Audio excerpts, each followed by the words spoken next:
G'day everybody, welcome to Zombie Bites Everything.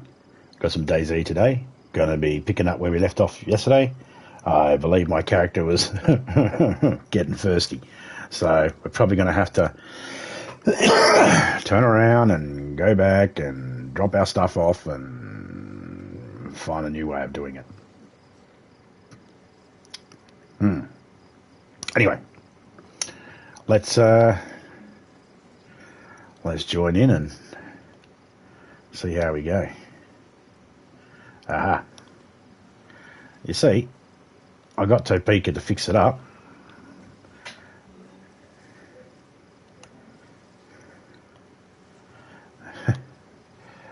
She put double space there. Okay, well, I have to fix that up. As someone will go to type it in and it can't have a double space in the middle.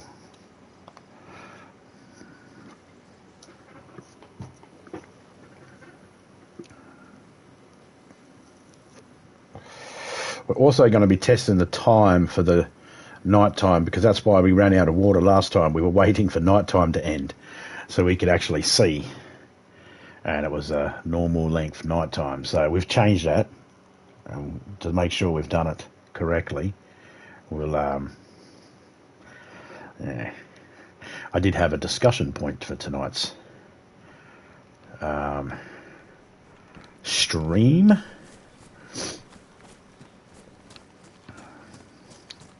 Okay, so most people will know that I'm an older man. I was born in the 70s. I don't know, without giving too much details away, I'm either Gen X or on the opposite side of Gen X, just before it. I'm close. I'm either just before Gen X or I am Gen X. It depends on who you ask. But I'm definitely not this generation of people. I've been seeing a lot of these, you know, because I'm on YouTube all the time. I'm always, you know, watching other people and all that sort of stuff. So I'm always floating around. There's always something popping up, some video. And this particular video,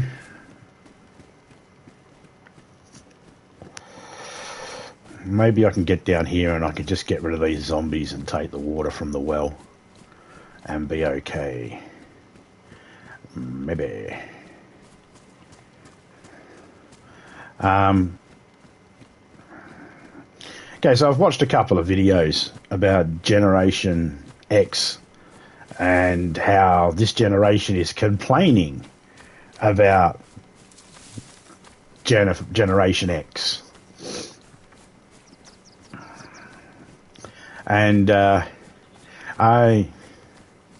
don't understand what the issue is.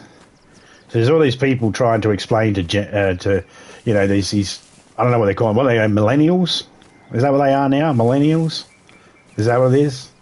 I don't know. I don't even understand what the terminology is. You know, when I used to go, my generation, I meant everybody born like my cousins. That's my generation. All my cousins are my generation. You know, all my uncles are my mum's generation. And all my aunties are my mum's generation. And my grandparents are my grandparents' generation. It's a different generation. That's how I always viewed it. But apparently there's some other thing. So, okay, let's play along with those rules. Right. Okay. Let's say I'm Gen X. Let's establish that that's where I fall in that category. I'm definitely within the timeline to be what they consider Gen X. Sweet. Now, one of these videos I've seen, someone was like saying, I don't know how you Gen Xers, you know, are allowed to do this and do that and leave your kids at home and, you know, let them play out until the street lights come on. It's like, and the person that was watching the video, rightfully so, pointed out that, no, we didn't do that to our children. Our parents did that to us. If anything, we would be the victims of that, yet not many of us consider that to be And not many of us consider growing up in that sort of lifestyle to be a victim. We don't class ourselves as victims. If we are a victim of anything from that generation, it's something more serious, which the people of this generation would still be able to call themselves victims of if it happened to them. But it's like, no. So this generation that's out now, you guys need to understand something. Before you start talking shit about Generation X and any other generation that becomes before you, the only reason why you arrogant snowflakes are around right now to be able to be upset is because Gen X didn't throw themselves down a flight of fucking stairs when they realised they were pregnant with this generation. It's the only reason. You are only here. Generation X is only here because the generation before them said, yep, they can live. That's it. You're only here now because the generation before you said, yep, we'll have the baby. That's it.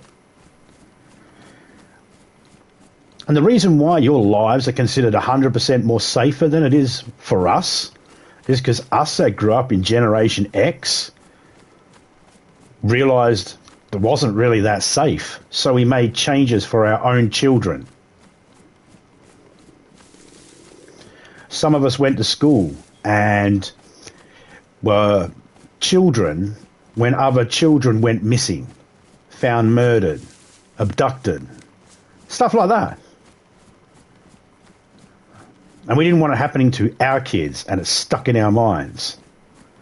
Just like the generation before them. You know? That's why we're so tolerant now. Is because the generation before us became more tolerant than the generation before them. Don't believe me? Everyone was okay with slavery once upon a time. And then people realised, no, it's not right.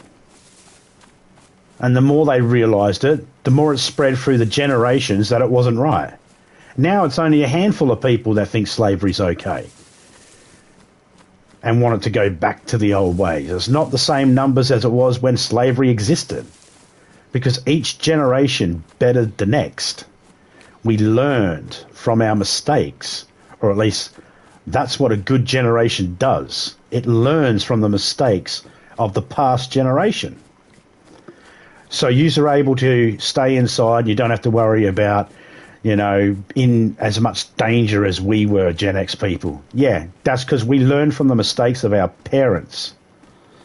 Oh, you've got fucking cell phones and shit like that, and your parents want to know where you are. You know, where you going? You going Johnny's? How many people's going to be at Johnny's place? Yeah, we got asked that shit too. It's just that we got asked that shit and we couldn't be tracked once we left the house. We'd have to actually arrive at Johnny's house and hope someone at Johnny's house actually answers the phone. So, you know, different circumstances, but we made it better for this generation. We've given you some sort of cell phone you can walk around with and you can contact people in danger. We didn't have that. You have that. That's our generation that fucking did that. And the generation before us started that whole phone shit in the first place. So, kind of need to fucking pull your heads in. Need to wind your head in. You're just a bunch of idiots. Grow up. Stop being ignorant. It's exactly what they're doing. They're just ignorant. Why? I don't know. It's fun to do, I guess. I don't understand it. Does it bother me? I mean, not really. I mean, no matter what generation you are, you don't bother me in the slightest because, well, you're not really affecting my life. I do my thing, you guys do your thing. It's normally all hunky-dory, right?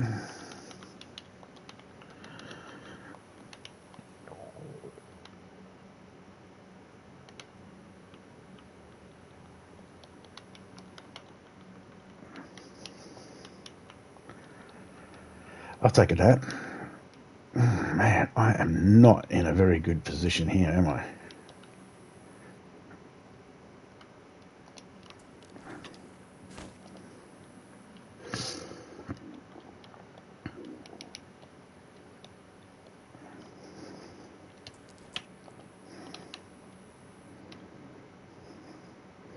Damaged.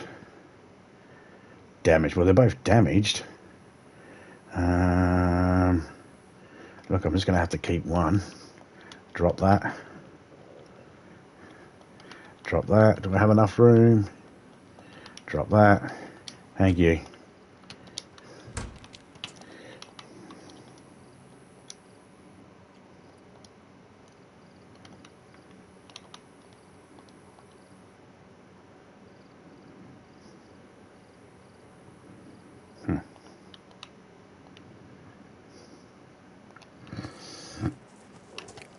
Alright. This character's going to die off because we spent too much time dicking around trying to, you know, find some food and stuff like that, and ran all the way from there, and I stopped because it was raining, and I should have just caught some fish, made a fire right here, cooked it, and just stored the fish in the barrel as a place to store it. Got another barrel up the road. I've got 3 barrels just in this town.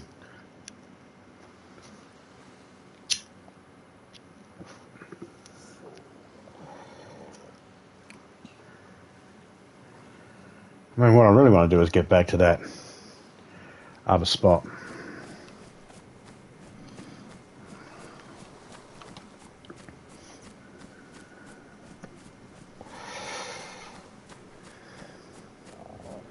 As part of the reason, I don't blame all this generation. Most of this generation, you're fine, okay? Most of this generation, you're fine. I have no problems with you. You're smart enough to realise that the people that were before you might have run things might have had a different life. You're smart enough to realise that.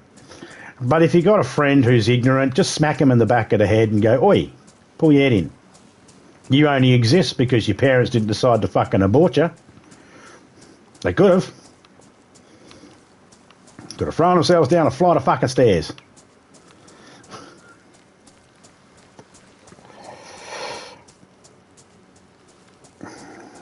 I only have the ability to be able to speak and say what I want to say right now, today, because I was born. Someone let me be born. That's it. That's the reason why any of us get to do anything we do today. Because we exist. That's it. And I'm not getting into the debate about abortion being legal or illegal or murder or anything like that. I am not fucking getting in that subject. I am a male. I have a penis. I don't have a vagina. I've got no idea. All right? I've got no idea what it's like to carry a baby. I've got no idea what it's like to be pregnant. I've got no idea to know what it's like to have a period. I've got no fucking idea at all, so I have no fucking say or opinion whatsoever. Okay? I don't care what anybody else's opinion is. That's where I stand on the subject. I don't fucking care. And if anybody tries to convince me to change my mind, I still have a penis, so no, it's never going to change.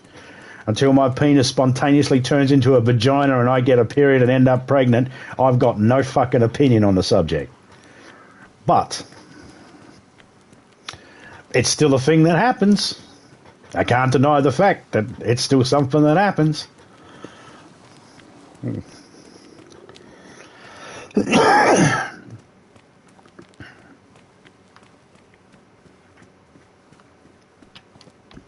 Touchy subject, that one, though, isn't it? Abortion. That's not the reason why I won't talk about. I don't have an opinion on it either. I just don't know. I honestly feel like there's certain things you can have an opinion. Everybody goes, "I'm allowed my right to my opinion." It's like, yeah, but you also have the ability to think about it a little bit too, and ask yourself the question whether your opinion, what's your opinion based on, and stuff like that. So, you know, someone can tell me their opinion about something, and if they tell me their opinion, I can still see their opinion as shit. And that's fine, because they can see my opinions as shit as well. But my opinions are at least based on my own knowledge. I won't base it on something I don't experience. I won't go, my opinion about the way Chinese people live in China. No, I have no opinion. That's not my business. I don't live in China. I've never lived in China. I don't have any I barely know anything about the culture of China except the cliches. So I got no opinion. I got an opinion about what things I'd like to see in China first if I was to go there for visits. But on the lifestyle and how they live, no opinions at all. It goes for every single country.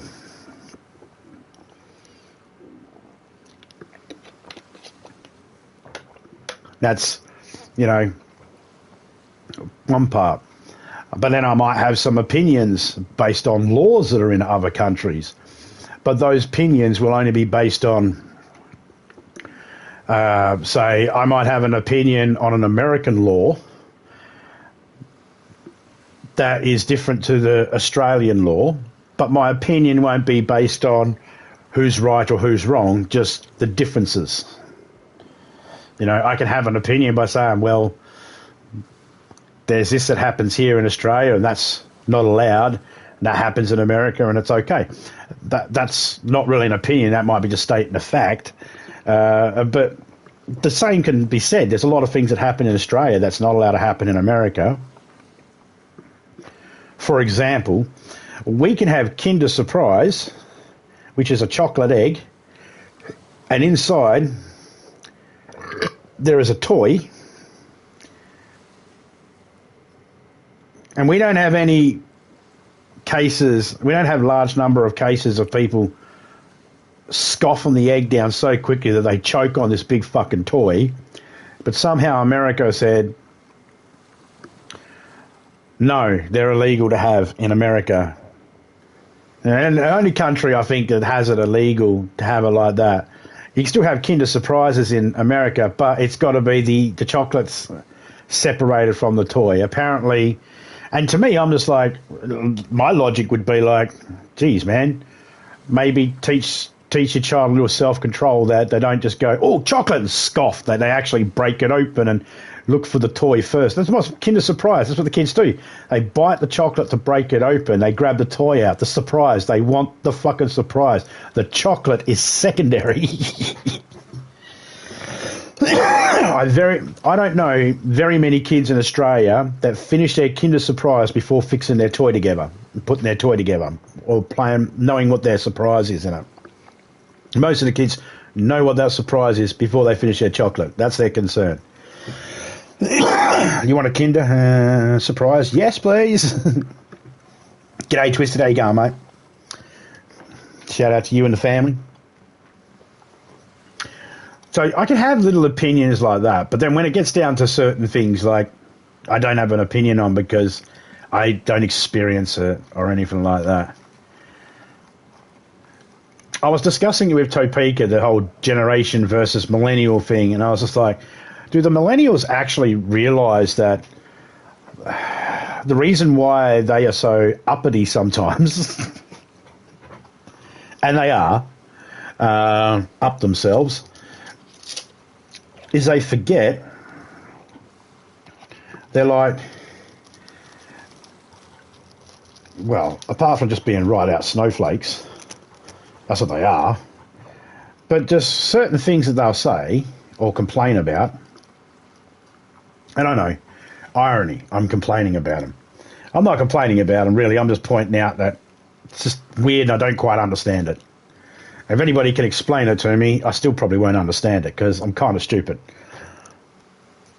But, for example, this one I was watching, the snowflake was saying something about transgender people and or people transitioning. And I was looking around when I'm thinking, why is this fucking millennial yelling at me? Because she's going on about Gen Z being an issue and regarding it. And I was like, why is she yelling at my generation? Does she not know that we're the ones that helped? We helped. Does she not realise that RuPaul, drag queen, is from our generation? Or even a little older? People like Freddie Mercury, you know, homosexual people or bisexual people, these are things we grew up with. Go back 150 years, it was more frowned upon. People got punished for shit like that. But no, in our generation, Gen Z, it was considered more normal because the generation before us fought for those rights. They fought for that. And our generation went, Queen's cool. We don't give a shit about homosexual people. Queen's awesome. George Michael, he's fucking awesome. Nearly every single fucking guy that I know in the 80s or something like that had a girlfriend who was secretly had a crush on George Michael.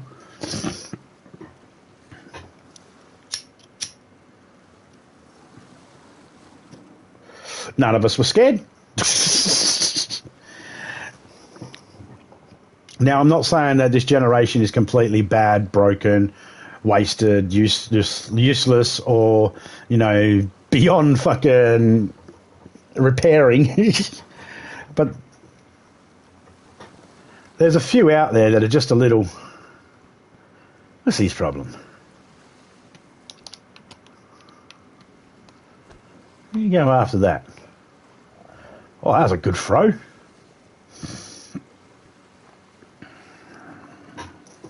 I don't know. I don't get it.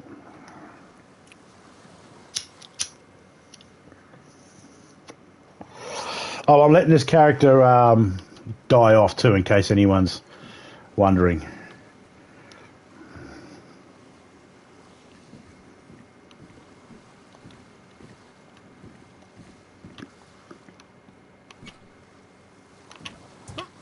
There we go.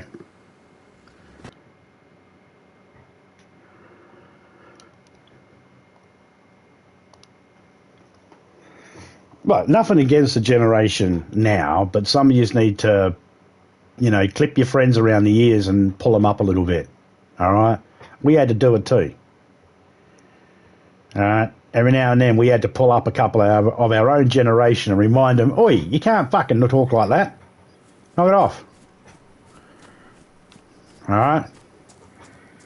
We had to do it too. Just pull your heads in.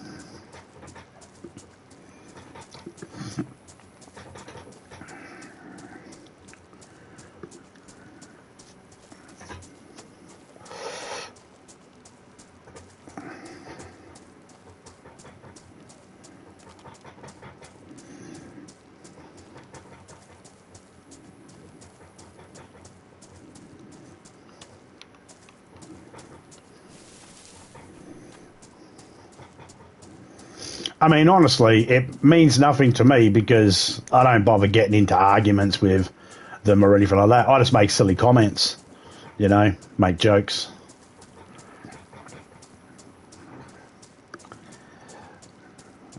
But I still don't understand it. I mean, that's why I bring it up. I mean, I'm not bringing it up because I think that we're going to be able to come to this zombie bites everything, help me change the world. No, I don't think that at all. I don't think any of they already have their opinions. There's not one of them that's going to listen to me and go, oh, you know what? He's right. The generation before him is inside of them, and they're inside of us. We only exist because that generation did things differently. You're right. Who let us do the things we do? Oh, the generation that went through that shit. That's why we get to do the things we do, because they went through that shit. No, they're never gonna. They're not gonna come to my channel and go, "Oh, we understand now." No, it's never gonna happen. And why not? Because it doesn't have to happen. They don't have to. No obligation. Well, apples went bad, but the good ones stay good.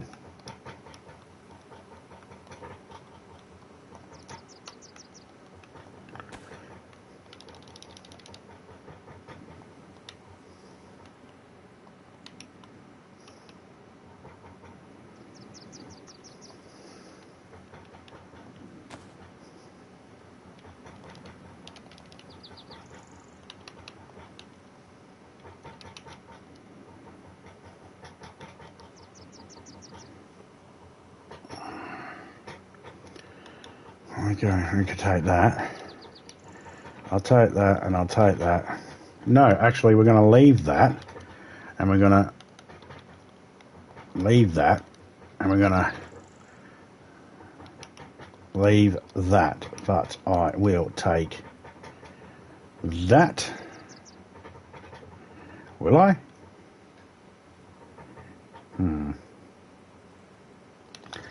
Yes.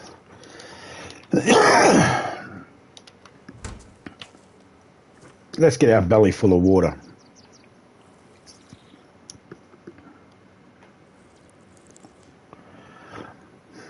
So I hope everyone's doing all right out there. Don't worry about me ranting on about different generations of people. I'm more just poking fun at the way they jump online and stuff like that.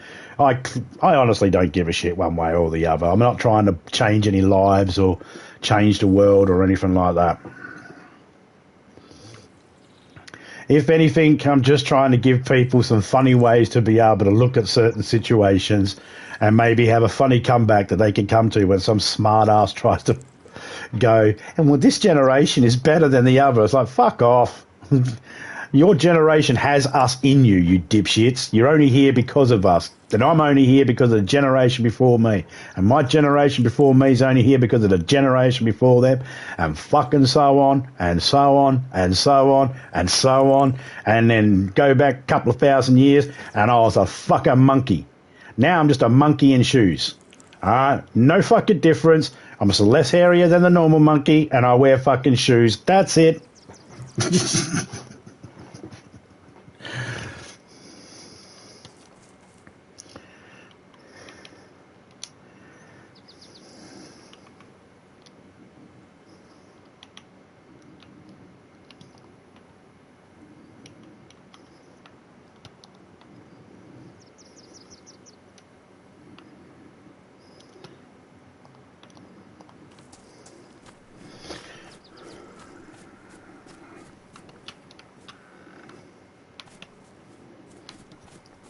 See, I can live at this house for a little bit, collecting food and collecting water until I get myself completely hydrated and stuff like that before I leave.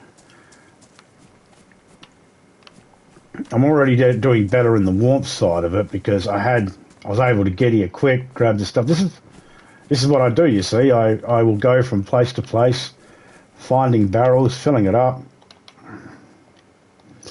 and then knocking myself off, and then, well, coming back and going to those places and going, hey, that's a benefit for me. It's got this stuff here I needed, and yay.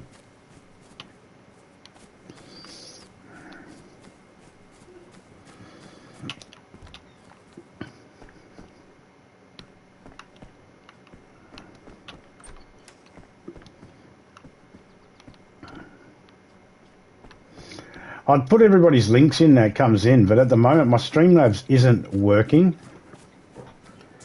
I can't get it to actually allow me to get to the CloudBot dashboard so I can do what I need to do, which is kind of frustrating actually, because last time it wouldn't even let me add any new phrases or anything like that.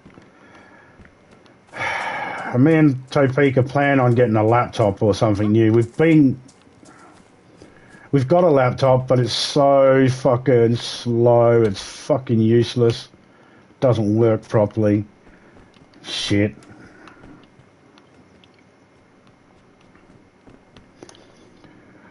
So we're gonna fix all that up soon, as best as we possibly can. And get ourselves a new laptop. We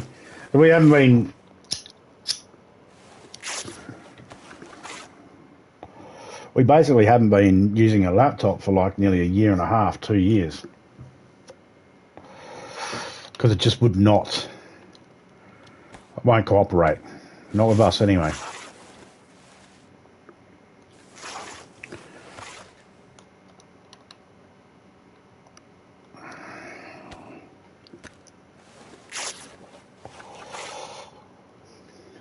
So while I have a laptop here, when I know that it's going to take me it takes like about 45 minutes sometimes for it to actually open up and have the internet browser open up for us. It's just so fucking slow. And if you're thinking to yourself, well, why haven't you just got the new one, Zombie? And the reason that is because I'm fucking lazy. I choose to spend money on other stuff instead of rushing out to buy that. Seriously, I was lazy. I just thought to myself, no, I don't use a laptop that often. Why would I need to rush and get one? Turns out I could definitely do with one.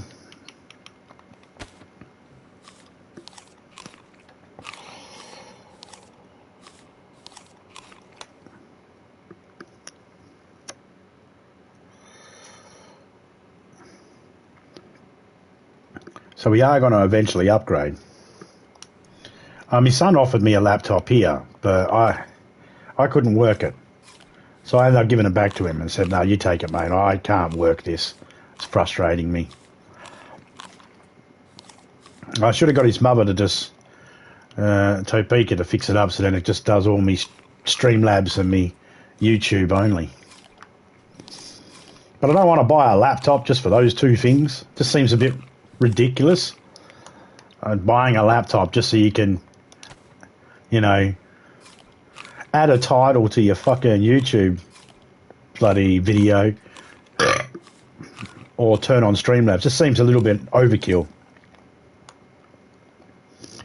That being said, I'm well aware it's something I'm going to have to do because I need a laptop. Certain things I just cannot do on my iPhone, on my iPad. Gee, I wish I had an iPhone.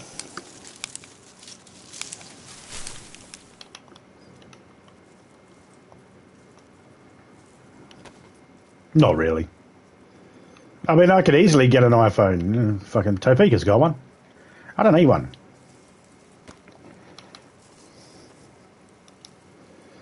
Nah, don't need it. The reason why I don't need it is because, well, like I said, Topeka's got one. If I leave the house, I leave the house. I don't give a shit about anyone else once I'm outside the house. I'm not being mean. I've stated this before. I don't care. Sounds harsh. I remember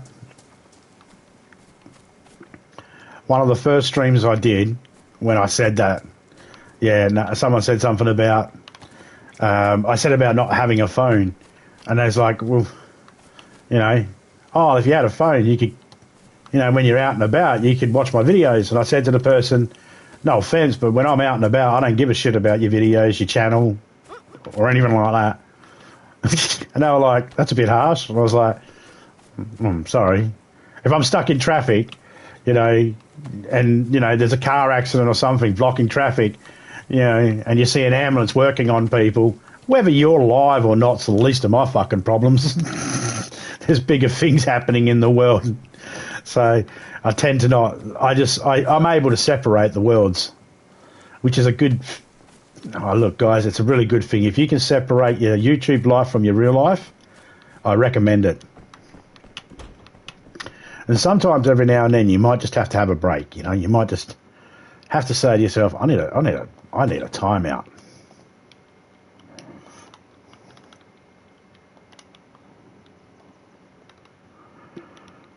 And that's cool. Not everybody has the patience. I certainly don't.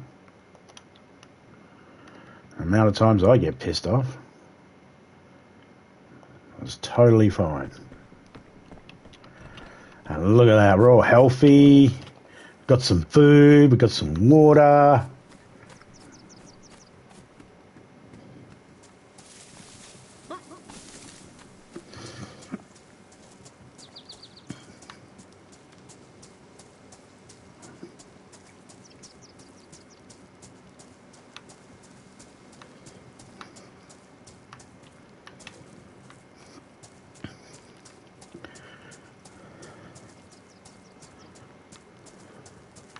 Okey dokey. I'm going to come back over here and sit down because I really want to get a good, really good use of this water. And I'd like to try and find some more dried fruit before I leave.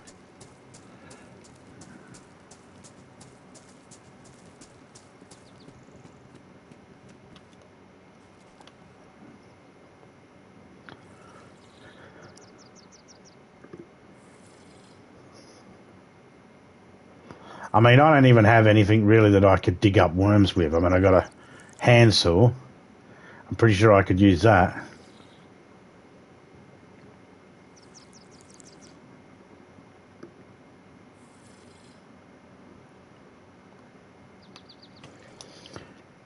Can I?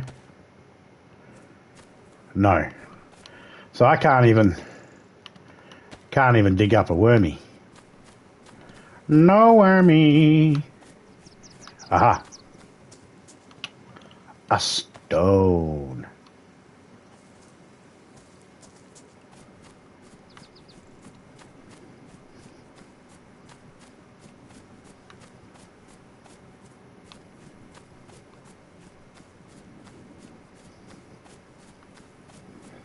I'm going to go up to this little house up here, check that over, and then come back down.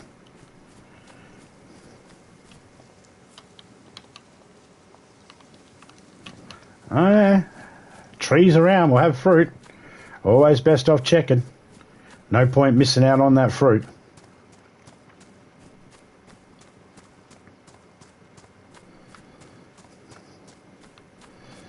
Anyone spawns in and happens to be at that barrel where I put all that other stuff in, feel free to grab whatever you end up needing and take what you need. That's why it's there. I mean, if I die and I end up spawning back in, first place I'm gonna if I spawn in there, first places I'm going is to that barrel to get shit to help me out, if there is stuff in there. Really, nothing here at all. Kind of finding that hard to believe. Another rotten one. What about you? You got a piece of fruit on you? Give me something. You got something? You got your hole. Let me walk up this path a little. First off, let's check in here. There we go. Give me you.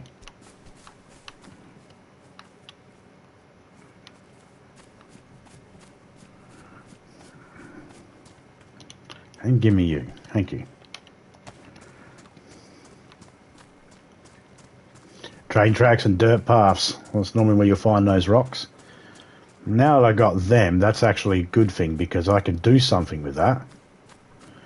I can rub those two rocks together, make a rock knife, dig up worms, grab myself a stick, make some hooks. We can now achieve something. We got a backety pack. A backety backpack.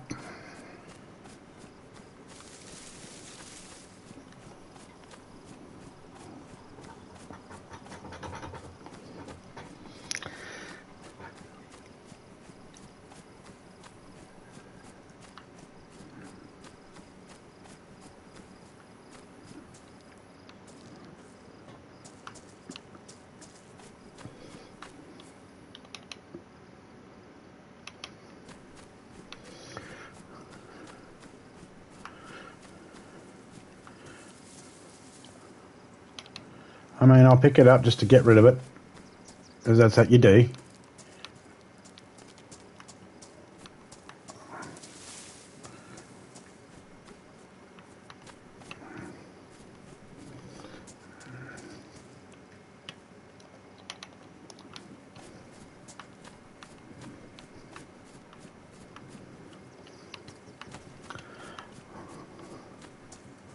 So I'm literally just farming the area for some fruit before I move on. I'm not touching my bottle of water because, you know, there's a well there. I'll just drink from that, straight from the well. That's fine. Oh, there's an apple. I feel like that just spawned in as I walked past it.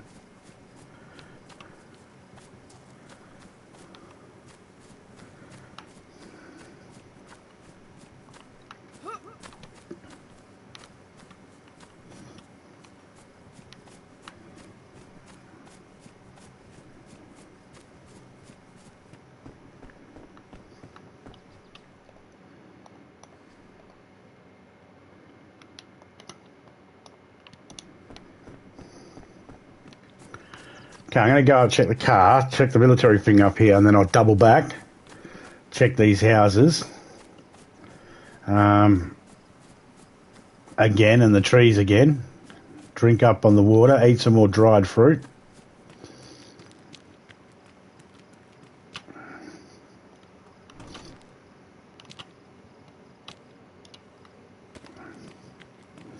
See, at the moment, the only foods I'm going to be eating is the dried stuff.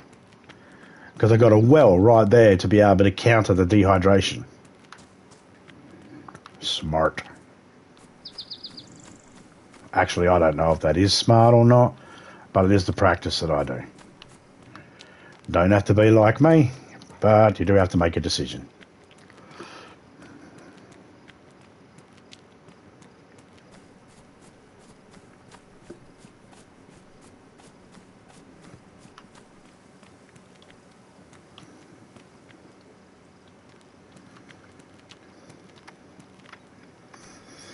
It's like nothing came back.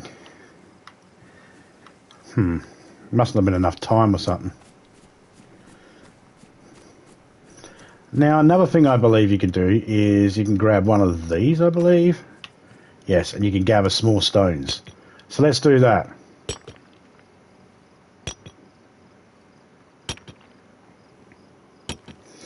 Because a whole heap of small stones in that drum is actually just as helpful. Because they can be turned into... And that's exactly what we're going to do. We're going to make a whole heap of stone knives while we're killing time. Got a deer stand up there we can go have a look too. In fact, as soon as we break this, we're going to go up and have a look. I was going to keep going until the pipe wrench is broken.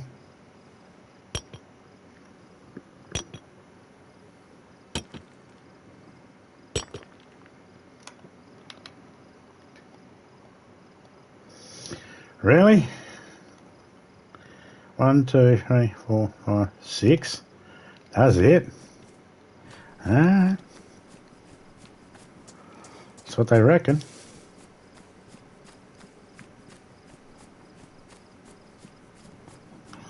So we got 7 stones.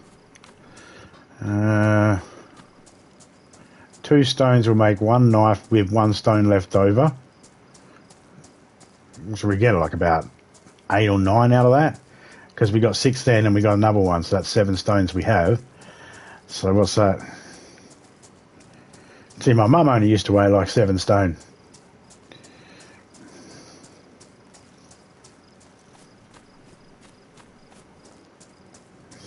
I believe we'll have peace on this earth the day everybody accepts metric. Looking at you guys, America. I'm just fucking with you. I'm just joking. Taking the piss. But, I mean, America's one of 3 countries that don't use the metric system. I think it's only 2 countries now. One's like a territory or some shit. I don't know. But America still don't use it. It's nearly everywhere else in the world uses it, but... No, because I'm not saying that all the problems are because there's a misunderstanding between imperial measurements and metric, but...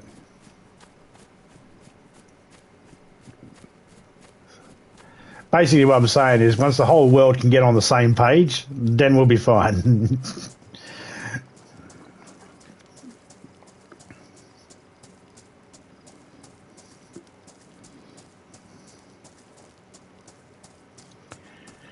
There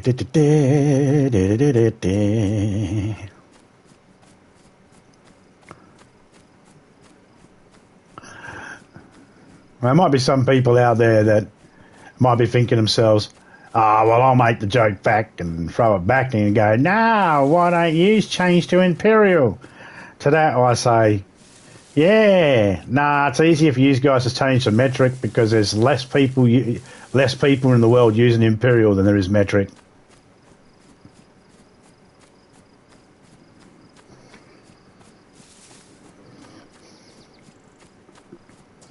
Which would actually make it depends how you look at it. I used to always get told, you know, there were some people that accused Australians and Australia for being a little bit backwards. You know, there's our timed reset.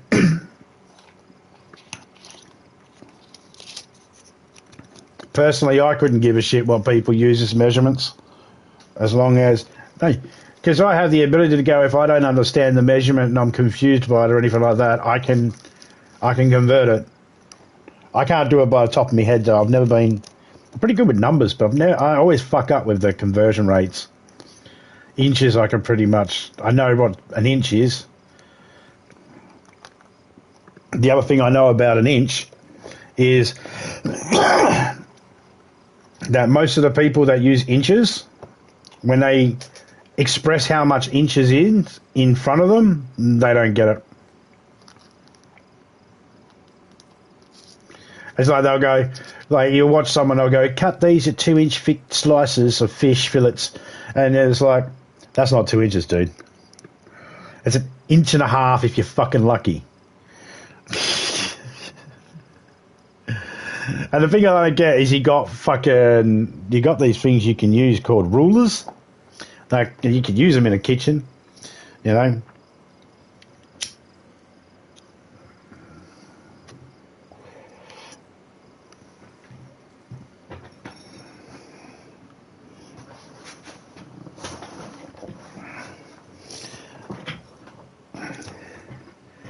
But I'm only making jokes here. I'm not. I really don't care about the metric system / imperial system. Why would I? I don't care as long as I don't care because I know that things convert over, so it doesn't matter to me. Someone goes, here's 2 inches. I can go, okay, measure that 2 inches and find out how much it is in millimeters. It's fine. It makes no difference. Find out how many centimeters. Was it 2 point something centimeters is an inch, something like that. It's roughly give or take. I can't remember the exact thingy of it. That's why I don't. Well, that's another reason why I honestly don't care because I don't know the answers.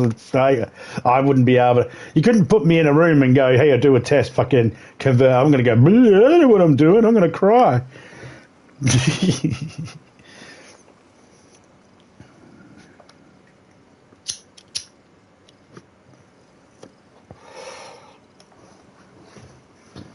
I used to know.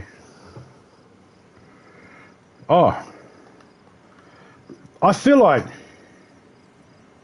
honestly, I feel like I was way smarter when I was younger, and then I've gotten dumber over the years, and yeah, I'm smarter than I was when I was younger. It's fucking weird. There's so many things that I didn't use back in the day. I didn't use it straight away, so I've forgotten the knowledge. It's there. I'm sure it is. I'm sure the knowledge is still there. I just can't remember it.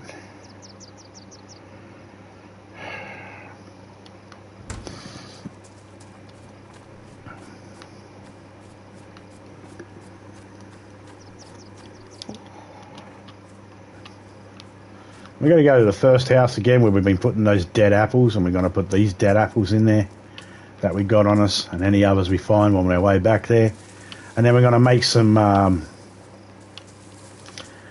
stone knives, and then we'll put the stone knives we don't need in the drum and keep a couple on us that we will need for worms and making hooks.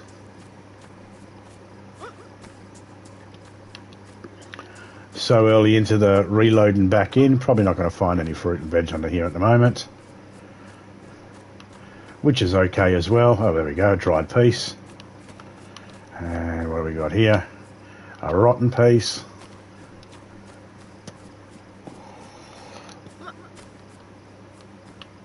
And that one. Nothing in there. It's not nothing. Nothing. It's nothing.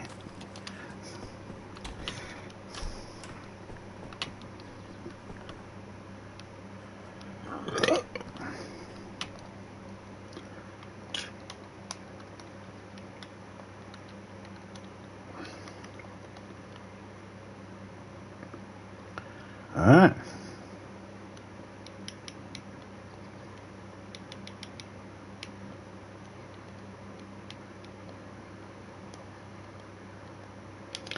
One, two, three, 4, 5, 6, 7. Alright.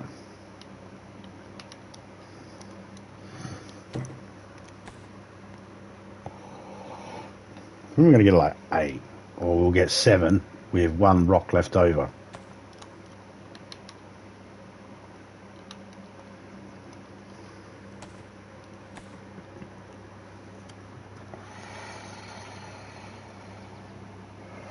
Probably not. Might not even get that many.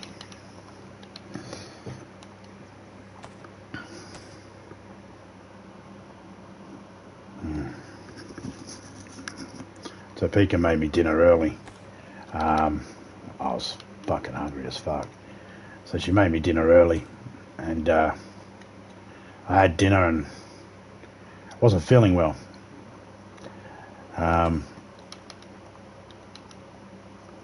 So I laid down for a moment and passed out. Fell asleep. Woke up after 10. It's like, okay.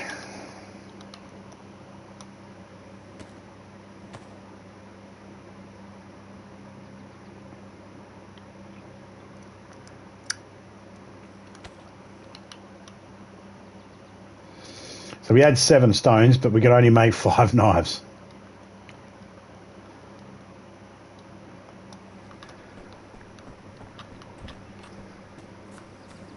And we'll hit these trees on the way back up. Oh, you never know.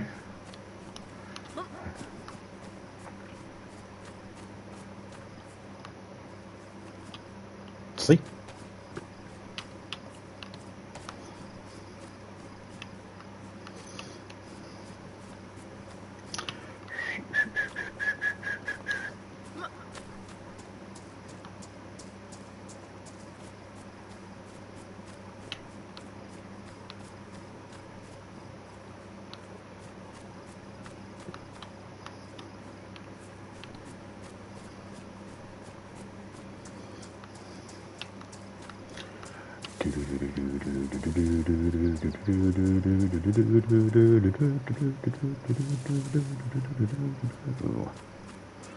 Okay, now let's do ourselves a favour here. And let's 1, 2, 3.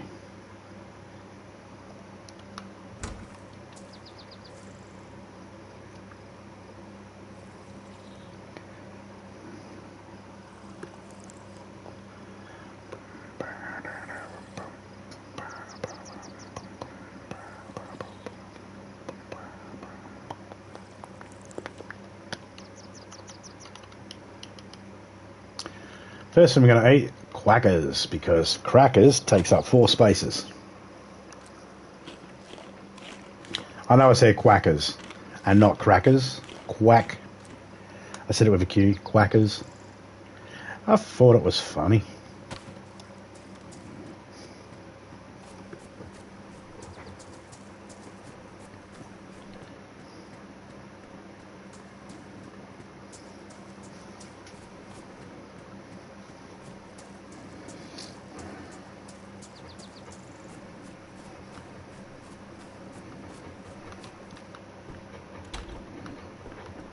They're just trying to keep all the dumb apples in one spot. Oh, 10 bad apples. That's alright.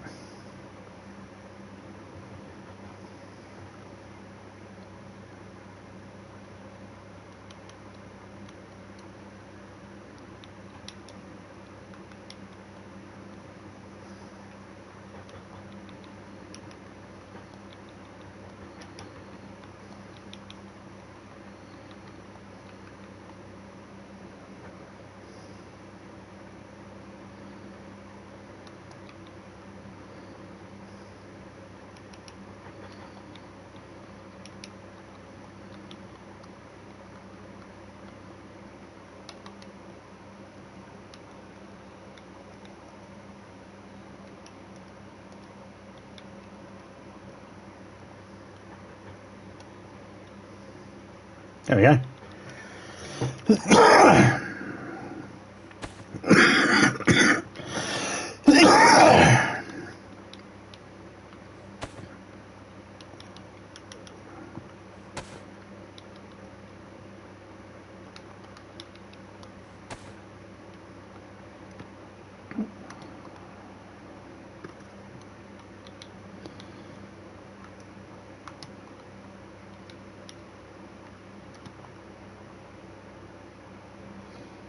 I mean, that's about as best as I can do right now. We're all Good to go.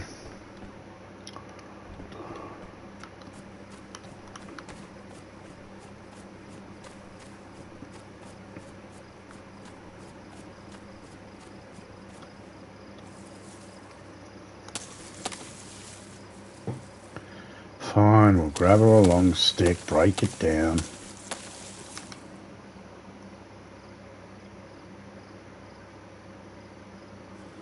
Oh, I can't sharpen, I can only split.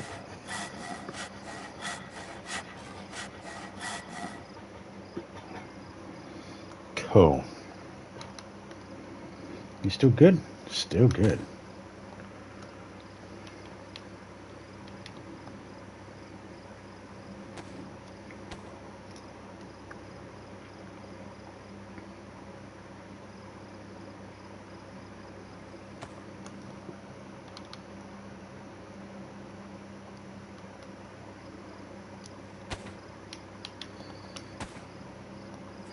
Ah, now it's fucked.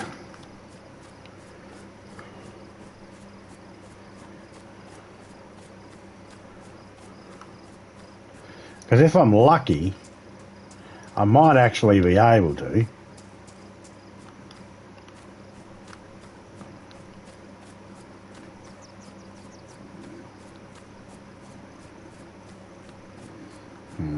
Not sure, actually. Never mind.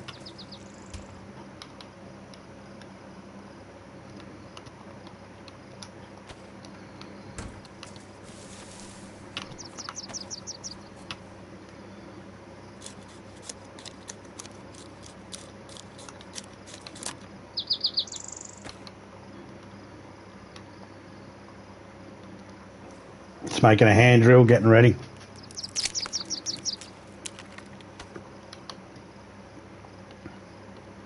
There's going to come a point when I need to start a fire. How much room we got? Fucking stack of runes. Let's grab some. Let's grab us some worms.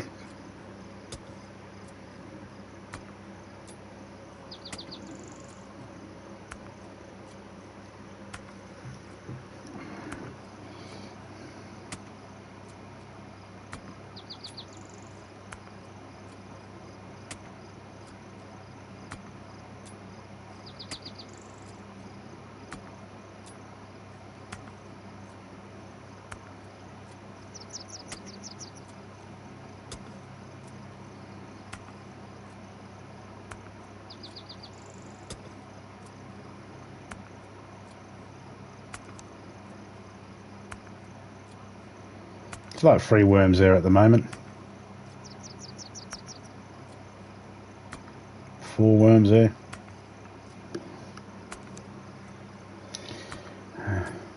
We'll go 5.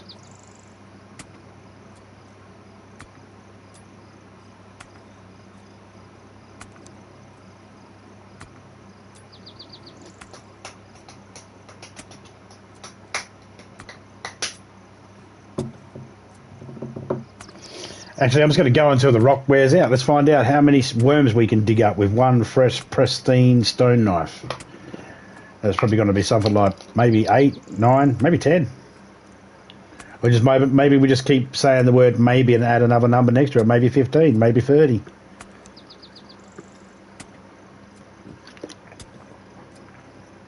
I'm sure eventually one of us will be right. Oh, we just hit badly damaged. So if anybody's wondering how I know that, if you look to the bottom left, you'll see that where it says stone knife, there's a little orange dot. It started out as a bright green, then it goes a light green, then it goes a yellow, then orange, then red. And those progressional stages are pristine, worn, damaged, badly damaged, ruined.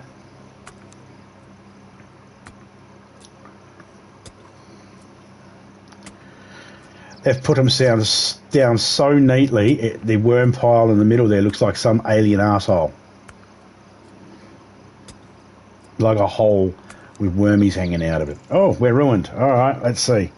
We got 1, 2, 3, 4, 5, 6, 7, 8, 9, 10, 11, 12. I said maybe 15 at one point.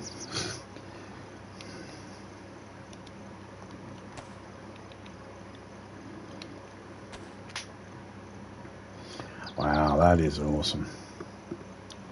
I don't need...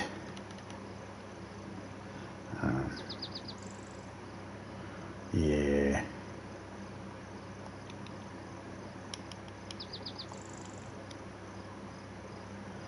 Uh-huh.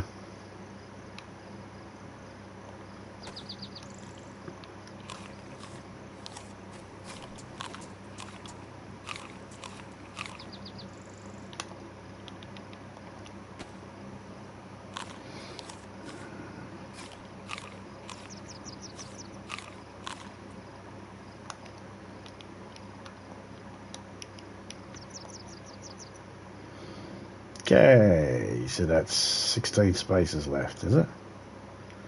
Uh-huh, yep.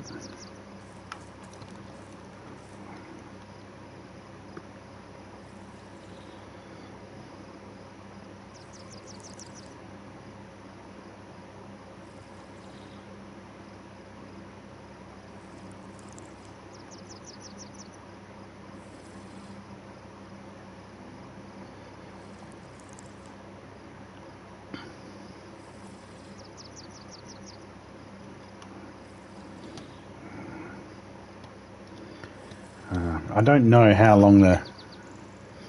I might have to do a reset later on myself and fix a couple of things up if for some reason it goes too long for night time while we're in here. It's slowly heading towards night time now, but it's going to take a while before it gets there. Oh, what are you in there? Hey, there we go.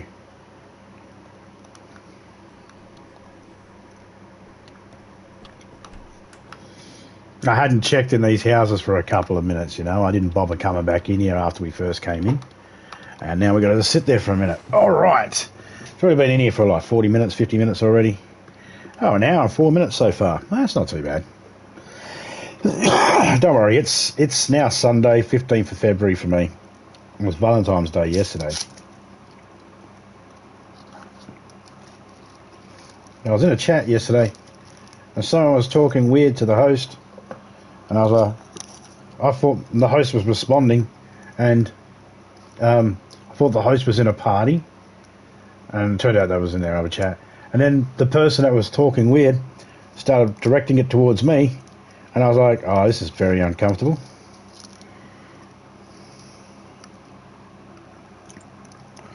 Let me make this very clear to people out there.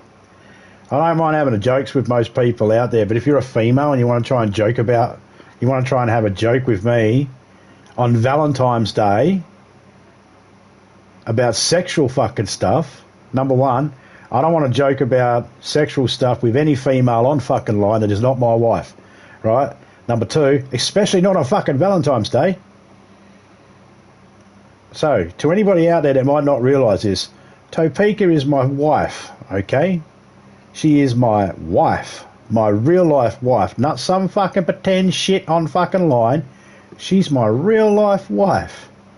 Now, I'm not going to name the person because whether they knew or not, I did explain and I made a joke about, you know, not made a joke, but I sarcastically said that, you know, I've got a wife. It's Valentine's Day and I've got a wife. And hopefully that's enough, but yeah. Just because people are in the chat when other people are talking dirty and stuff like that, it had nothing to do with me, and I didn't get into that conversation.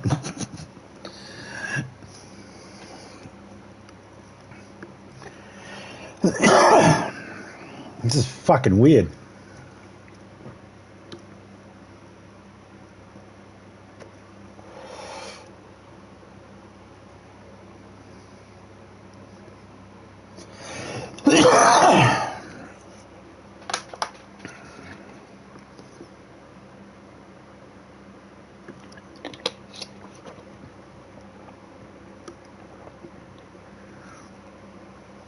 I wouldn't do it with someone's woman out there.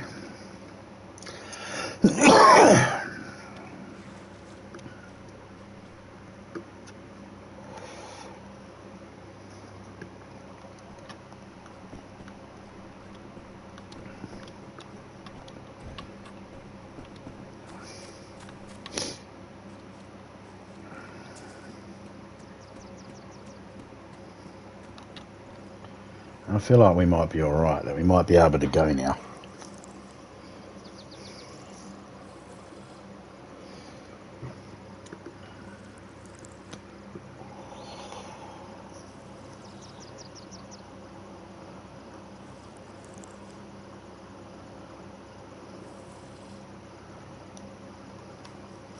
Extra on the fluid. The fluid goes before the other.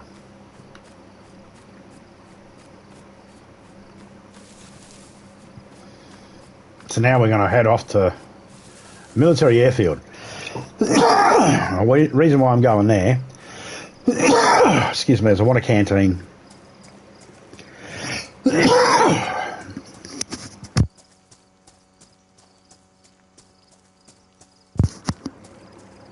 Oh, that's better.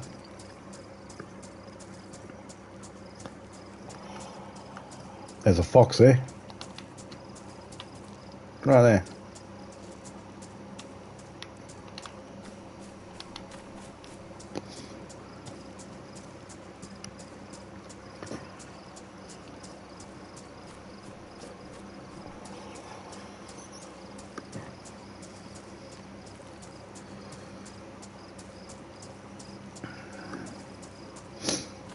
If I can get close enough to where I need to go before it rains, sweet, I can just hold up.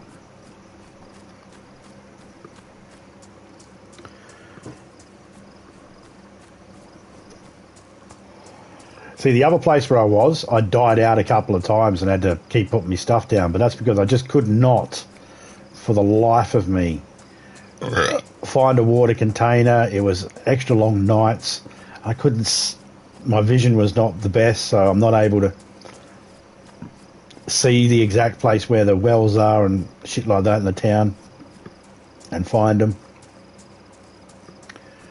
If I could have found a water bottle, then I could have done something. If I found a cooking pot, I could have done something. I could have went fishing for one, I suppose.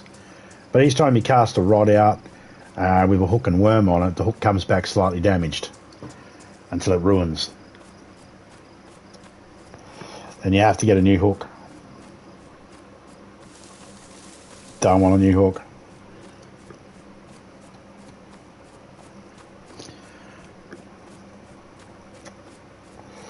Especially when you look at the hooks that I had were the jigs, and they don't need bait. That's why I wanted to keep those ones. I was like, oh no, they should stay there for the person that comes in and finds a couple of cans of drink. Then they could, if I had a couple of cans of drink, I would have been fine. I would have been able to, okay, let's do some fishing. But if you've got bugger all water, if your hydration's down, you can eat baked goods, foods and shit like fish and chicken, beef, whatever. But the problem is, while it fills up your hunger, it fills up your hydration, but not that much. Only gives a little bit. And if for some reason your hydration's gotten really, really low to the red, you'll always be constantly eating, trying to keep that hydration up. And you'll be like, I'm full, I'm not hungry, but I got to eat this food because it gives me hydration. It's just like, no, I'd rather have food do hunger, and liquids do hydration. That's why I was being very careful about when I drink at the well there, only eat dried stuff. Because now, if I eat dried stuff, I'm going to have a drink. But before I eat the dried stuff, I'm going to be opting for the fresh apples first. Because the fresh apples add good hydration and good hunger. Slightly more on the hunger than the hydration, I believe. If memory serves me correctly, it's almost 50-50.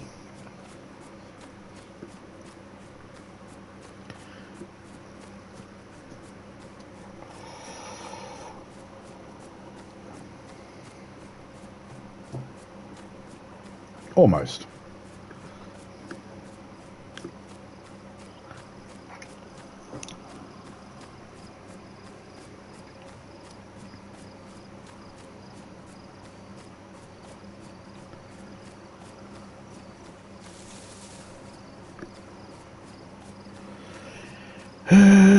G'day, criminal. How you going?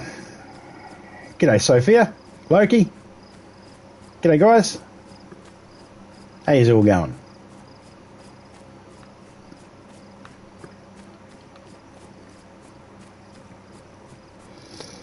Oh, for any reason you spawn in criminal and you find a barrel on the east coast or anything, there's a whole heap of... You find any of the barrels along the coast or any barrels, I've just been stuffing them with stuff people can use. So you find anything you don't need and you think it's something someone else might be able to use, drop it in the barrel. If there's anything in there you need to keep yourself alive, take it.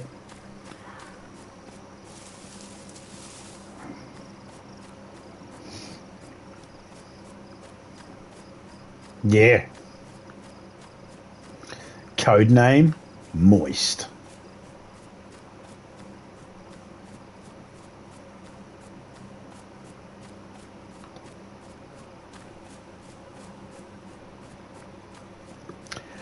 Yeah, I stuck it in the middle of the road. One of the barrels is near a well, and the other barrel's in the middle of the road, full of stuff. Near Riffy, the town just from Riffy. Riffy's that town that has the town just below Riffy. Riffy is that place where there's that shipwreck that has all that gas around it.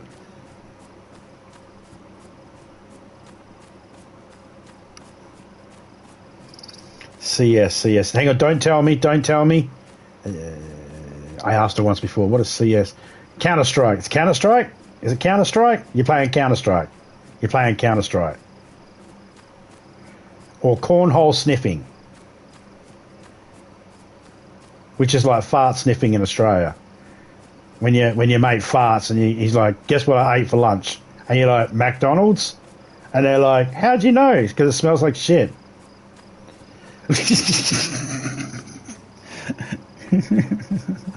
Deadly cornhole sniffer.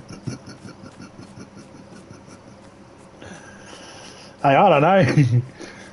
I was in drunk stream the other day and someone said, shoot down the Jap planes. I said, doesn't Jap just stand for just another plane? Sometimes I just see a word and there's an acronyms and a branch. just acronyms just come to mind.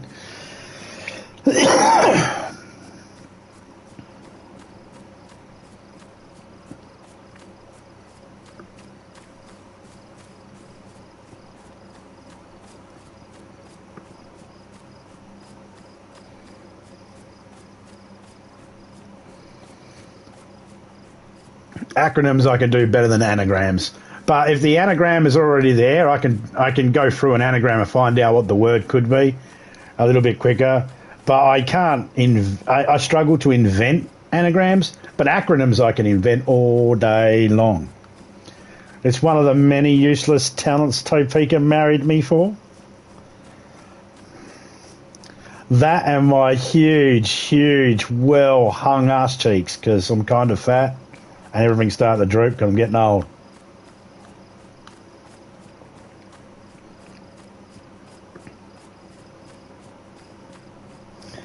She's asleep at the moment. She's been looking after one of the grandkids today.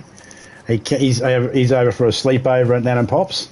They all take turns each weekend. It'll be a different one. They only live up the road, so she was entertaining him today as best as she can. He's at that age where... Like, is he 9? 7? Shit, I should know this. He's in primary school. Anyway, well, the oldest one's 10. I think he's 8. He's either 7 or 8, one of the two. He's 8. 9? You know what? I just realised it's not important. The important thing is she's been entertaining him all day and she got worn out. And she went out to the shops today and it was a nightmare out. It was warm out and there was just, lots of people everywhere. It's just a fucking... I don't need to tell anybody what it's like when they go shopping these days to the shops. You all know what it's like.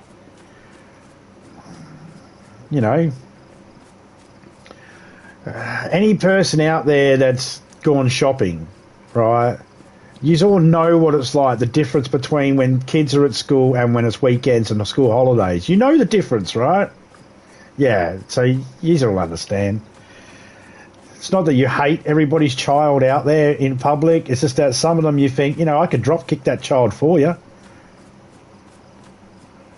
Topeka was standing somewhere and she said she got up to move, not for any reason other than, I can't remember the reason why she said she got up to move from where she was, but there was a parent there and she was growling at her kids because her kids were all misbehaving.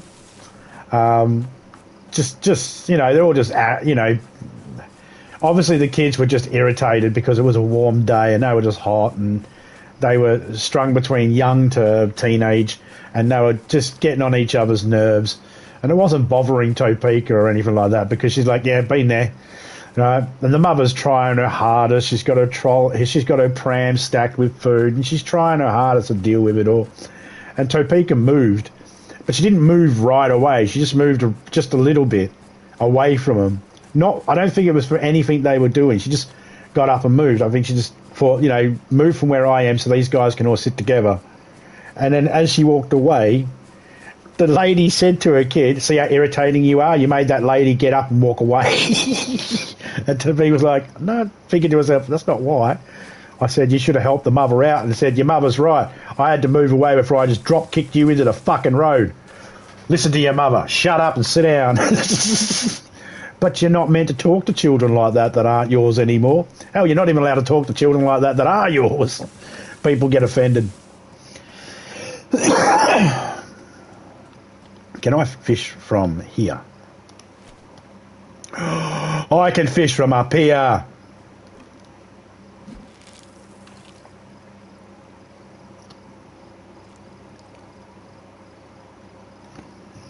Yeah, it's not what it used to be. Yeah, exactly.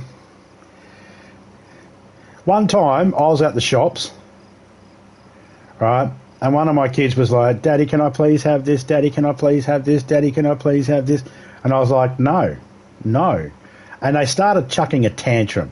And I went, stop it, or you're going to get a smack. And I got looked at as if, oh my God, that abusive father. It's like, so, to everybody out there, not the people in my chat, because I'm pretty sure the people in my chat are well aware of and probably agree with what I have to say here. If I don't snap at my children like that when they were children, when they get to like 20-something years old, 30-something years old, and start being a prick in society, and you see them being arseholes, you'll blame me for not disciplining them. It's called discipline. It's 100% fine for me to growl at my kid and go, oi, knock it off or I'm going to give you a smack. That's no different than a cop saying or a judge saying, knock it off or you're going to jail where you might get bashed by other inmates and possibly raped. It's a big fucking difference. I'm not going to bash my kid to within an inch of their life or do anything else, So there's not a lot of difference. Threatening a punishment is threatening to give them a punishment if they misbehave. Nothing wrong with that. Now, if you don't like smacking your kids, 100%, that's your choice. But I would never judge a parent for saying if to their child, you're going to get a smack, and if they did smack.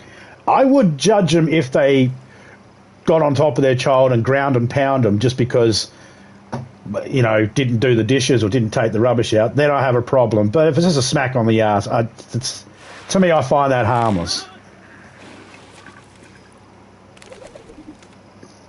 Exactly. Not like I took... Where are my fish? Fuck you. Give me my fish. Okay. Probably shouldn't do it up there. Probably should do it down here. Yeah, it's like... But exactly, criminal. Hey, it took my whole hook. Oh. That's not nice, DayZ. You fucking minge.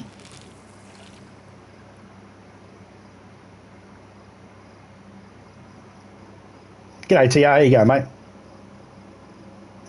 Yeah, punish them, but don't throw bricks at them. What did I come into? We're talking about disciplining of children. And that's a big difference. So I was talking at the beginning of the stream, the difference between Generation X and this new generation that's out now. The new generation now thinks that there's some sort of problem with Generation X without realising that they only exist today because of Generation X. Like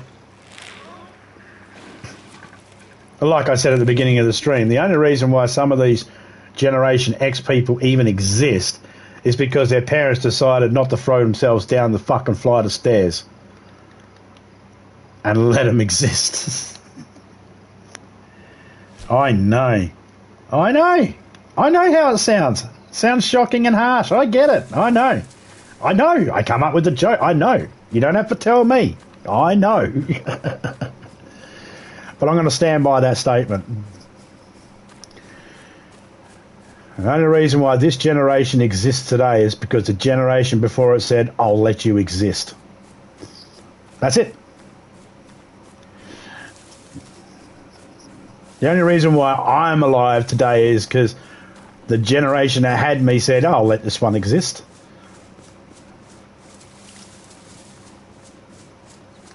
Because I'm pretty sure there's a whole heap of people out there thinking, if I had known that was the generation we were going to create, I would have thrown myself down a flight of stairs years ago.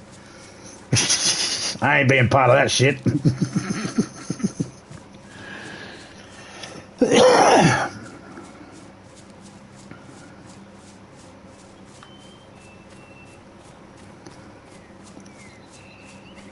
Oh yeah, that's why we're on parenting styles, because that was the subject matter I was talking about at the beginning of the stream. I seen this video where this millennial kid goes, or whatever, this young generation kid, probably about 17, 18 years old, going on, what was the problem with Gen Z? You know, you just let your kids do this, you let your kids do that, and that, and that. And it's like, the lady was like, no, we didn't. That was our parents. And it's like, yeah, exactly. You know, all those things that us Gen Xers, and I'm actually kind of slightly just before Gen X, or I'm just on the line of Gen X. I'm not sure. It seems to change when Gen X is applied to a human being. I'm assuming. I don't know. But no.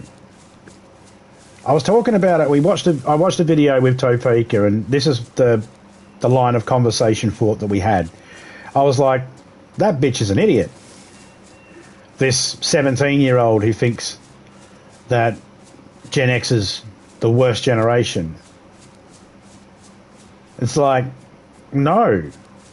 Do you know the reason why this new generation is safer? That's because most of us Gen Xers didn't live a safe life. And while it was fun, exploratory, and we enjoyed ourselves, yes, we did. We enjoyed ourselves playing outside until the street lights came on. We enjoyed that. We enjoyed going over to our friends' places and all that sort of stuff. No problem with that at all. But we also grew up hearing the atrocities and horrors of what was happening to other kids our own ages, with like abductions and stuff like that. So when we grew up and we had kids of our own, those memories stuck in us. So we protected our children as best as we could from those things. Hence the reason why this generation feels safer to be able to do what they do, because they don't feel like they have any real threats. Because Generation X has tried to eliminate those threats, because those threats were around. We didn't know about them. Our parents didn't know about them. It's easy. As soon as you can go back, you go back a couple of generations, it doesn't take very long before you get to a generation that goes, I remember being able to walk down the shop with my house unlocked. I didn't have to worry about locking my doors. Doesn't take long before you get to a generation that can say that. And then, before you know it, we're now in as Tim Mitchell said in one of his songs, you know, got locks on our house to keep baddies out, but they mostly keep us in. You know, that's the generation we're in now. Overprotected? Maybe. Maybe this generation's fault is this generation's responses is our fault because we were a little bit overprotected. But those things that we thought were safe enough to do, we still let our kids do. Well, at least I did. I didn't care about my kids climbing in a tree. I wasn't worried about my kid falling out of a tree and breaking an arm. I was more worried about them falling out of a tree and breaking a branch off a tree and, great, now that fruit tree's not growing any fucking fruit. I climb trees, no problems. I didn't like my kids walking down the highway or anything like that by themselves. I used to do that. Kids went missing doing that. That's why I didn't, and when I was younger, that's why I didn't like my kids doing it. G'day, Philly. How you going, mate? I'm going to show you that. Eagles fans, Philly. Yeah, and while they're sitting on it, they can spin, right? You want them to spin as well? Yeah, I do.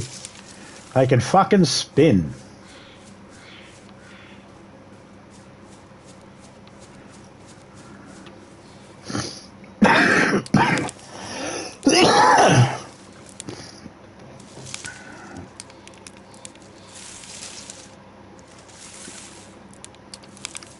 Nah.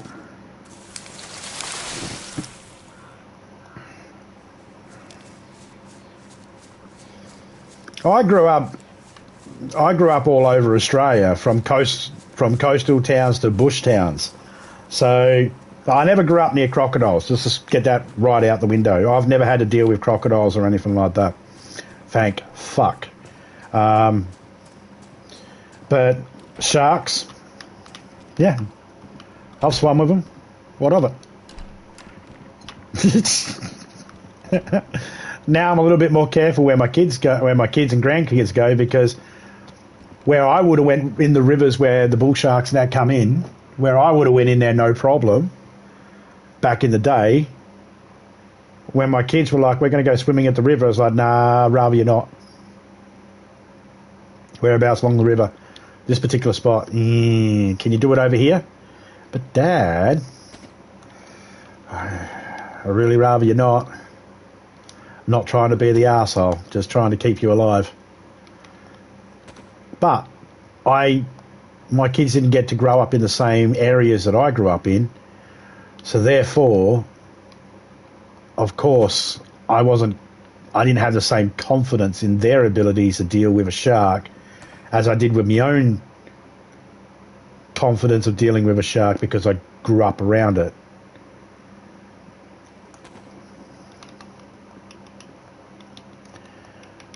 Now, is that my fault? Yes, 100%. I should have taught my kids better on how to deal with sharks and shit like that. Just, I got busy with work and other things. It was just, life got in the way, and that's my fault. 100% my fault for not carving out the appropriate amount of time to help my children. That was my fault. I'll take that responsibility. But there was all that, I never thought of it as a danger as a kid. It wasn't until I became a parent that I realised, well, you know what, my mum didn't give a shit. She'd be too busy drinking. She didn't give a shit. And I'm not an alcoholic, and I do give a shit. So I changed my way of thinking as a parent and thought, I'll opt for safety rather than recklessness.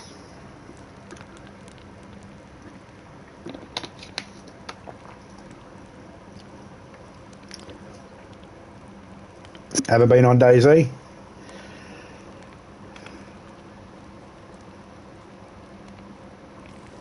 Yeah, word on the spin.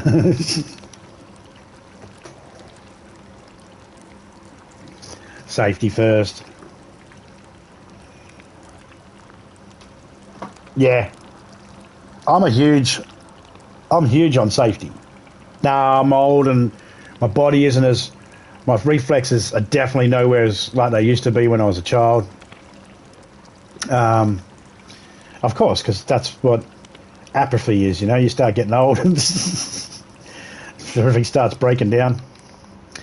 So yeah, 100%. Nothing is the same as it was when I was a kid. The whole generation, the whole lifestyle in Australia is totally different than when I was a kid. It changed. But you know what? My Gen X lifestyle was totally different than the lifestyle in Australia during the Depression. And those people's lifestyle during the Depression was totally different Their generation was totally different 400 years ago.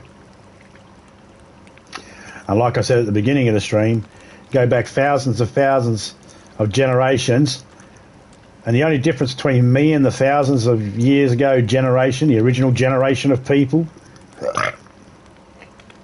we're both monkeys. I just have less hair and still wear and I wear shoes, but we're both monkeys. I'm just a less hairy monkey in shoes.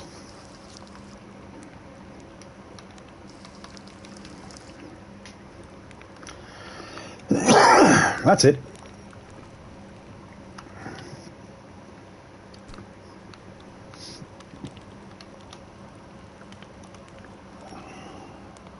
I'm going to open up my Discord.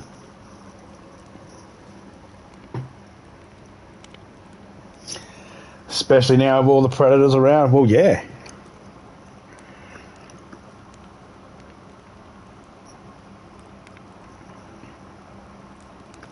I was already aware of predators and bad people from a very early age.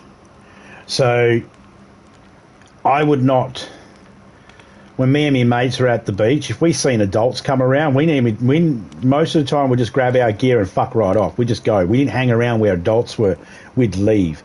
For multiple reasons. One, we want to smoke a cigarette without no one telling anyone, you know, or we've got one of us has snuck a beer or something. You know, don't want anyone knowing. Two, we don't want any adults trying to tell us what we can do and can and can't do, because when you're a kid and some adult comes up and be's a smart ass to you, all right, here's the thing that's happened. It's never changed no matter what generation. You'll always have an adult try and tell a child or a young person where they can and can't be and what the fucking rules are. And every time they do it, most of the time, that adult is 100% incorrect and try and bully a child around. I know that because I've had people try to do it to my kids, and I've gone up to them and gone, who the fuck you think you are, talk to my child like that? And I can hear their arsehole literally suck for air. Because they realise, I was in the wrong, I shouldn't have, I didn't know that they were going to have a big dad that was going to come around and fucking tower over me. Yeah. You should always talk about, when you talk about someone, to someone, you should always talk about them as if they're standing behind you.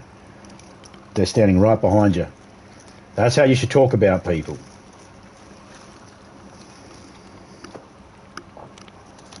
That's why I look over my shoulder right now and I go, Mike Tyson's a pussy. But if I was out in public and I wasn't in a locked room, I might not say that because he could be standing behind me.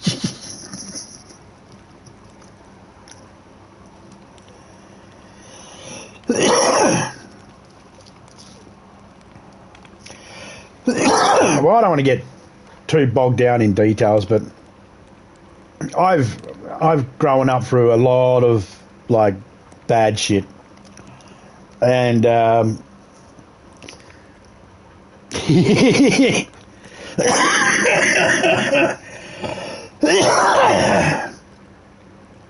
when you go to say something serious, but then you see something funny out the corner of your eye and you start laughing. No, I grew up with a lot of bad shit happening around me. So my eyes were already opened up very early on to dangers.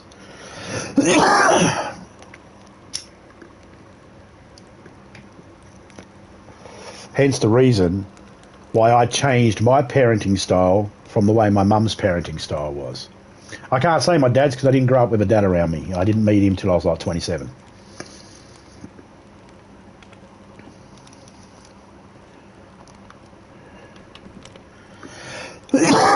Oh, what am I doing?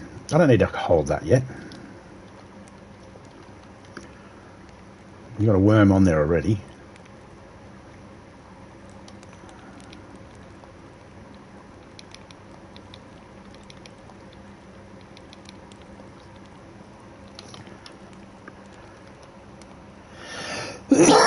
Wow. Could have got more fish.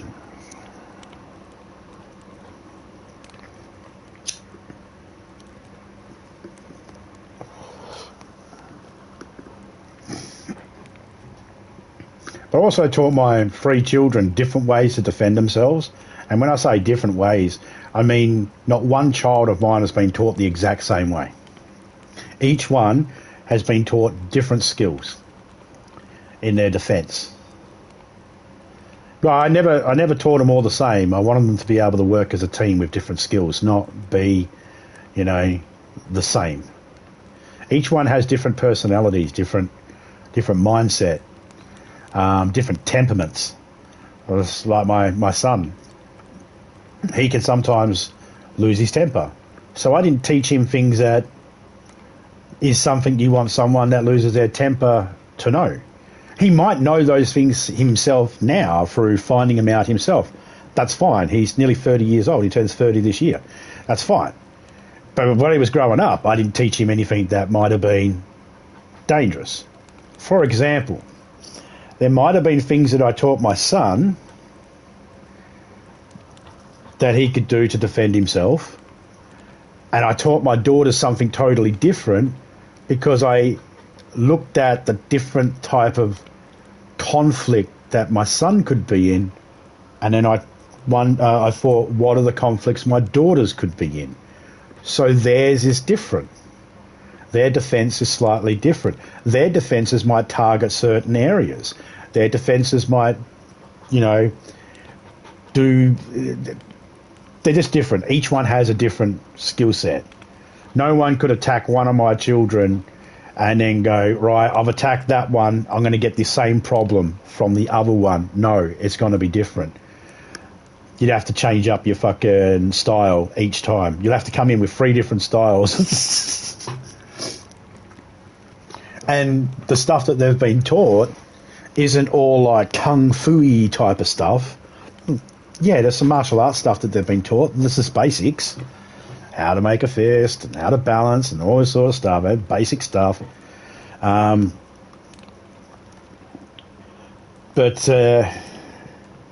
most of the things that I've taught them the stuff that I've taught them that's almost identical is situational awareness. How to be aware of your environment, how to be aware of the situation you're in, how to know when it's about to go bad, how to be able to, determine whether should I leave this position, should I leave the area I'm in right now, or is it okay to stay around? Those sorts of things. The signs to look out for. All that is the same. How they go about doing it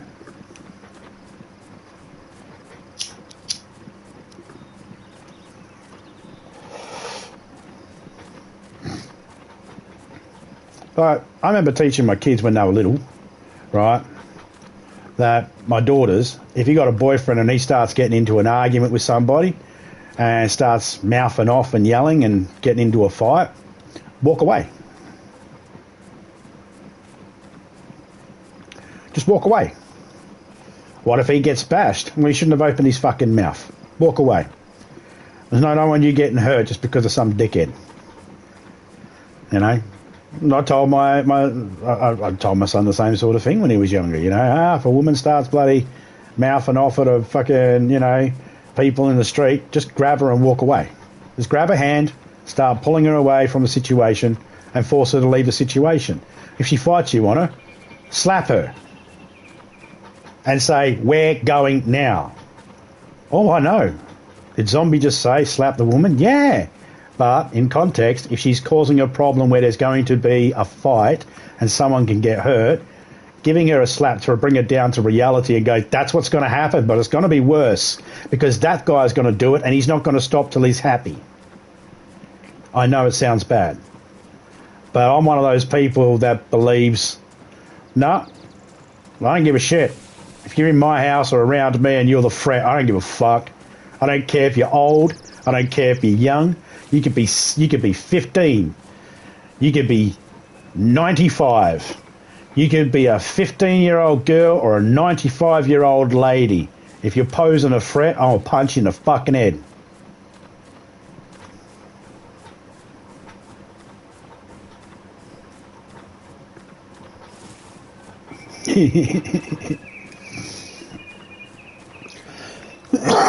Nah, man, I'm all about self-preservation. If I'm not alive, I can't protect my family. That's how I see it. So I need to stay alive. And if anyone's a threat, I'm hitting first. once I've done my due diligence, okay, I'm not just running around hearing an argument that's running in slap happy. You know, I do my due diligence. If I think that for some reason that I weigh up everything that's happening, I take into consideration everything that's happening, the environment we're in, everything. If we're in a pub, you know, or a nightclub or something like that, which me and Topeka don't go to, but if we were in one of those environments, then how I would react would depend on the situation. I'm not the toughest person in the world. I'm not going to walk into a bar full of 100 bikies and act like I can fight them all. That's not fucking happening. I'll get through one before 99 of them fucking jump on me and I'm dead. I've no illusions of that. Jeez. You know, I'm not trying to big talk myself or anything like that. I'm a human being after all, not superhuman. Da da da da! Zombie man.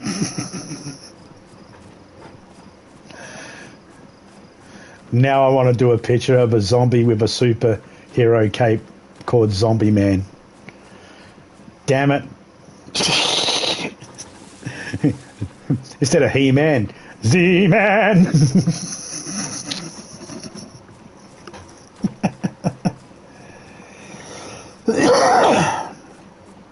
No worries, Philly. Take it easy, man.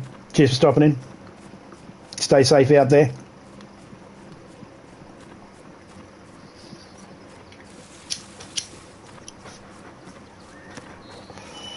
Before anybody, you know, just so everyone knows, I don't go around hitting women, okay? I don't go around hitting people in general. And I don't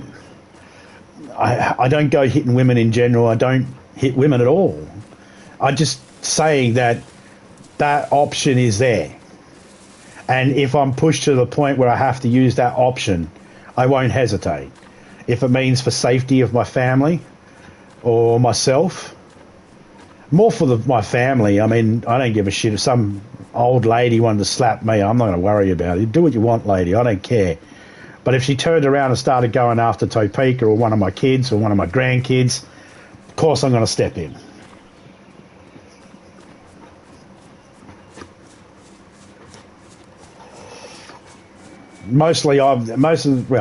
All the people I've ever fought have all been men, males. I don't go fighting women.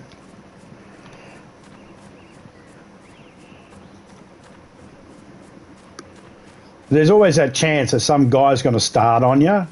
You get drunk people out and about. You get a drunk guy and his missus, and then he'll start on you, and you'll go, fuck off. And then he'll try to take a swing at you, so you punch him, and if his missus jumps in and tries to scratch your eyes out, I'll fucking slap her too. Get the fuck off me, cunt. The fuck you think you're doing? You seen your man get dropped? You want to fuck some too? Come on. Equal rights, equal lefts. Get your fucking shot.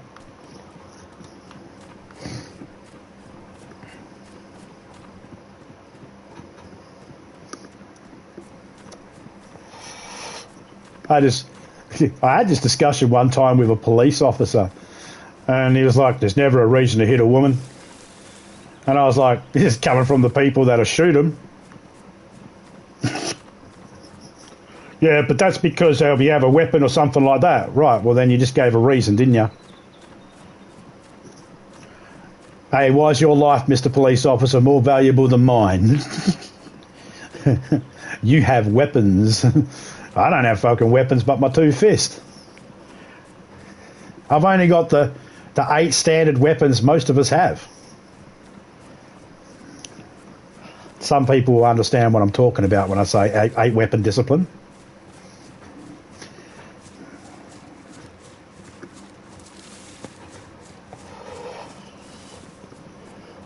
Might be a few out there scratching their heads going, what do you mean by that?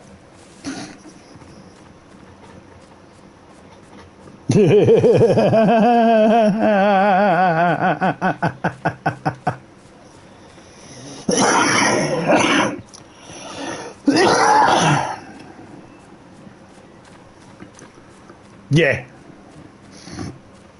Oh yeah, yeah, yeah. I've hit lots of bitches.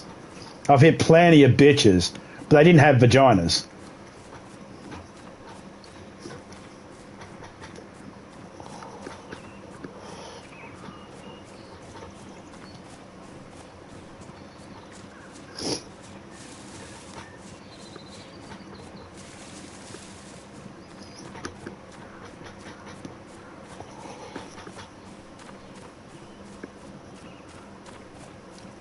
Zombie man, able to eat a single human in one sitting.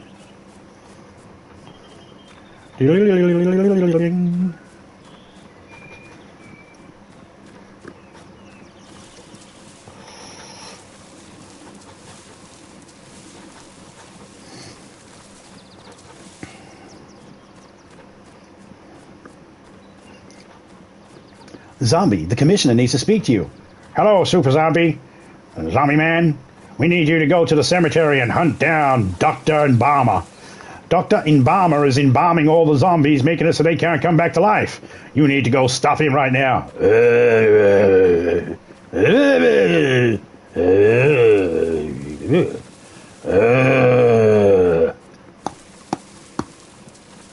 Chomp.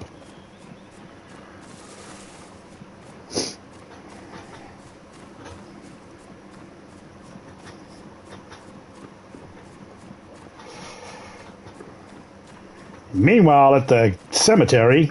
Dr. Embalmer's gonna get you, zombie. I've got you right now where I want you. You fell for my little trap. No, Mr. Zombie, I expect you to die. I could do this all day long.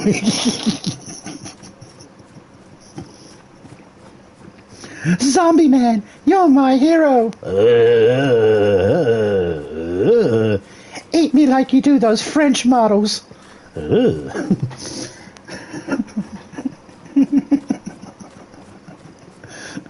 Zombie man.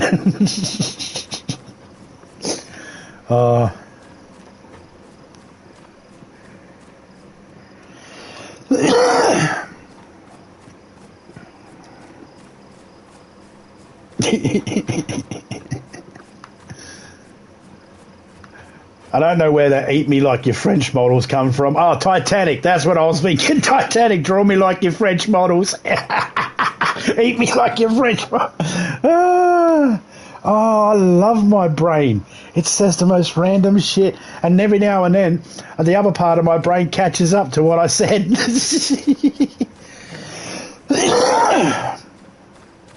Oh, and see that, everyone? Because I spent that time at the beginning making sure I ate all that dried food and kept drinking from the well and just kept farming that area for the food that's on those trees and kept eating all the dry stuff while I drank from the well, I haven't had to eat or drink on this trip at all.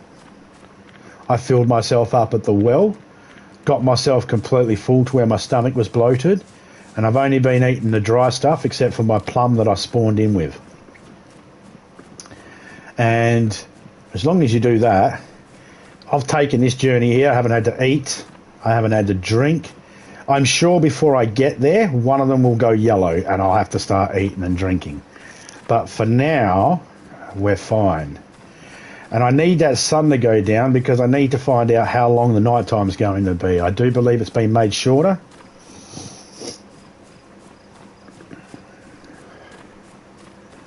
And if you're looking for the server, all you have to do is just type in this.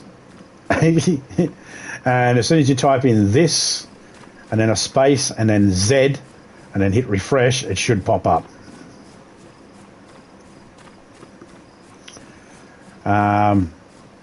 If you have everything disabled, I'll make it easier to find too. It's in the Asian servers, so if you switch that to Asia, makes it easier to find.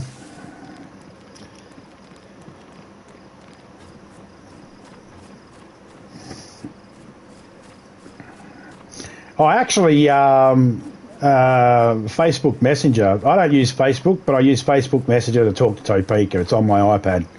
And so I use it to talk to Topeka and, You know, I've communicated with other people as well. I can communicate with Drunk Gamer. You know, well, I can even communicate with Criminal if I want to, but I choose to. I did at the beginning, but then once Criminal helped me sort out a Discord, I've just stuck with communicating with Criminal through Discord. Other people I communicate through Facebook Messenger as well, mostly people that are on YouTube. So we can organise games or footage or, you know, thumbnails or whatever. We help each other out with advice. Where was I going with this? Fuck. I had a fucking thought process. I had a point. I lost it. God damn it. Anyway. Oh, that's right. And remember how I sent you that picture of my grandson, and they made it like him look like he was a classic Victorian age, but they put a sleeve over his leg. They actually put a hand on his leg too and turned his leg into an arm with a hand, which I didn't notice the hand at first. Topeka did. I didn't notice it. I just noticed that his leg was there and now it's an arm because it's got a sleeve over it. Well, I put my logo in there today, and I used the AI thing that they have. And, hey, Mark Suckerturd. Is it Suckerturd, right? Mark Suckerturd, that's how it's pronounced? What? Hang on a second. What? My lawyers are speaking to me. It's not Suckerturd? Zuckerberg. Zuckerberg. Ah. So I've been pronouncing it wrong this whole time. It's not Suckerturd. No, let me get this straight, Mr. Lawyer. Is it Mark Suckerturd or Mark Zuckerberg? It is Zuckerberg. It is?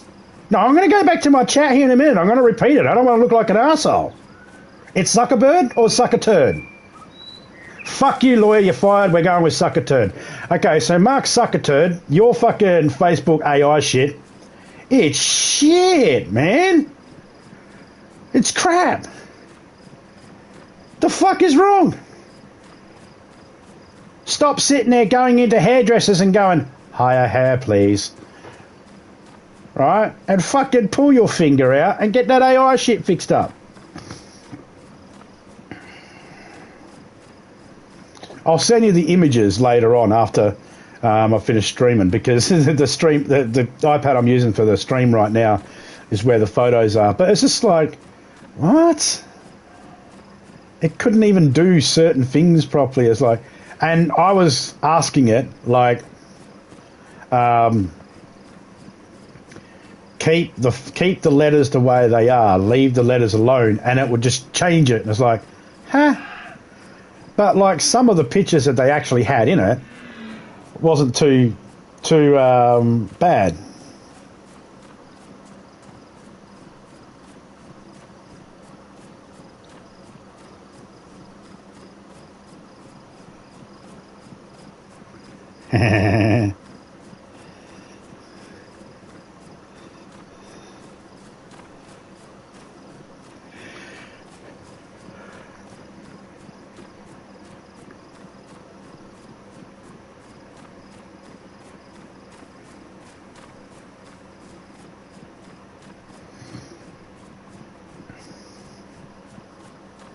He's Adolfo, you know him. Don't put your fingers near his face, he thinks they're baby corn. You have amnesia, you know this. See, like a can of drink just sitting right there. Why? I don't know. But look at that. We're just down from where we need to be, and we're finally being told, eat.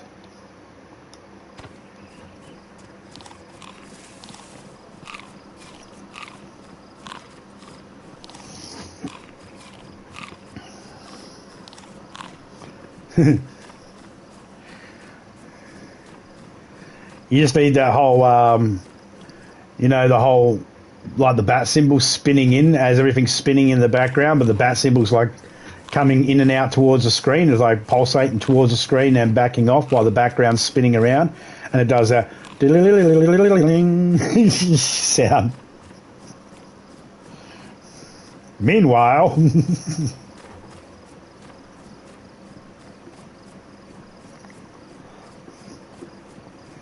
Batman has a bat cave. Superman has the Solitude, Fortress of Solitude. Zombie has a grave.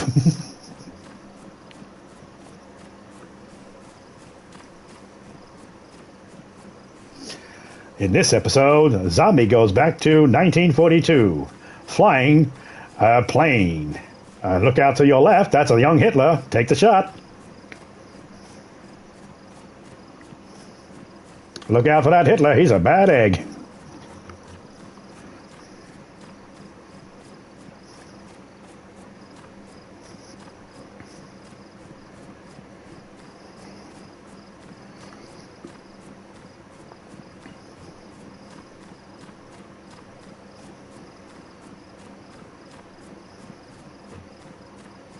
Na na na na na na na na na na na Z-Man. Da na na na na na na na na na na na na na Z-Man.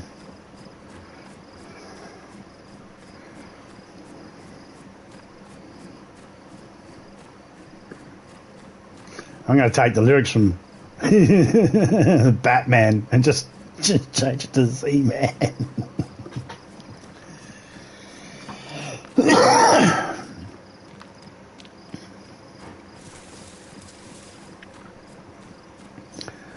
Oh, that's right. My map has gas drops. Ha ha ha! Shit.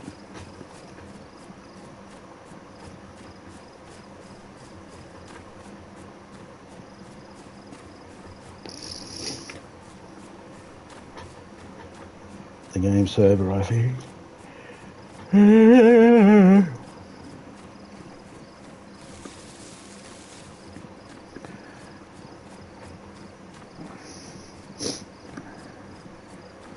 Ba-ba-ba-bum, ba-ba-ba-bum, bum bum bum bum bum bum bum bum bum.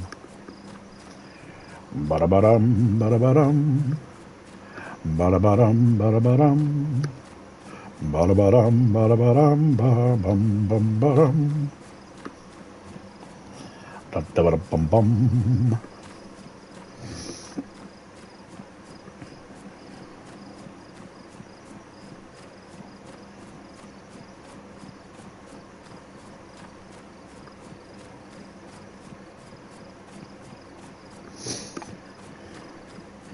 Hey, did you end up showing anyone poor man's puzzle, poor man's crossword?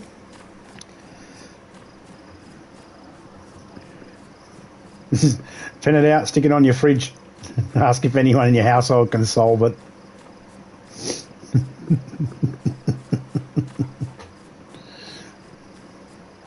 Sit it by the phone, so then when people are on the phone, they've got something to scribble on, trying to figure it out. Yeah, sorry, I just can't understand what you're trying to tell me on the phone. I'm stuck on fucking a cross. To a cross.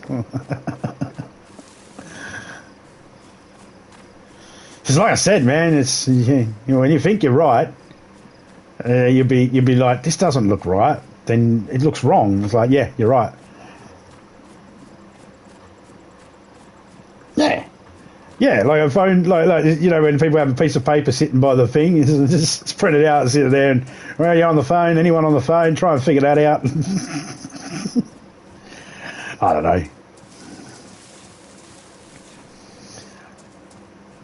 I've given it to a few friends and had to try and figure out, and most of them, you know, abuse me. That's not a fucking real crossword puzzle. That's more of a trick. It's like, come on, you can't. It's like you had no fun at all. just go with it, man. It's a poor man's crossword puzzle. It's not meant to be a fucking. It's not a proper. It's just a. Yeah, it's a joke. It's a fucking play on words. I don't want to give too much away because, you know, but you got it. You've seen it. It's like, yeah, O's, Y's, got it, yeah. Because there's a whole line of, yeah, got it. Oh, yeah, it was a play on words. To play on how grammar is and how things are like homophones and, you know. all that sort of shit. That's it. I was just... some of my friends have gotten really pissed off because they thought I've just given it to them to humiliate them, to make them look foolish and stupid. And it's like, no, everybody looks stupid because it's so, like you said, it's so obvious and so simple. Even the first time I learned it, it was like, what am I missing here? Because I'm getting all the across seem right, but that doesn't make sense. Until I stood back and I sort of reevaluated it. And it was once someone gave me the first one, I was like, oh, you fucking asshole. yeah, I get it. But I didn't think of it as a bad thing. I didn't think the person was trying to humiliate me or anything. It's like, it's just a gag, isn't it? It's just a funny little thing. It's funny. Yeah. Most of my friends are okay with it, but a couple of them have been a little butthurt over it.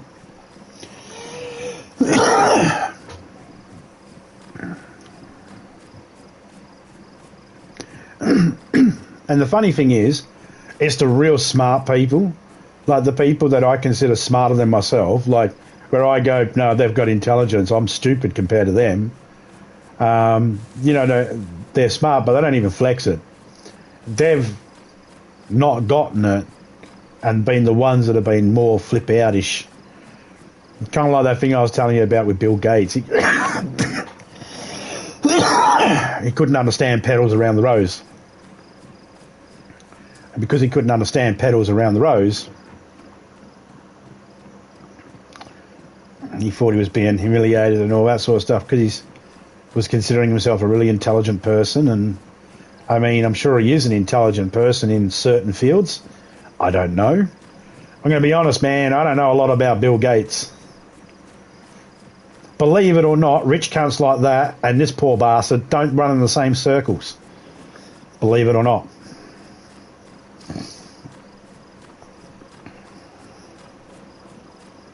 That's why you'll never find me on an Epstein list.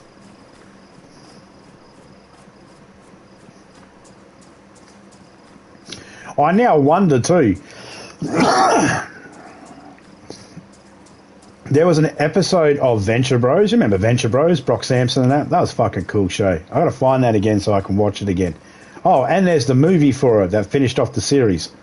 I got to get that and watch it. Anyway, Venture Bros. Awesome TV show. I'm pretty sure I introduced... Did I introduce that to you, Criminal? I'm pretty sure I introduced you to it. Or you might have already knew about it. I can't remember. Anyway, there's one episode where Dr. Venture goes to this party, and it's like a sex party. And the guy, one of the guys, like waiters that's walking around, is like, he's got a tray, and he's like, orphan sashimi. And Dr. Venture's like, no, thank you. No, wait, what? What'd you say, orphan? Did you say orphan? You said orphan. Yes. And then the guy comes out dressed like a tiger with a great big, hunting knife cock, kind of like from Seven, the movie Seven, and goes, and then Dr. Venture's told it's either fuck or be fucked. And I was just thinking, like, it just dawned on me, like, I joked around with Topeka on something, and I went, hang on a second. Was Venture Bros trying to tell us early? Were they trying to fucking tell us? Because some of the shit that's come out, it's like, it's right along the threshold of the same fucking type of talking here. Some of the phrasing is kind of close. Did they know what's going on? I don't know. I'm not going to assume they did. I haven't heard any official things. Just my own brain overtime thinking. That's it. Thinking overtime, that's it. That's right. I introduced you to Venture Bros. I introduced you to Drawn Together. I think I also flung you Paradise PD your way and Big Mouth your way as well by suggesting them. And Agent Elvis.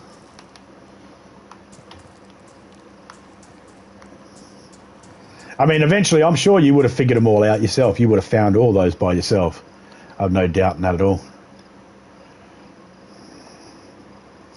Prison show. Oh, what was that? Shit, what was that? Jail for Life, wasn't it? Was it Jail for Life? They had the, I think the first episode had, didn't it have, what was that song? You know the one. You know what I mean. He knows what I mean.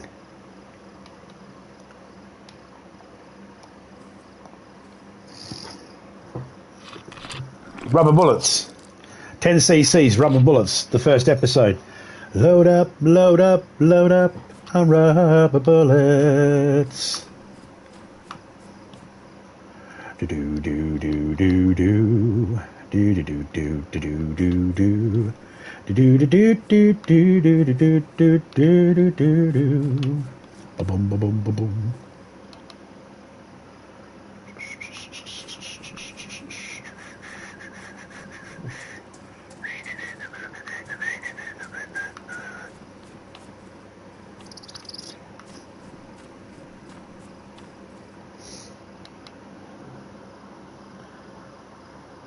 Super Jail. Super Jail, that was it. Super Jail. But the first episode did have 10 cc's Rubber Bullets, yeah? I'm pretty sure it did.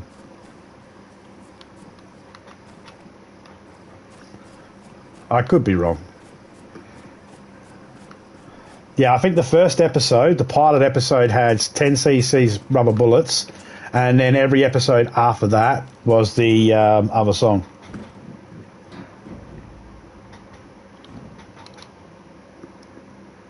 That's low insulation. I don't want it. It's low insulation. Low. Yes, please.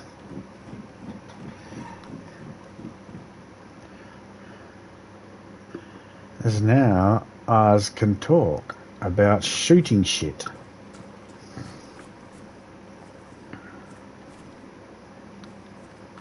Oh, dickhead.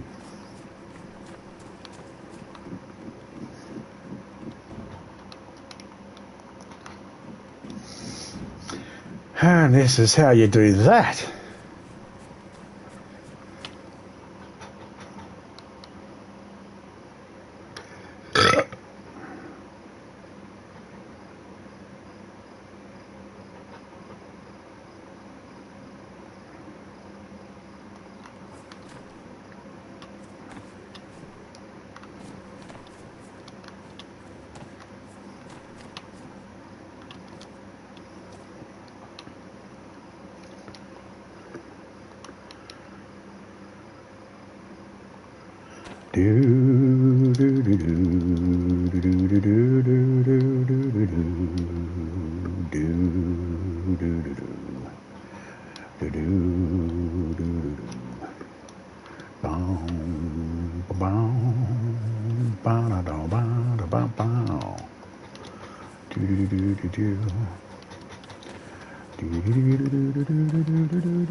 Ah, fuck off. Now that fucking song is stuck in my goddamn head. Fucking hell. Oh, I'm going to be hearing that for days. Let's get in here. Let's just close that.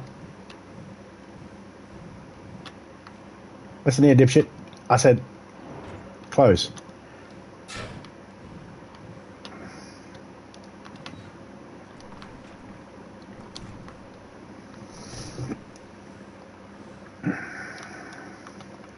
Alright, I'm going to sit down like that.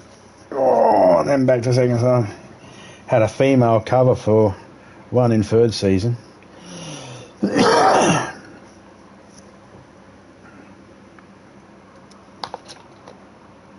Yeah, I'm Coming Home, that one.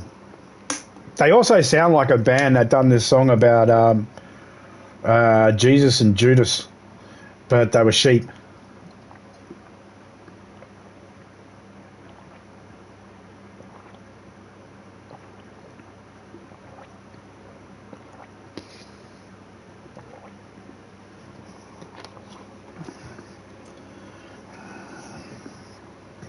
Oh, in case anybody hasn't realised, my journey out here, this is a place where I can guarantee to get some water bottles.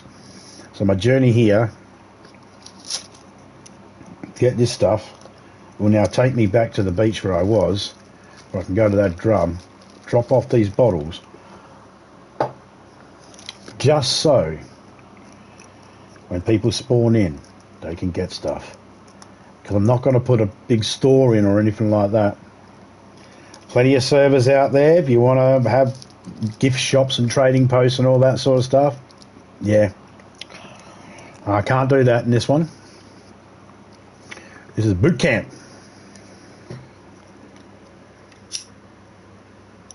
Not really. Honestly, I just can't be stuffed.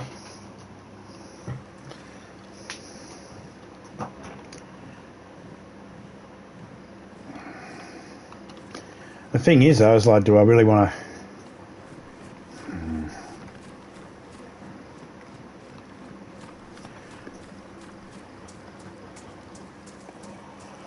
I'm going to head 1, 2, 3, 4, 5, 6, 7, 8. We got 8 cans of drink. We got food.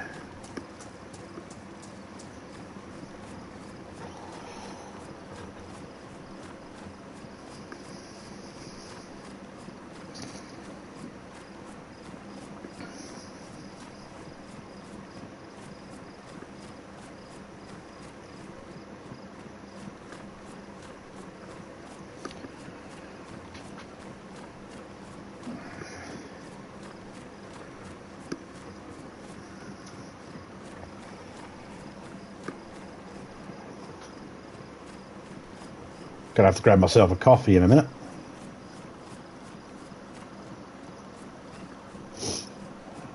I don't know what that last one is, where you said that one too. It's just a black picture for me. I don't have any. All I see is this. I'll send it to you what I see. So not sure what that one is. Just thought I'd let you know there, criminal. I'm not sure what that one is.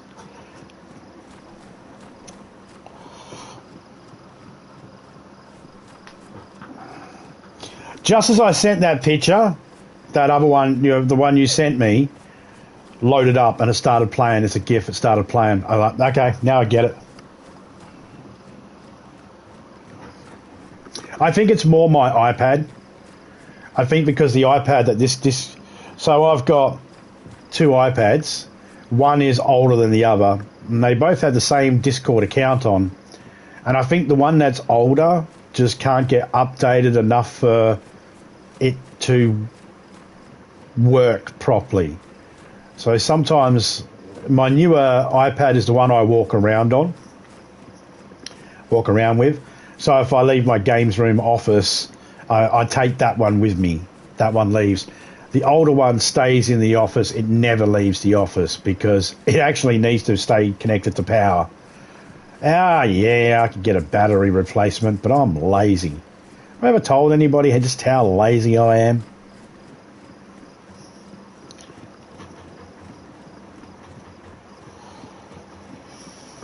So yeah, I would lean to my iPad first. Unless it was happening to both you and me, then I'd go it's Discord. But if it's just happening to me, I'd tend to just automatically accuse my iPad of being the dick. Oh, I'll tell my iPad all the time. Why do you make me look foolish? Why do you make me... That's not the... I will literally write up a sentence and go... And I always proofread things. I always write a draft, proofread it before I hit send. It only takes a couple of seconds. And I've literally seen words change just as I've sent it. It's like, why the fuck did it put that word there? There was no reason for that word to be there. Why did they put that word?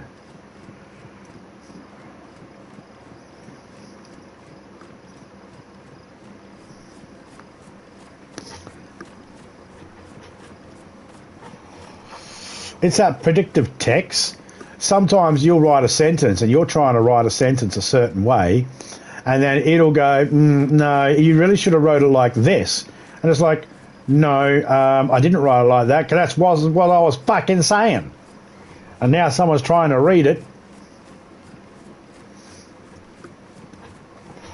For example, I was in Loki's last night and I was explaining all the 13s and all that sort of stuff.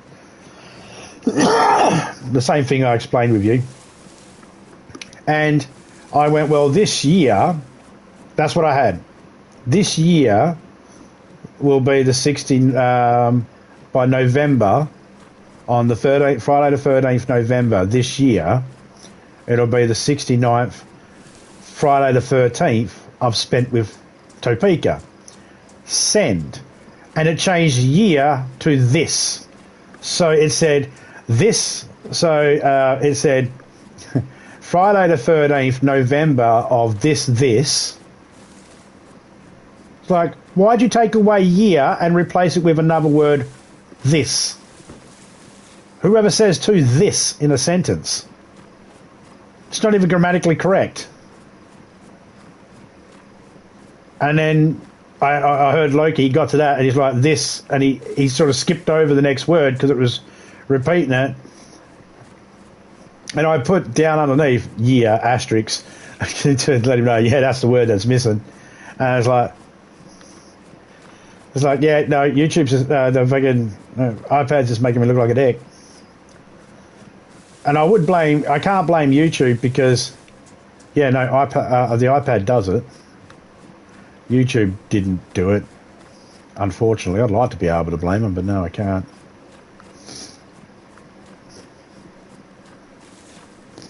That's right, I'm supposed to be over this way.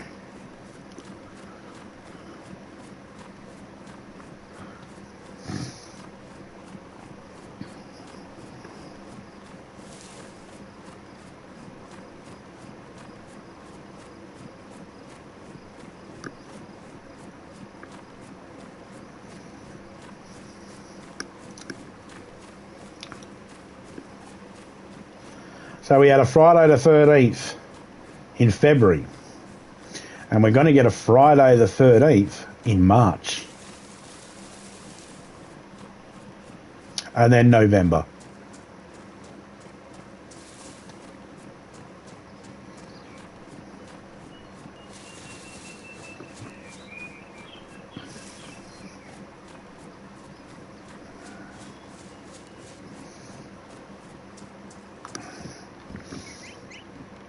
Well, I can't believe it. There is a whole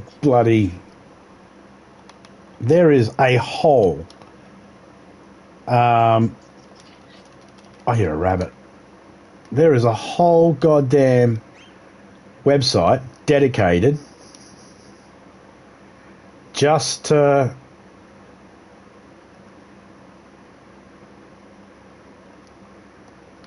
Friday the 13th.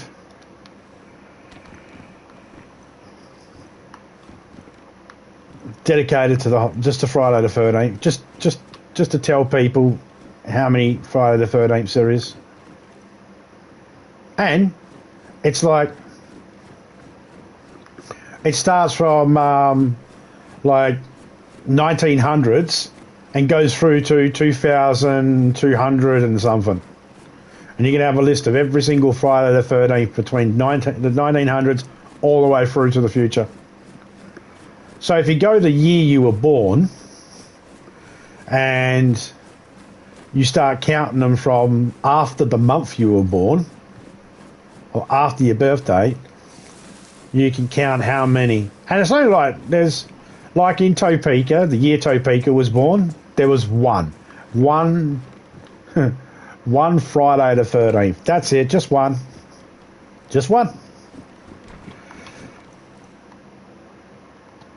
There was like two in mine. In my son's year, I think there was like three.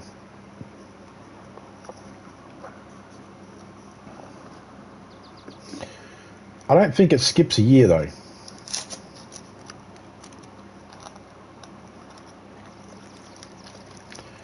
Need to eat some food.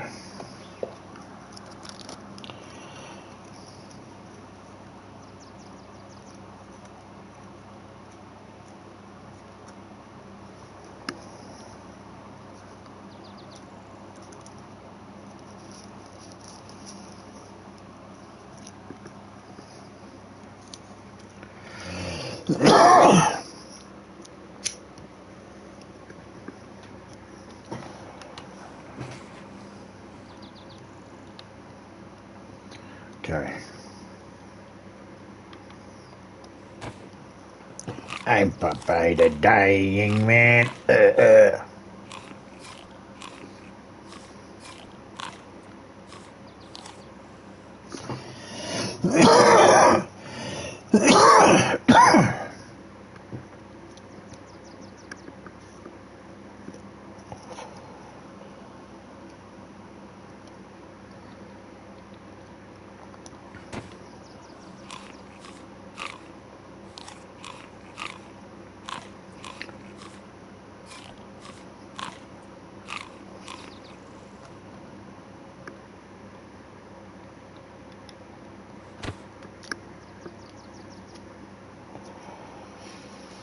Part of me thinks I should probably have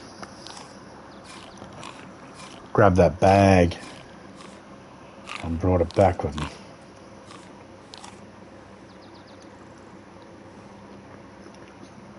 But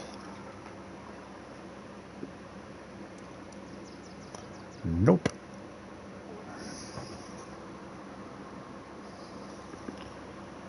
Okay.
Right, let's go. I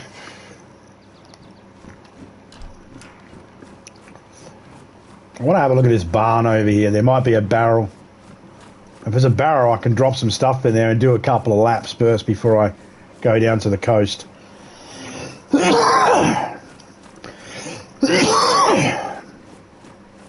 Personally, I'd rather go to the coast with a larger stack of stuff.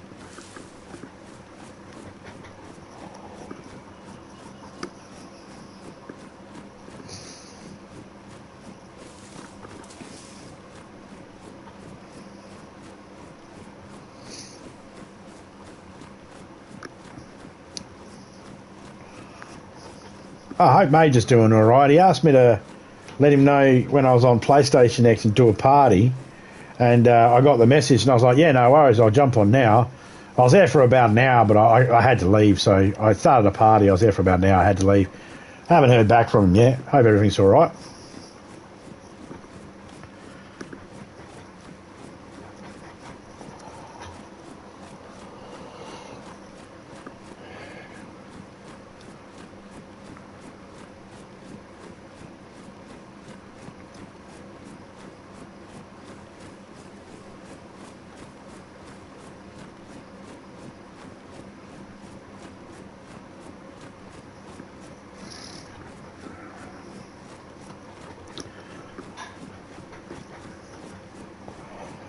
So this place can get hit with gas, and I don't want to get caught out in it.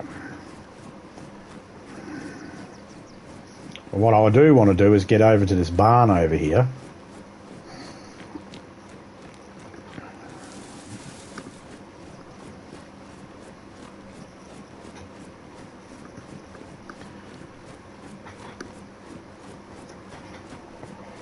I should also probably look around for trucks and cars.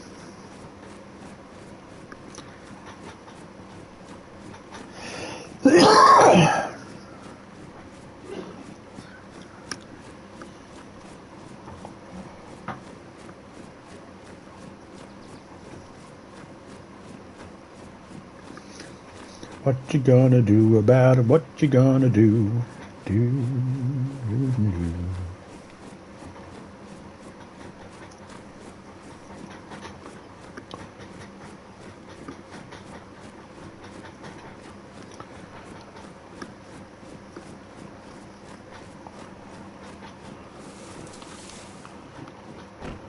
Ah, bugger.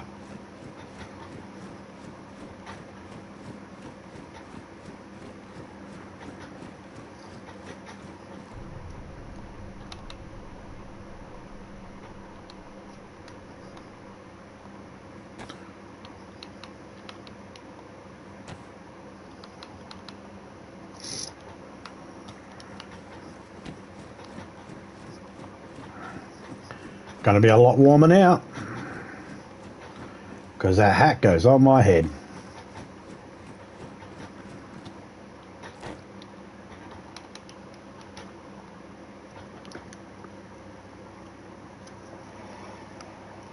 It's chilly, it's raw, we're gobbly gobbly gobbly goop.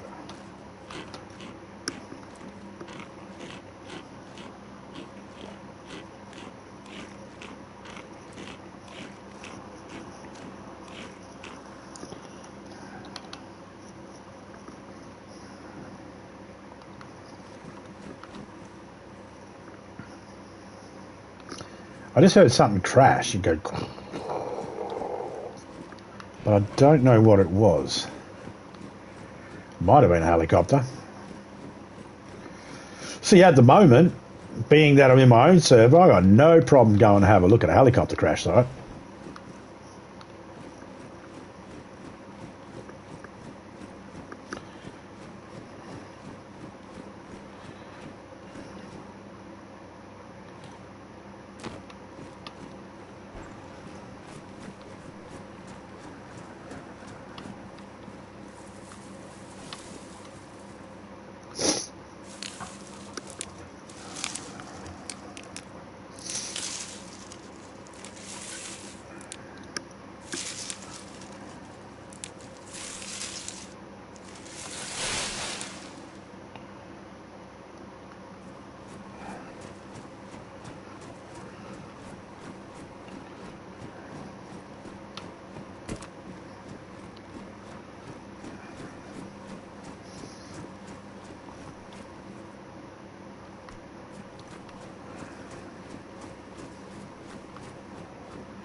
Just sit right there.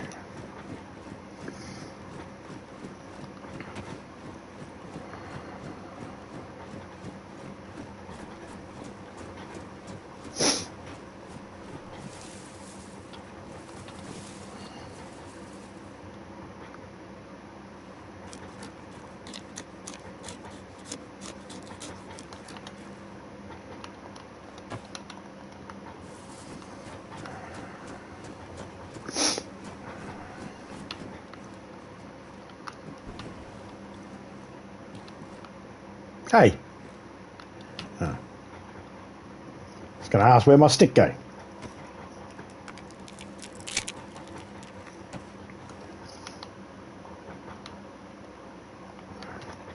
Really, I would have preferred to actually have found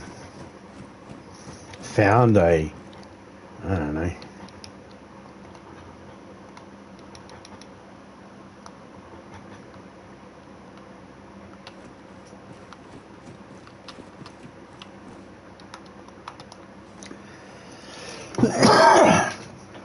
sewing kit, gun cleaning kit,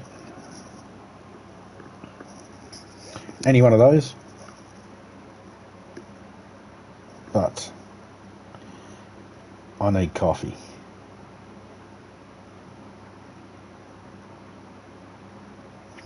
Still can't get my fucking Streamlabs up and running.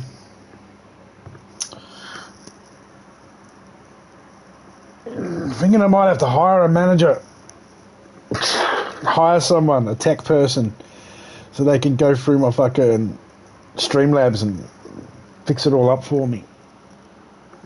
Because I can't fucking do it. Maybe when we get a new laptop. We were supposed to get one last year, but lazy. So I decided we're going to get one this year, but we've got a couple other things we need to sort out first. Streamlabs isn't a real big issue, but I do like to be able to just put the thingy in and the link pops up or the message pops up. But either way, I'll be back in a minute. I'm going to go get a drink.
I'm back. Just opened up the fridge and realised Topeka's gone full boil.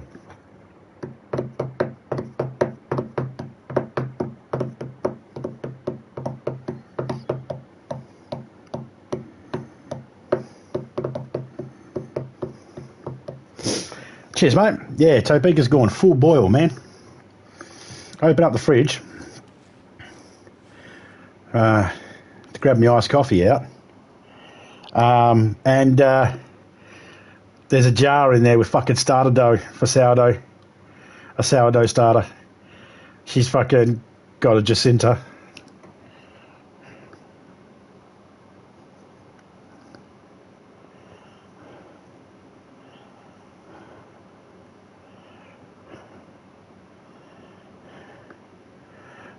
Spider-Man, zombie man, goes wherever a zombie can, eats whatever a zombie can.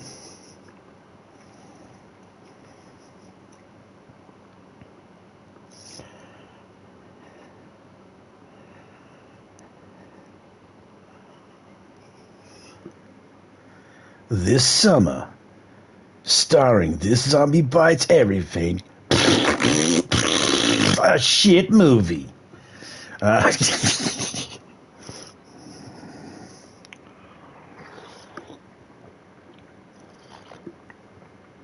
print it out and put it on a fucking in a game cover or in a fucking DVD box and just put it on the shelf.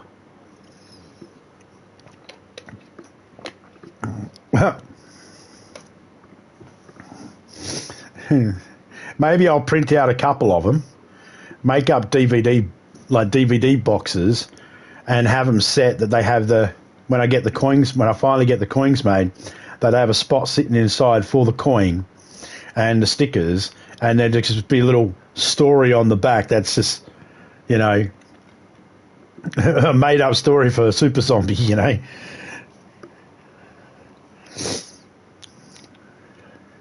Maybe that could work.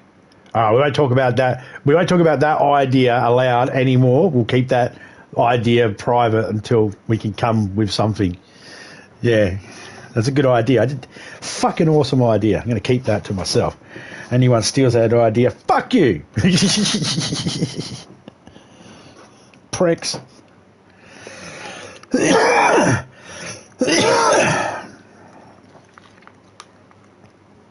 Yeah. G'day, Taz. How you going, mate?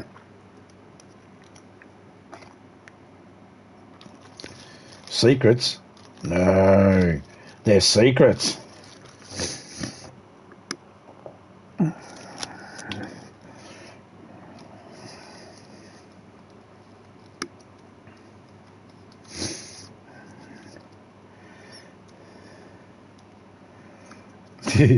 No, it's just an idea I just came up with, and then I thought, well, I won't work on the idea anymore.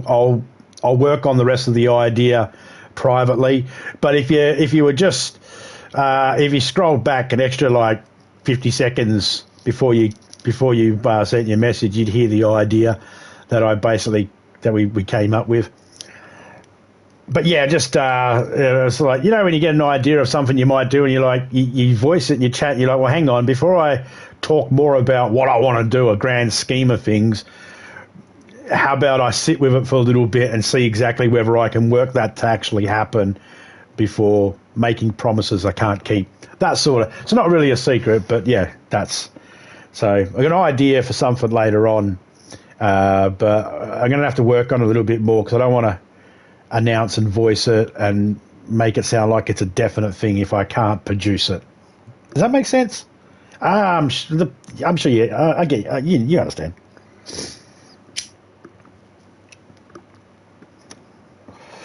But how are you doing anyway, mate? You doing good? You and the family?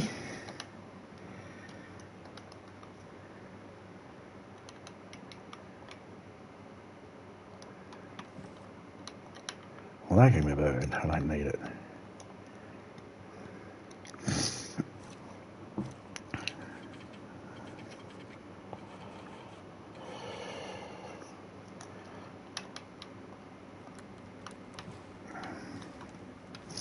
Now, the best thing to do is when you get near a fire, crouch, just back away. As soon as, see how I got the inventory space pops up in vicinity there on the left? Back up. As soon as it disappears, that's where you're safe to sit. You shouldn't overheat too much sitting that distance away from the fire. And it also means that when you push to get up, you won't step into it.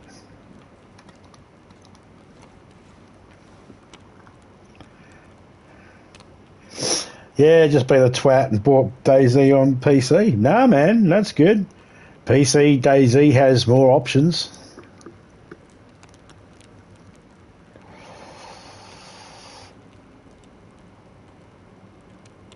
It's easier to use the inventory on PC compared to console.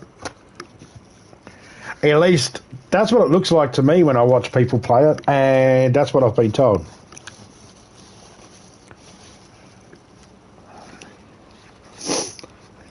Yeah, right.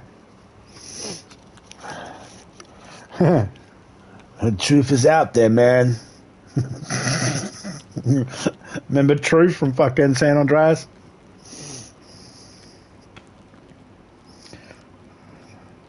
Got the old arthritis though. Oh, well, trade that in and get some new arthritis. Old arthritis sucks. Get new arthritis. It's much better. Keyboard, mouse, going for combo controller and keyboard, mouse. Yeah, see, I got to use a controller because my left hand doesn't work properly. It hasn't worked properly after an accident. So I struggle. And that's why I like DayZ because, you know, let's be honest, with a controller, I could just use my thumb to push and walk for miles and miles and miles, and I only have to really worry about two hands, and I could put the controller down and I could just use my right hand to push up on the stick to move my character around. But it's why going against zombies and animals is way easier for me than going against other players, because I don't have that reflex coordination for things that are unpredictable, and a online player is unpredictable compared to an NPC zombie or an animal. They're more predictable in their movements, so it's easier for me to combat them than it is, say, other players. When I play GTA and games like that, I got to have the aim assist on, because eyesight's also a problem. But it also helps me with the fact that my hand doesn't work properly, so I feel like I can actually get just as many kills as everybody else, because I can lock onto them and kill them and that. So, yes, when it comes to gaming, you have to do whatever makes it easier for you to be able to game. And to hell with what anybody else says. I've heard people say people on PC shouldn't use controllers, or I don't like when people use aim assist. It's like, you do realise that aim assist it's an assist. If you're okay not using it, fine. Some people need that extra assistance. They shouldn't miss out just because hand doesn't work properly or eyesight's bad. It's just not, no. So I've always disagreed with those people.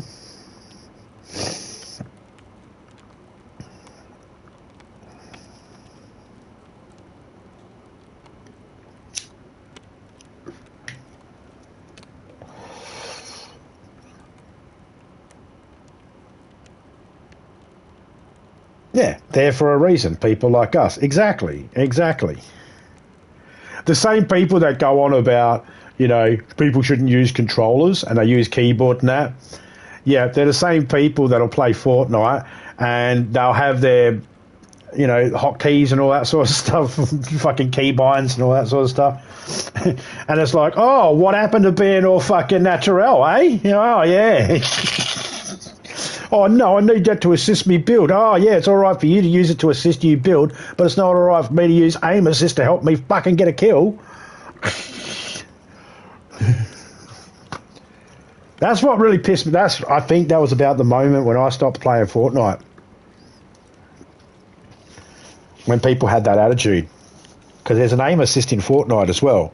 And people had that attitude of you can't use it, and people that shouldn't use it, and only losers use it. Same people doing keybinds and hotkeys and all that sort of shit. It's like, what's the fucking difference? Fully set up and ready. Awesome.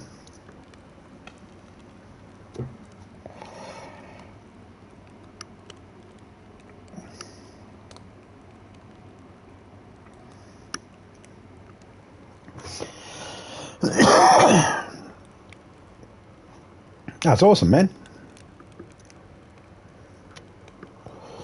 But you see, you have the ability to be able to, if you have a PlayStation and I'm going to assume you're keeping your PlayStation still, right? You're keeping all your console stuff still. You're not going to get rid of it. And if you have the benefits of both worlds, or all the different worlds, at least then you have the ability to grab any of the free games that come out on PlayStation. You can buy games for PlayStation, buy games for PC. You have the ability to be able to play with people around the world on both console and PC. That helps. That helps with, honestly, I'll tell you right now, guys, honestly, if you want to grow a community, be accessible on all the different platforms. That's what's going to help grow your community. If you just stay in one, it's going to stagnate you a little bit. It does. It's just like, because you're only getting one community, there's going to be people that come in, they like your stuff, but you're not playing on the same console or the same thing. So they start thinking the chances of you and them ever having a game, not going to happen.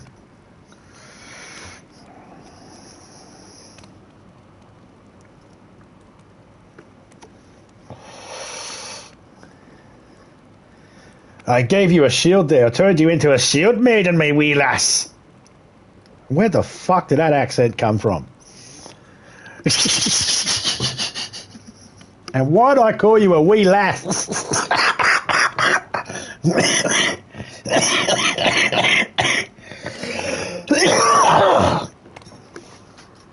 Oh, that's right. I was watching Vikings Valhalla the other day.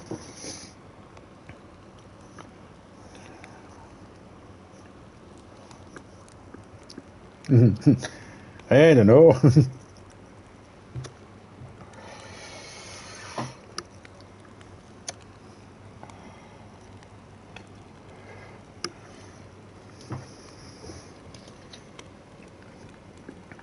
Well, it is raining outside.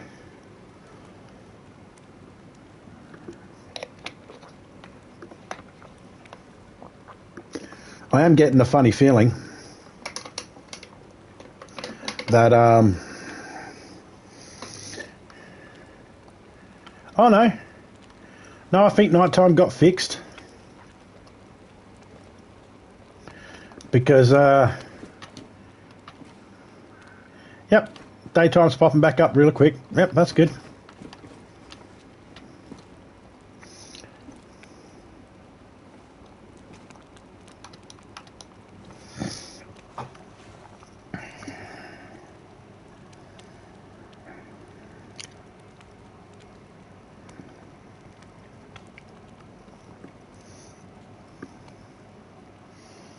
Do you think you might end up getting your own server one day on PC?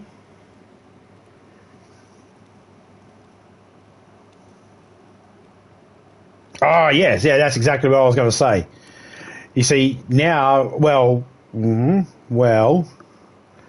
I mean, to a degree,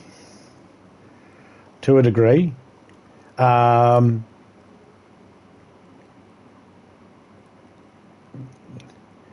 the DayZ mods that you can explore will only be on servers you own.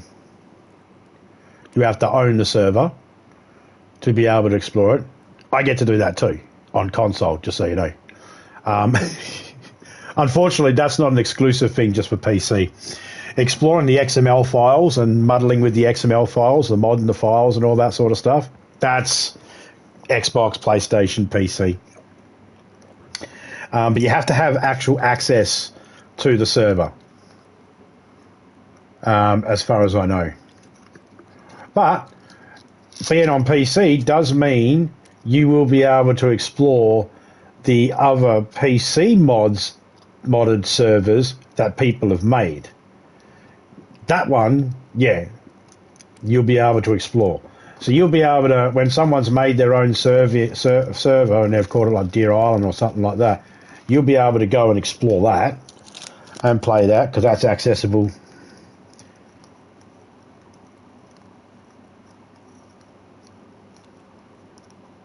Yeah, that's what I'm saying. Yeah, that. I was just getting to that. I was just getting to that. But you have access to those other ones, like Deer Island, and I can't remember the names of all of them because I don't explore them. But I have a list of all the maps for those because they're all in the I Survive.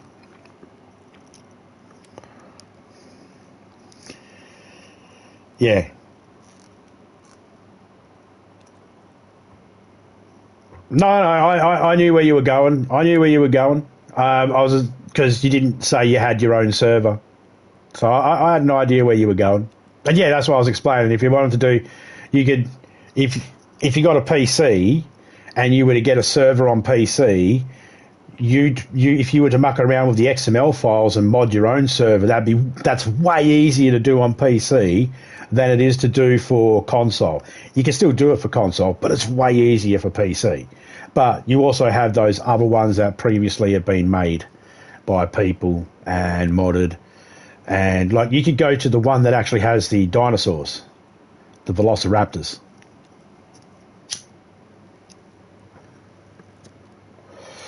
Or the deserty ones. Because people have made desert maps as well. That's why we're getting Badlands soon, because people made them.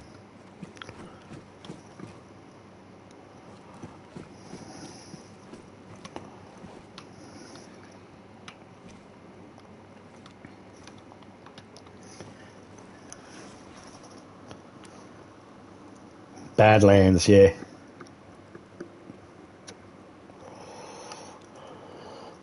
I'm waiting for that one to come out.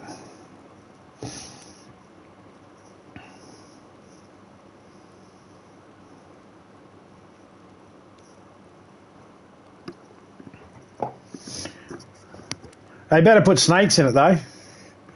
DayZ developers, if for any reason you don't put snakes in Badlands, then you're a fucking idiot. But then you also make us have to peel a potato before we can eat it, so yeah. 1.28. No idea. No, Badlands will be a complete new... Badlands is its own DLC. It'll come out this year sometime. It's complete own DLC, just like Livonia and Sakal. It's not a update or anything like that.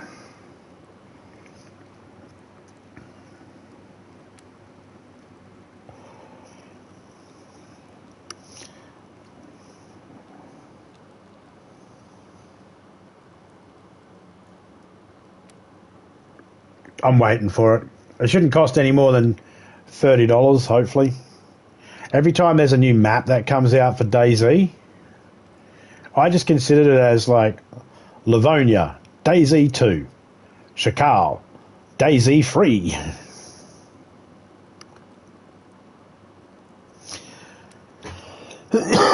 Oh, is there? Update coming for console? Yeah, probably. It'll be PC, console. Normally whenever there's one for the console, it's PC and console. How's this? Any of those updates that are going to come up, right? If you want to look at them, you can't. Like, so they do test servers, right? And Xbox gets them, PC gets them, PlayStation do not get them. DayZ goes, if it works on PC and it works on Xbox, it should work on PlayStation 9 times out of 10. It never does straight off the bat. We have to get a patch because they don't bother to fucking... They don't put it on... They don't have early access for us to try it on PlayStation. Only PC and Xbox. So you could get on your PC right now, and if there's an update coming out, you could look for the early access server, jump in there and have a look at that update before it's actually released.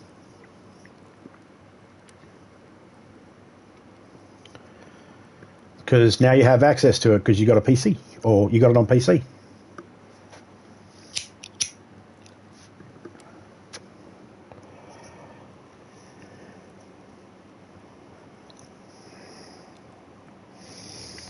Yeah, problem is with PlayStation is as soon as they say it's stable, they go, it's stable, it works on Xbox and it works on PC, and they just automatically go, yeah, it'll work on PlayStation.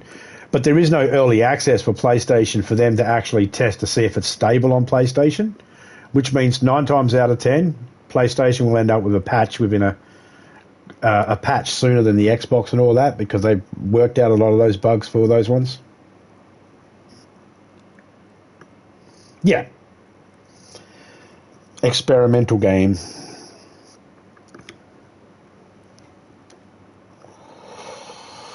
Well, the fun thing about DayZ is it is a mod.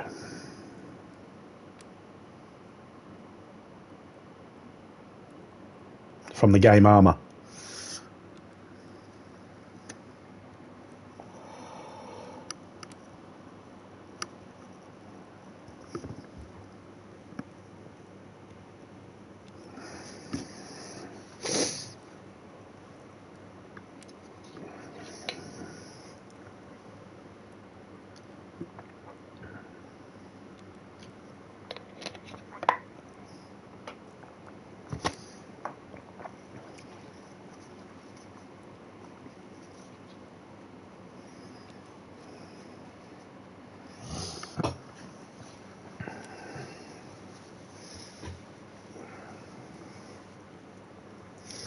Well, the last time I actually spoke to one of the DayZ developers, I was being told I'm not allowed within 50 metres of their home. I'm not allowed to threaten to kick their balls If they don't bring in an umbrella, I'm going to have to stay 100 metres away from their workplace. I'm not allowed to contact them through myself or any third party. And I had to... I'm joking. I'm joking, everyone. I'm joking. I've always had a bit of a... I've always wanted to speak to developers. I've sent them emails. I never get anything back. But I've always wanted to speak to them and say, for a game that you try to claim has realism, why do I have to peel the potato? The amount of times I've starved and other people have starved because we're struggling to find something just to peel a potato just so we can eat it. No one in the human history has said, I'm going to starve to death because there's skin on a potato and it's all I've got to eat. You can literally go to places and buy potato skins to eat, fried potato skins, and potato in a jacket. It's common to eat the skin. In nearly any country where potatoes are, the skin is not looked at as, it's the dirtiest thing in the world, got to get it off. But for some reason, whichever pussy, yeah, that's right, DayZ developers, I fucking said it. Whichever one of you pussies goes, I can't eat potato with the skin on it. Cry me a fucking river and fix the potato situation, you fucking cockspank. No, it's not the game engine. No, not the game engine, mate, because you used to be able to eat it without having to peel it. It never used to matter. They added it. And they added it within the last 3 years. They added that.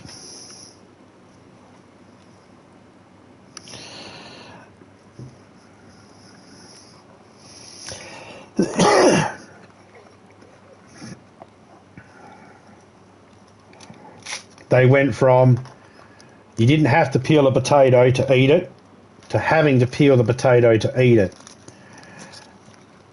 And it's the only fruit you have to peel to eat. Because if you put the banana in the game using the mods, which you can, because the banana's actually in the XML files. So if I wanted to, I could go into my server and I could turn the bananas on. So bananas are found around the trees. And you can pick up a banana and it'll go, eat it. You don't have to peel the banana first.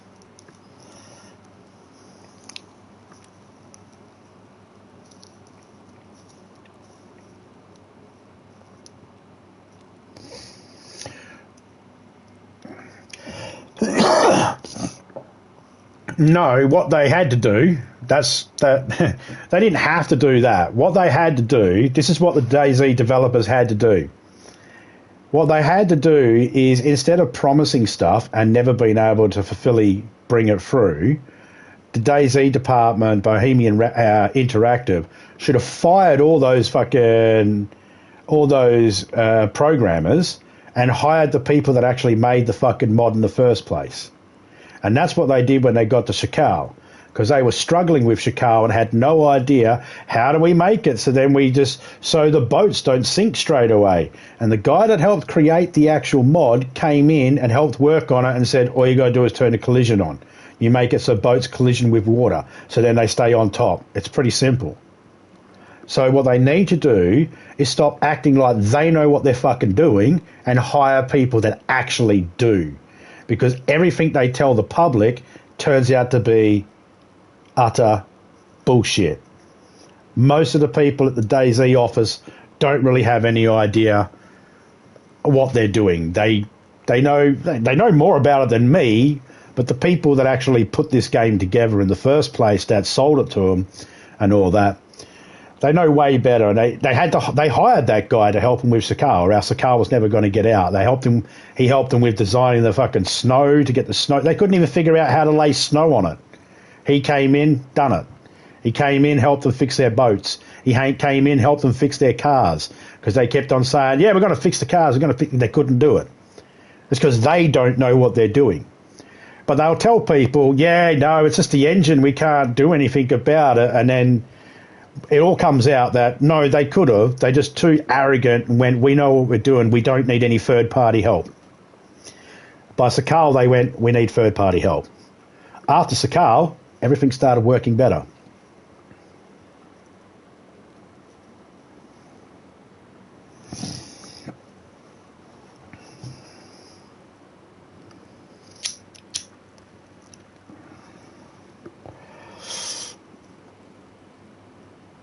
I mean, that's it. I mean, you just got to get if you know what you're doing, right? I'm one of those types of people. If I know what I'm doing, I'm good. And as soon as I get to a point where I don't know what I'm doing, I am humble enough to stop and go, I need help. I won't keep pushing, saying, I know what I'm doing, leave me alone, I know what I'm doing. And that's what the DayZ developers did overall, was that. They had that attitude. And they didn't. They didn't have the skill set to back up their fucking claims of, we know what we're doing. And I know that I don't have the skill sets, so I would automatically stop rather than look like a dickhead and get someone that does. Because, especially if it's my name, if my name's attached to it, I need to make sure that my whatever I'm working on is reliable and works and, you know, all that sort of stuff. Just want the rain to stop. Do you think there will ever be a PS5 remake of DayZ? No.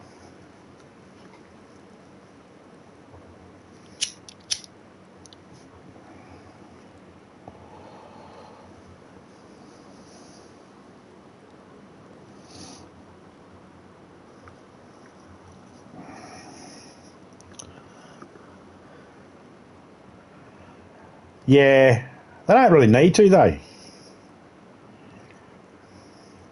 I mean, I'm kind of a tech guy in the sense of I understand some technologies, and there's some technologies I don't understand. I'm not the smartest man when it comes to everything technology-wise. But we got satellites up in space, all right? Been up there for many, many years. We don't go up to space, grab the satellite, bring it back down to Earth, add new programming, and then send it back up. See where I'm going with this, right? We create the program down here on Earth, and we digitally send it to the satellite, and we have it update. It's the same principle. Granted, someone doing it with a satellite's probably going to make sure they dot their I's and cross their T's a lot better than someone doing it for a video game.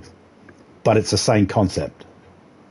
So the whole idea of DayZ developers going, this is the reason why, that's the reason why, it's just a smokescreen to cover up the fact that they had no clue what the fuck they were doing. Once you understand the fact of, that's right, they do upgrade fucking satellites all the time. They don't go and grab them and bring them down. It's all done digitally and wirelessly and remotely. Yeah, because it can be done that way. You know what the previous system is. You know what system you're adding. You know what links you need to make in between to bridge the two together. You write the program so it does it. It's all programming. So, yeah, it's easy enough to be able to be done. It just all depends on the dedication of the team that's working on it. If the team's not dedicated enough, there's always going to be flaws. If the team's really dedicated and it's a high value thing, it's going to be fine.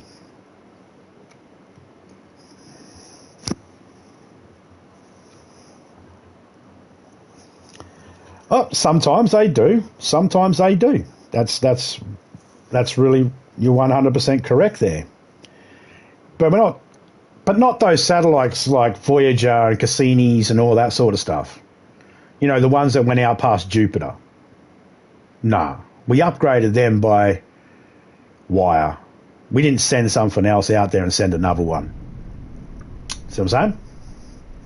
It's not just the satellites that float around Earth.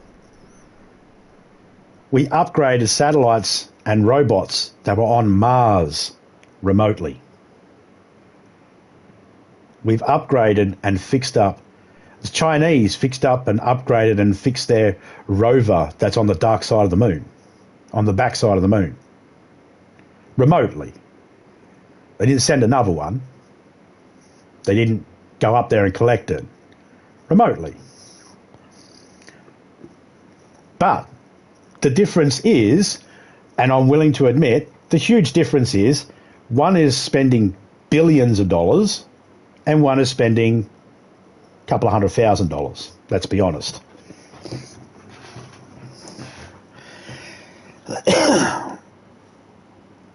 Gonna make keep coffee? No worries, man. Take your time. Say hello to wife for us.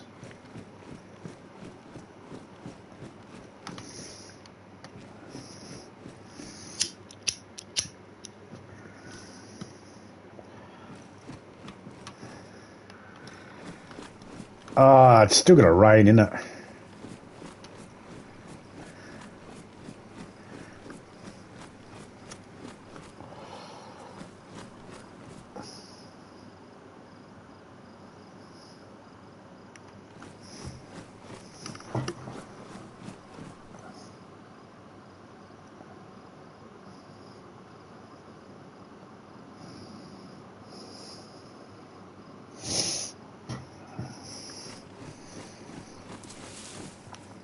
I'm scared of the clouds. The rain is going to get me. Can't sleep. Rain will get me. Can't sleep. Rain will get me.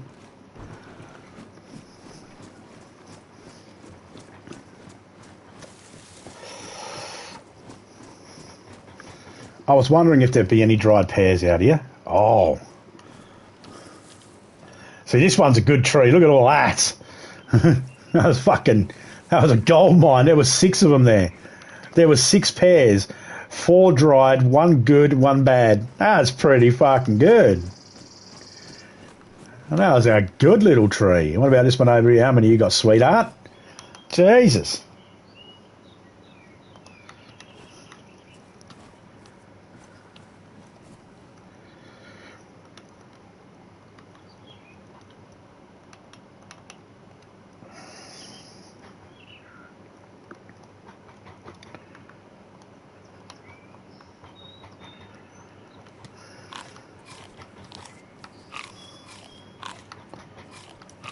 That's why I don't mind this spot.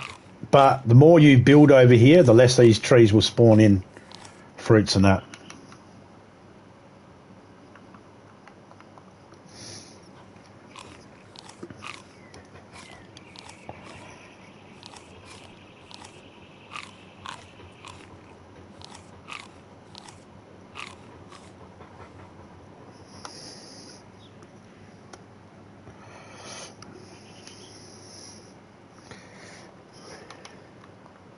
Oh, you just let her know, a YouTuber that actually thought it'd be nice to say "g'day" to the whole family, rather than just being arrogant and thinking only Taz exists and no one else in his life. Nah, that's cool, man. That's cool. I've never really had a conversation with your wife before. I mean, of course she doesn't know who I am. Wouldn't expect her to. Oh, it's just something I always say. I always like, yeah, say hello to the family for us. I don't even know why I say it sometimes.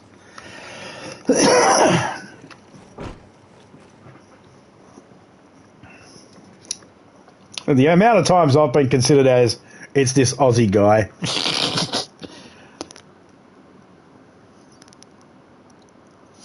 Did you know that's exactly what NASA stands for, criminal? Need another 7 astronauts. I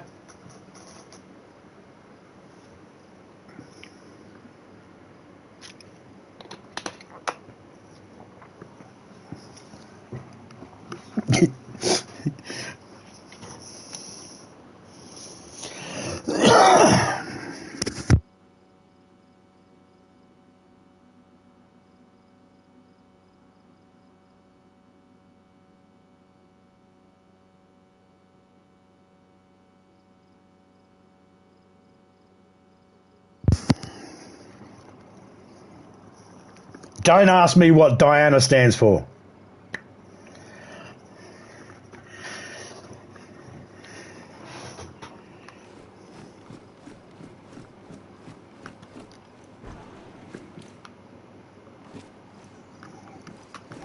I know you want to. I know there's a part of you going, go on, tell me. Tell me. What does it stand for? What does it stand for?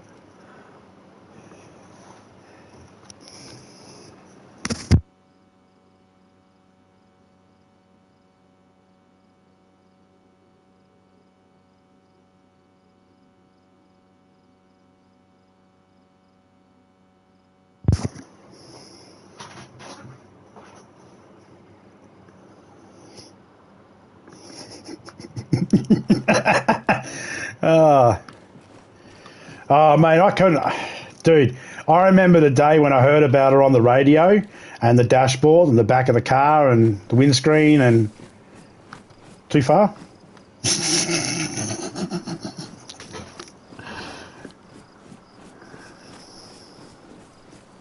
Oh, oh, oh.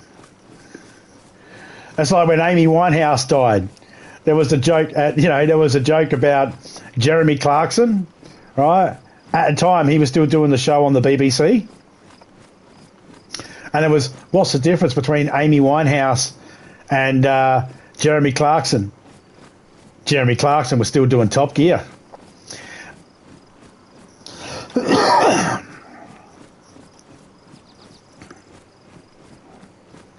Now, I don't know anything about Amy Winehouse other than she died. It may have been drug related, and she made a song about someone tried to tell her to go to rehab, and she said, no, no, no, or some shit. And it's like one of those ironic things, maybe you should have. But other than that, I don't know anything about her. I don't have anything against her music. I've never really listened to her music. I don't even know what style of music it is. I don't know nothing about her too. As far as the joke goes, it's just a joke. Any Amy Winehouse fans out there that are a little bit upset by that joke, I'd just like to take this moment to say, grow a fucking pair. It's a fucking joke, for fuck's sake. Is she mad? She's not mad. She don't care. You can get offended by the Amy Winehouse joke when Amy Winehouse gets offended herself. Until then, shut the fuck up. Or not, I don't care. I'll just make the joke again, louder, and I'll just make sure I do it in someone else's channel where they got a bigger fucking following, so then more people hear the joke. A barrel! Here's a barrel. Now I've got to go back over to the goddamn barn.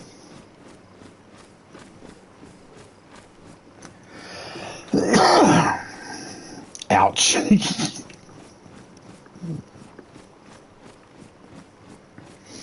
Oh, I make jokes all the time.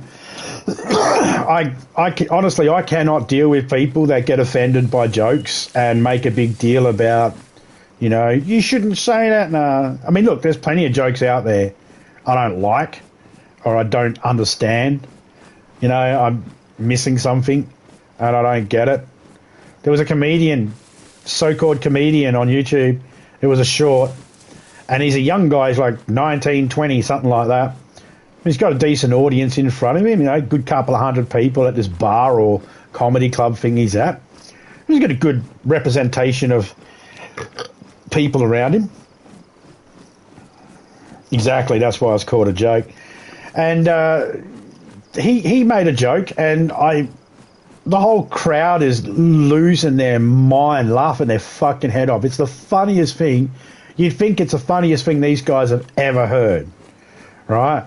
You'd think they've just seen that little video clip of the penguin tripping over the other penguin, or the panda when the other panda sneezes, the baby panda sneezes, the mama panda shits itself. You think you're seeing that. Here's the joke. Don't you hate when your girlfriend goes and gets Chinese and she forgets the egg rolls? And the whole crowd goes wild. And I'm like, am I missing something? What's the egg roll bit? She forgot to get is egg roll slang for something? I eat food. Is egg roll slang for something? Can someone please fucking tell me if egg roll is slang for something? I need to know.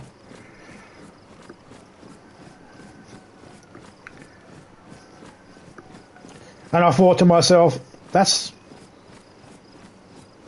not funny. And I said to Topeka, I said, that's not funny. I said, you want to make an egg roll joke, you know, then, you know,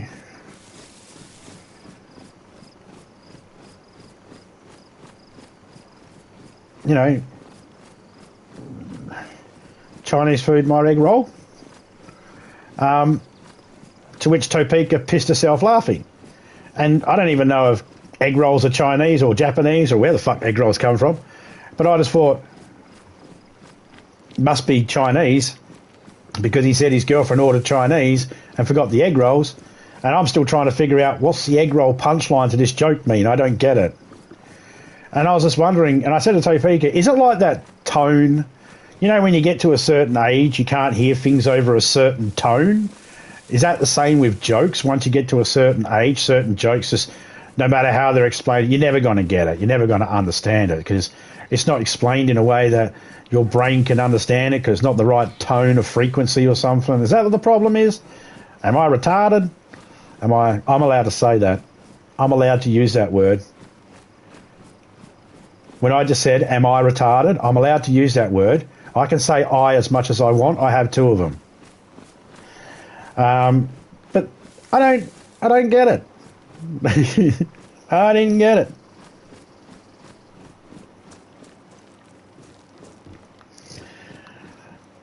Yeah. I mean, the thing is, though, I wasn't surrounded by a bunch of people laughing. All those people are surrounded by people laughing. There's that old, you remember Fear of Exclusion? Emperor's New Groove shit? You know? Everybody followed the Emperor's New Groove because of fear of exclusion, right? So there's that sort of concept that goes through your mind as well. Are all these people laughing because they're fearing the idea of being excluded, being the odd one out, not laughing because they don't get it? How many of these people actually understand the joke and think it's funny? And how many are just laughing along because they're like, hey, everyone's laughing, we got to laugh. You know?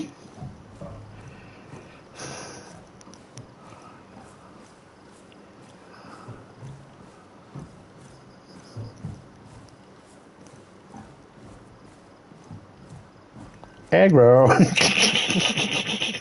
Now that's fucking funny. That's fucking hilarious. And we managed to build that joke just based on me going, is it slang for something? I love food. Right? That's fucking hilarious. That I understand. That's worth a giggle.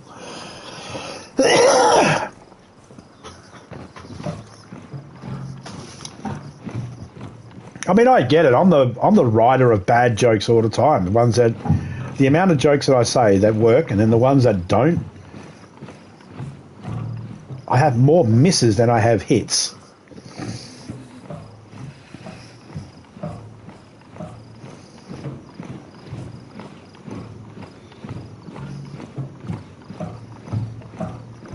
Can I ask you a question? Criminal, I got to ask this question before you say anything. Did you conjure Big Stan movie? The guy he fights at the end? Here come the aggro. Was that the guy that you pictured when you came up with that? Because that's just came into my mind, eh? I'm waiting for it, get the fuck out of my head. Or something like that. No, but okay.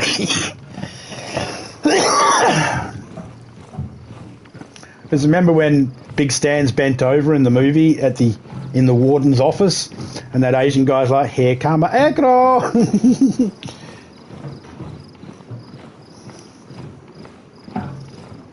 Ah.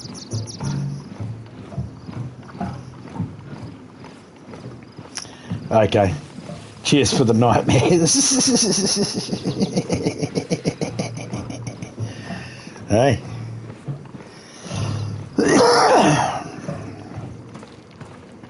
Just Just act like Peter Griffin. Ah, little guy, huh? Nothing to worry about. You're gonna feel a little pinch. It's like getting a tetanus. Actually, a tetanus would probably hurt more. Wait. It's not nice picking on a poor fucking generation of people's pecker, implying that it's too tiny to make a dent. Welcome back, Tez.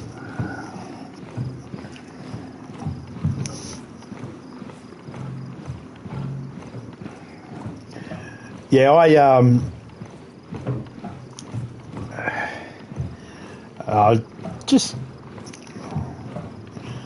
I've lived most of my life through humour because it's been a way. Honestly, it's a coping mechanism. A lot of the times, easing situations so they don't turn volatile is a lot easier to do with a couple of jokes than just come in screaming your head off and shit like that. And there's sometimes when I have to step into the situation and go loud and vocalise and be boisterous with my vocals. But then there are other times when there's a situation I can get into the middle of it and I can just make a couple of jokes and calm both sides down. You know, got to know when as well. And that's something that's taken many, many years for my brain to develop, the idea of when is it appropriate, when is it not appropriate to make jokes. You know, if you're, at a funeral, probably not the best time to make the jokes. Maybe wait a while.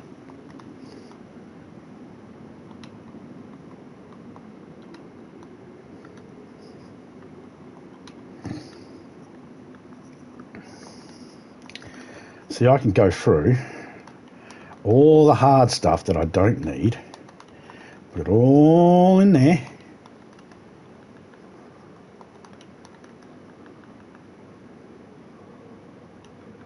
Oh.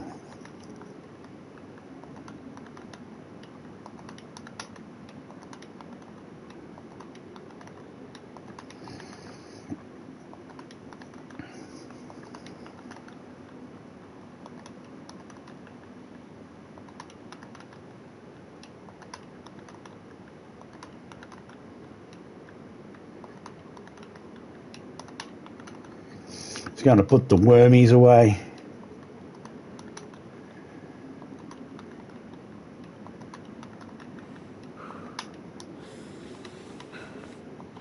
I'm going to put the dried fruit away as well.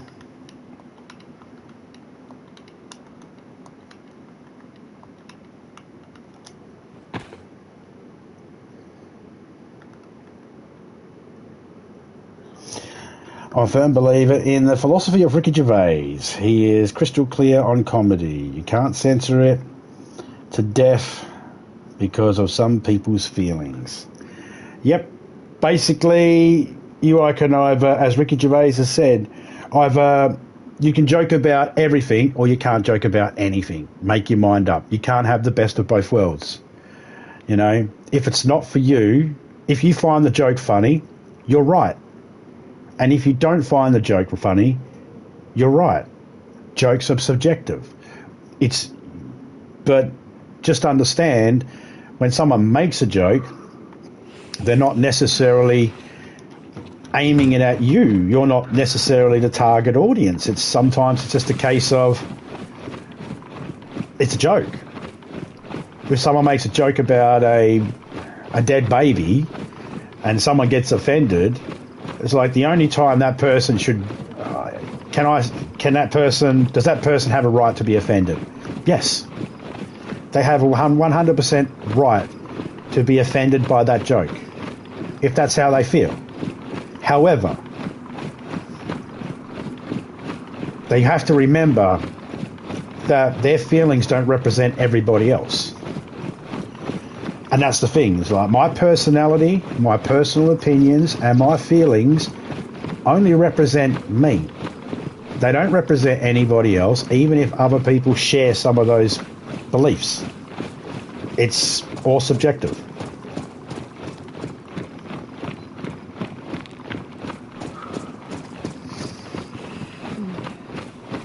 Well, he also makes it clear that you pay to go see him, so you don't really get a chance to fucking complain about it. You know, you paid to go see him. It's not like he's knocking on your door going, ha ha, your baby died, or something like that, because that's not funny. That's not a joke. You know, so that's the other thing too. People sometimes feel like when someone makes a joke that they're deliberately trying to target them and make them the butt of the joke because they have something in their life that touches base on a similarity to that joke. So they feel like, oh, you're attacking me, you're making this joke to make fun of my experience. And it's like, no, you're not the only person in the room, and not everybody has had your experience. So, no, it's not. The joke wasn't written and designed specifically for you.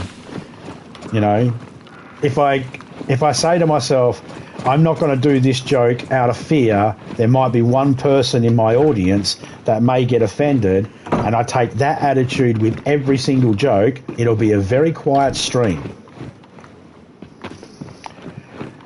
Because I'd have to go, can't make that joke just in case there's a person in chat there that might get offended. I'll make this joke. Oh no, there might be a person that gets offended by that. Can I make the joke about Smurfs? No, someone was watching Smurfs when a car drove through their fucking house and killed their little brother. Thanks, fucking idiot. Now I can't make me joke about fucking Smurfs.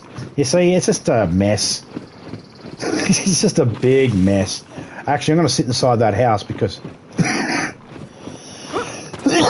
my character's getting cold because it's early morning and I'm outdoors, so I need to sit inside so I can stay warm so I don't get sick.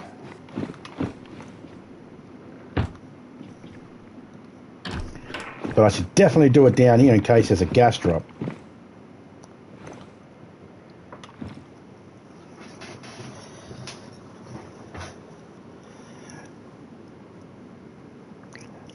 I laugh at what I think's funny. I don't laugh at what I...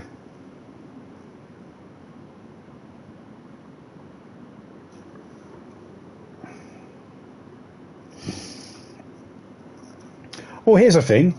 People like to say, oh, remember those good old TV shows? You can't make them now. It's like, yeah, you can. Remember when Tropic Thunder was done? Oh, you couldn't make those type of jokes now. Yeah, you could.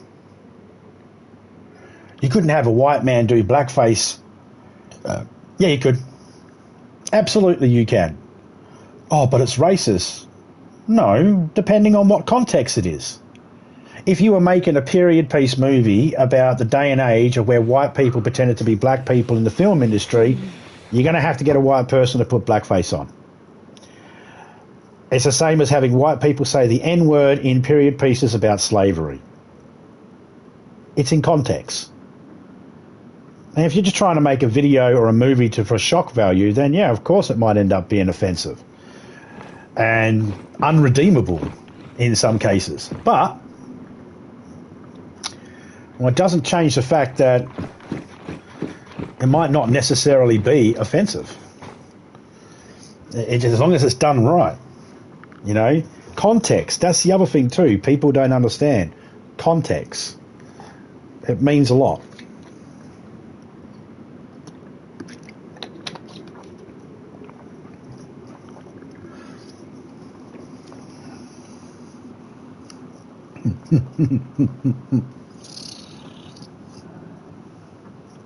I like the guy at the back. He's like, what do you mean, you people?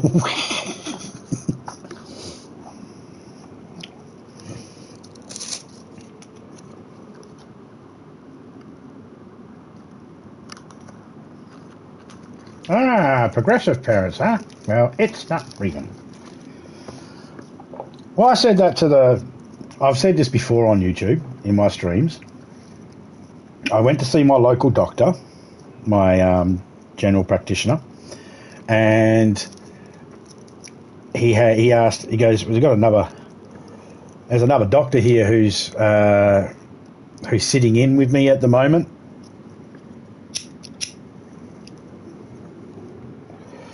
Because she was doing she was learning about the way the facility ran and all that sort of stuff, so then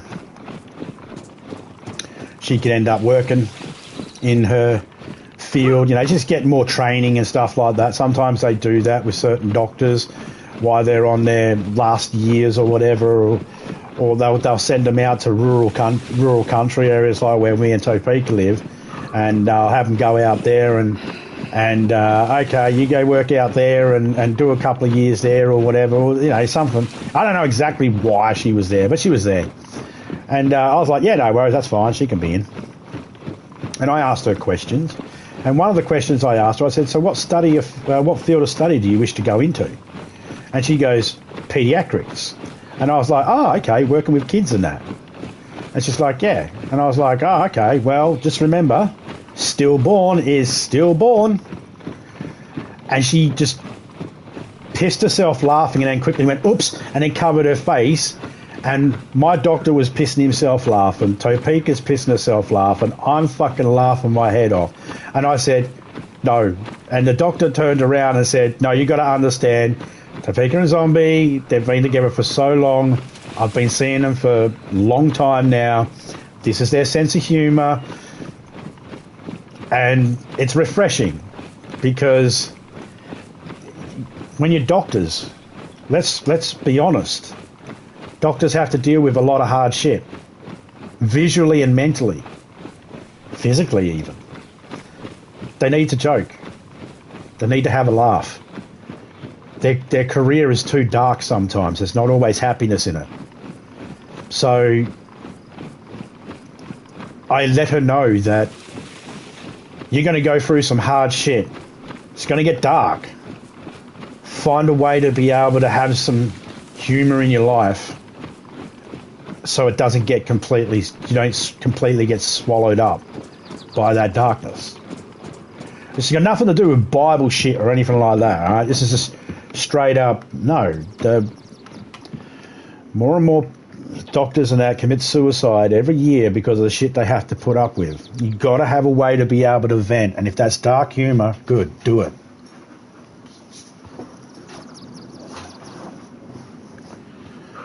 I know paramedics, it's like, I don't always get concerned when you see doctors giggling or police officers giggling. I know some people go, but there's professionalism and all that sort of stuff. It's like, yeah, look, judge it on the circumstances. If they're joking about something they just walked out of a room on, if family members just died and they go straight out the door and start making jokes about it, fine.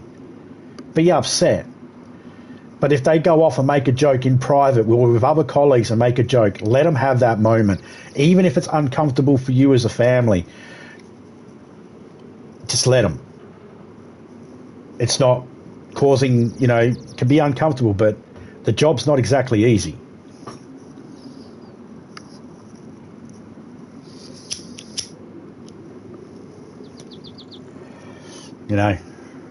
I've never had to tell someone. I've never had to tell anyone that their loved ones aren't alive. That I couldn't save them. That I did my best efforts. And with all my training and all my experience and all my knowledge, I still couldn't save them. I've never had to do that. I can't even begin to imagine how tough that is. And when you're a doctor, you don't always get the option to pass it on to someone else to get them to say it for you. If you're the one that worked on them, generally you're the one that has to do it. So yeah, you should put this on the internet. Yeah, I should do a stream about it, eh? But I mean, it is just that though. I mean, at the end of the day, I mean, life is life. I mean, I'm sure the very first joke would have been 3 cavemen walking along, and one caveman would have went, and the other one would have went, ugh, what happened? Why you make funny sound with square face? Bill, fell off cliff. He goes splat. Fuck Bill. That's what I think the first joke was,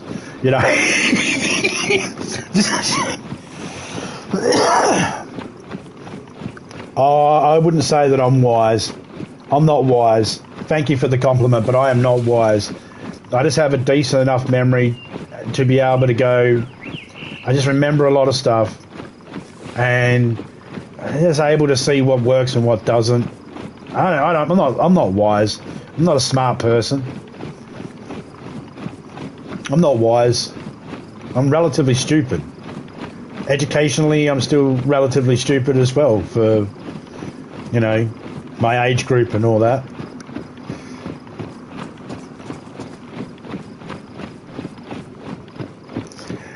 I put it down to I've been pushed in and put into so many different environments. So I've been able to be a spectator in so many environments. That's why. That's why I feel the way I feel about certain things, and I word things a certain way, because I've I grew up in foster care, in and out of my childhood, which means a lot of the foster care people, they had their own religious groups, and they all weren't the same. So from a religious standpoint, I was able to see different beliefs from different viewpoints. It's what made me go, you know what? I'm just going to say no for now on the religion until I get something a little bit more concrete. But that's only because I got to see from different sides. It's nothing personal to people's beliefs or anything like that. It's just that, well, when I was living here, they said this, and when I was living there, they said that, and when I was living over there, they said both those other two were wrong. So, you know, it's the same with a lot of other things too. I've grown up with criminals. I've grown up with fucking righteous, tidy-whitey people that wouldn't even step a foot out of line. You know, I've grown up with reckless people. I've grown up with overly cautious people. I've grown up with clean people, filthy people. You know, violent people, passive people. Workers, unemployed, ladies, males, you know, criminals and non-criminals. And when you are surrounded with that much information growing up, and you have the brain like I do, which can take it all in and just file it away and then just sit back and think about it, it's easy to realise I'm only here for a short amount of time. Why would I give a shit about offending anybody? One day I'm going to die. I'd hate to die not saying what I feel. Wouldn't that be a shame? What a wasted life. I don't care. You can die without creating a cure for cancer. Fine. That's fine. That's okay. Maybe you die never experiencing love, or maybe you die being overloved, or maybe you die heartbroken because someone broke your heart. That's all fine too. It can happen. That's part of life. Wouldn't it be more of a shame to die knowing that any thoughts you had in your brain, you kept them to yourself out of fear of upsetting someone else? Nah, I can't do that. For some reason, I feel like if I was to die tomorrow and I just didn't say how I felt every day, I'm cheating myself. At the very least, I'm cheating myself. So that's why I just speak my mind. That's why I say stupid shit. You know, I'm just an idiot. A monkey in shoes, that's it.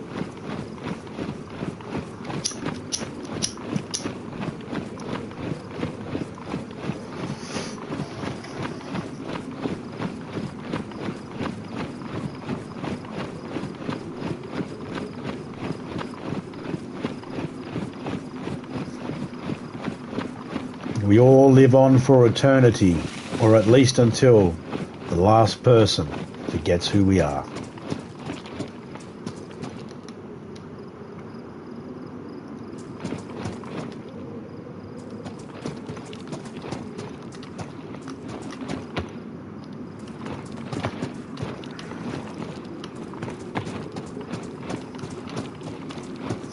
Get up in the bloody thing, you idiot.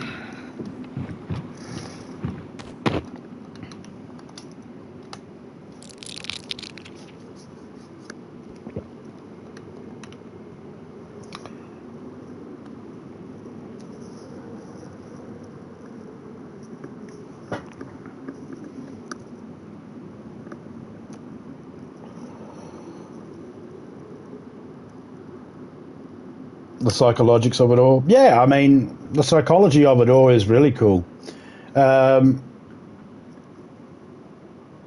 Look, I don't believe in psychology as a. I think psychology can sometimes, like therapists and that, I think they can. It's pretty. I think sometimes they get things wrong. But I don't mind thought experiments. I don't mind pondering and just thinking about something. I don't care where. I'm willing to even set aside the rules of relativity and fucking physics and all that stuff just to explore a theory, you know, or an idea. I'm willing to set that aside too.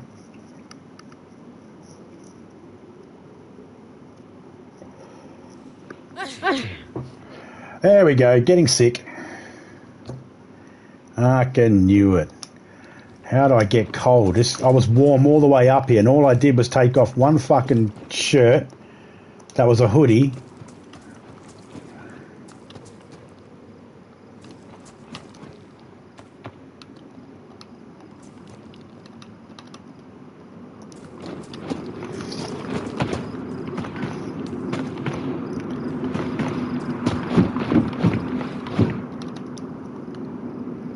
I like some goddamn fucking multivitamins. That'd be nice. I think that might be too much to ask for, though.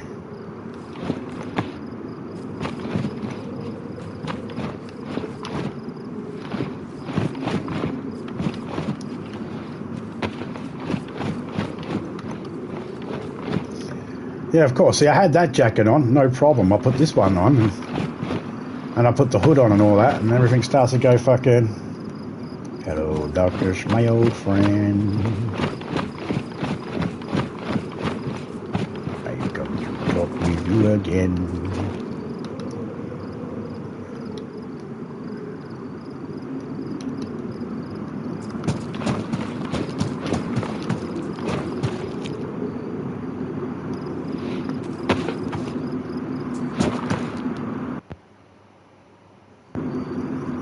Reset. Not even a weapon there? Yeah. Second time I've been to this spot since I've opened the server. Probably have to just rotate the shit in there a little bit to start pumping those weapons out. I'm just pissed off my character's cold because it's not wet, it's all warm, nothing's changed, and all of a sudden it's gone, you're too cold. It's like, what?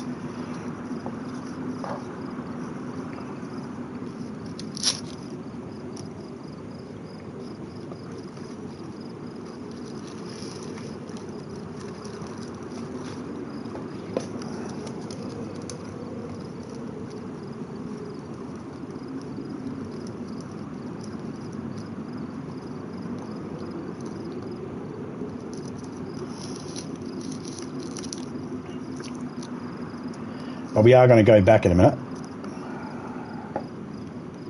There's a small melee base just near northeast of you, past the camp at the end of the runway, and down Windy Road. Yep.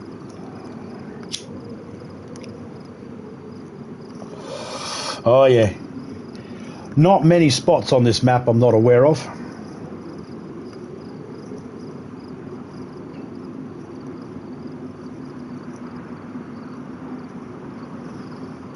Got little tents, and you got the one up the top where the bloody truck spawns in. Two places over here where you can get a Humour. I'm not going to bother checking on them at the moment.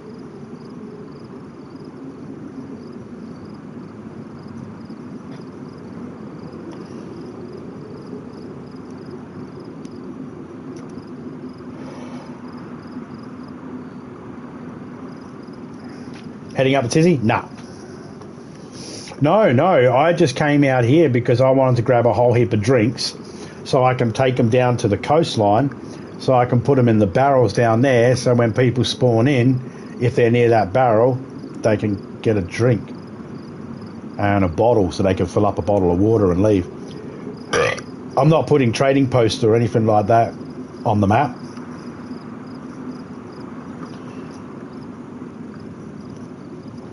So I just came out here just for a thing. Is it Topeka and Criminal when they come in? Topeka's already in. She's not in at the moment, but she's already spawned her character in and sat down somewhere. So I'll be able to go and put something near where she is, so then she can go, there's a bottle of water with thing.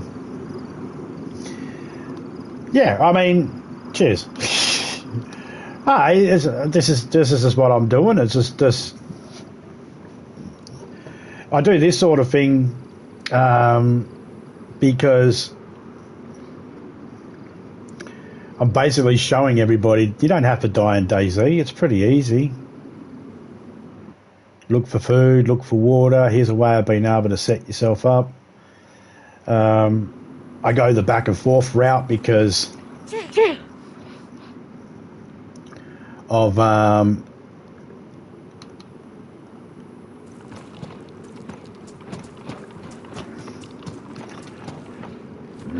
talk about battleship. Yeah, I go back and forth. Sometimes I'll go different directions, just showing people that, follow power lines or follow this river or, whatever it might be at the time. I'm going to go back to the barn. I'm going to make a fire and see if I can get rid of the sickness. It's only a cold. It's not. And I got codeine on me. Codeine helps with fever.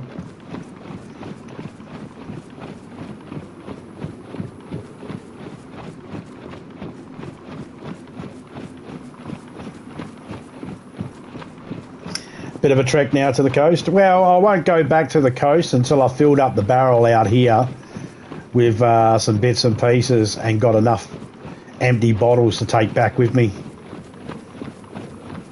Once I've got enough empty bottles to take back, because water's a killer.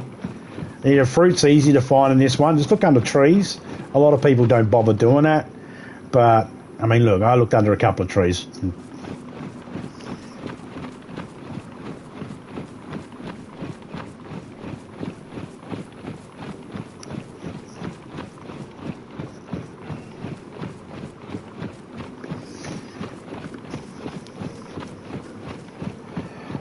Honestly, well, I have my rules for DayZ that I live by. Number 1, accept the fact you will die. Number 2, don't grow attached to equipment. Because, see rule number 1, accept the fact you're going to die. And rule number 3, as long as you're alive and surviving, then you're playing the game 100% correctly. Because it's a survival game. So whatever you do to survive, that's the right thing. As long as you're alive, then you're playing it, then you're doing it right. If you're dead, then you're fucked up. Then it's a case of, then I go, okay, they're my rules. So what's my strategy in the game? Well, food, water. What are the things that can kill me in the game? No food, no water, sickness, weather, zombies, animals. Then players.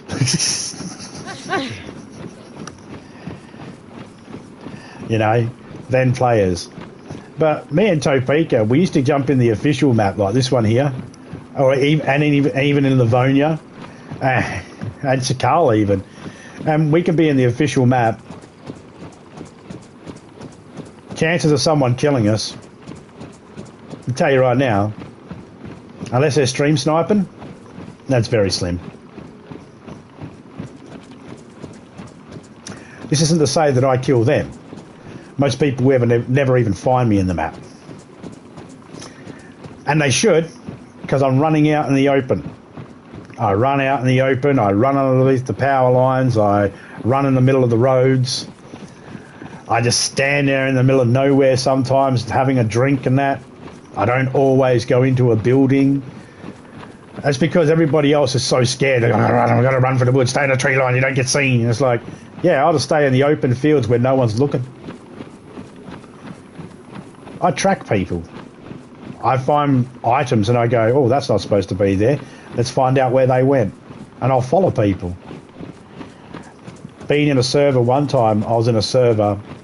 I went in, I was spending at least 6 hours every day in this server for about I don't know, 40-something days in a row without ever being seen, caught, killed, or anything. For some reason, DayZ is just that game that, yep, I get it. I understand DayZ. It's the one game where I'm like, this is the game I understand. I understand how it all works. I understand the mechanics. I understand the landscape. I had someone stream sniping me. We were at this base here. Someone made a server up and they made it so this is where everybody could PvP. And we came out here and I was live and they were stream sniping me. They killed me. They kept killing me and they were laughing and all that. Getting in a chat. Ha ha, we fucking got you again. Being dicks. And I was like, oh, okay. So I ran around the whole fucking field like this, looking down at the ground. Right? They couldn't figure out where I was, but I was able to get to everywhere I needed to go without missing a spot. Why? Because I know how to use my shadow to direct me where I am. I know where the sun is. I know where my shadow is. But I can tell by the way my shadow turns which direction I'm going. It's one of the mechanics in the game. It's not my fault if other people haven't figured that out. Light comes from the front, shadow goes behind you. That's how it goes. Where people go, I can't tell where the sun is. Well, where's your shadow? Real life physics.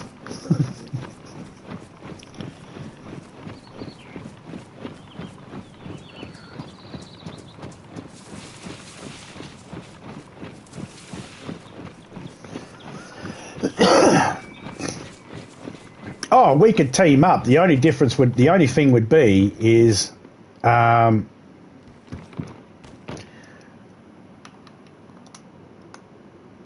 see, we could team up. I would just be lagging in. If I was in your server in the UK, then I'd be laggy and you'd be normal. Which just meant that you'd be doing a lot of healing me or getting killed trying to fucking heal me, which I would just say, you do you, don't worry about me. All right? If I die, don't worry about it. Just keep going. Which is normally what I do.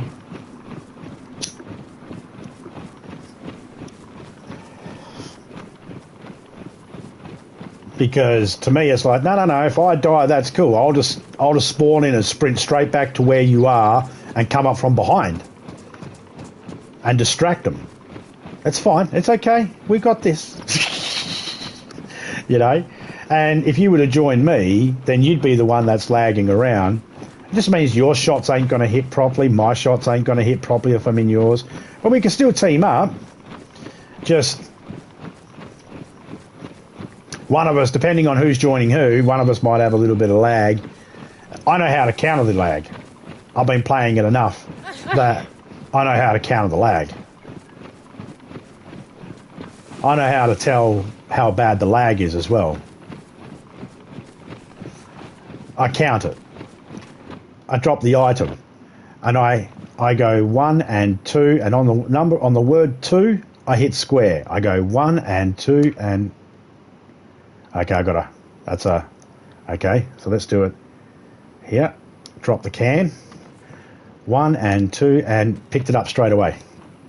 So there's no lag.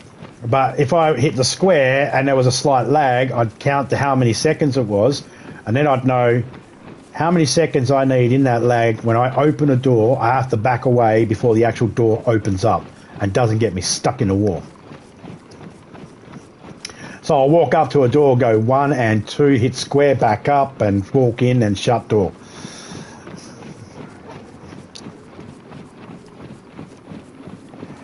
It's hard to explain because I do that all in my brain really quickly. Those calculations get done so quick. I can't explain it in real time. Like, I could never explain it as quick as it happens, if that makes sense.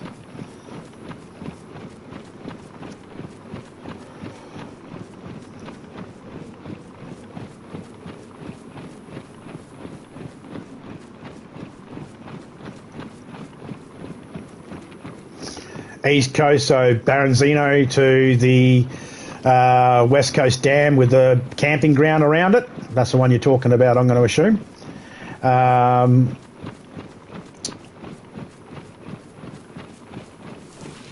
Well, I mean, we would have to spawn in at the same location. And we would have to have food and water there, so then we can get ourselves completely stacked to where everything's white across the board, to where we can both agree that, okay, we both agree that's about as fair as we can say we are. See? My sickness went away. Codeine helped.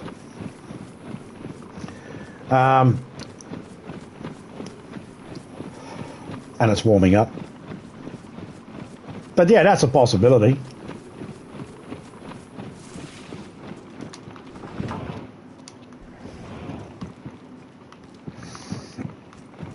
All right, here's the big question.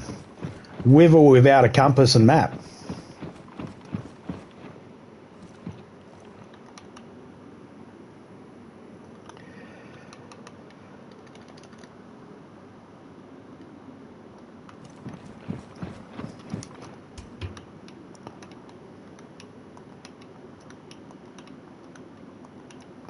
Because, honestly, I don't use either.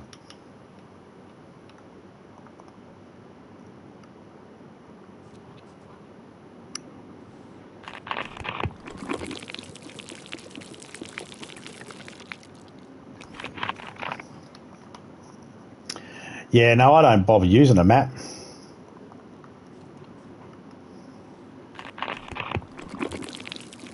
In fact, the only time I get a map, and that's if I'm in a different server, and it's one of those ones where they've got it set to where you can actually, when you open up the map, has a little red circle with an arrow in it, sort of pointing where you are, and it shows which way you're facing in that.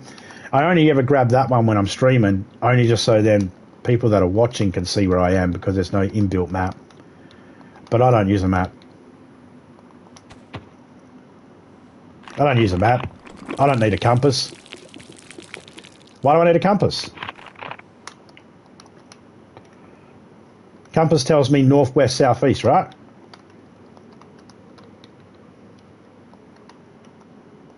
Alright. Sun rises from the east. Let's stand in the middle of the sun. I wonder which way west is. Shadow, can you show me? There you are. Okay, so if that's east and my shadow's saying that's west, I guess that must be north and that must be south. Nah, I don't need a compass. The only time I need to worry about that not working, and that's when the sun's going down. Then I just rearrange it and say, where's my shadow? My shadow's pointing to the east because the sun's now gone past the meridian line.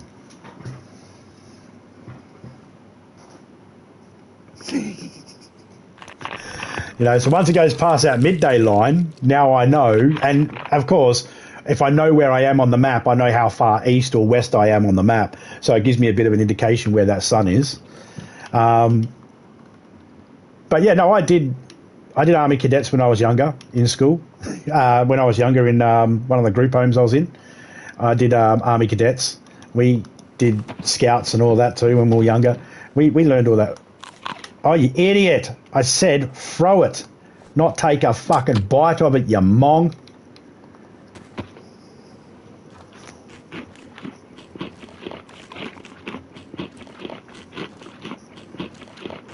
But yeah, so that sort of stuff. And the reason why I don't need a map is the same reason why I don't need a map to drive around my town.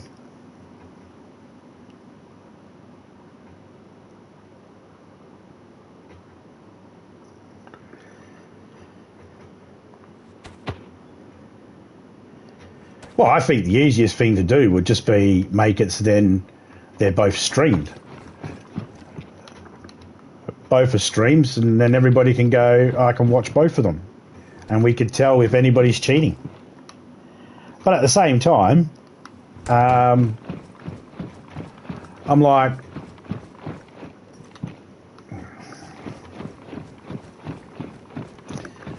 you'd win.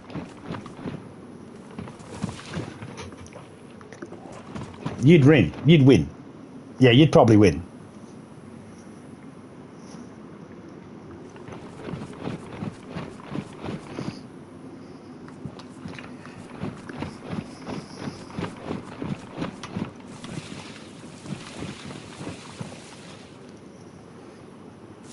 Why?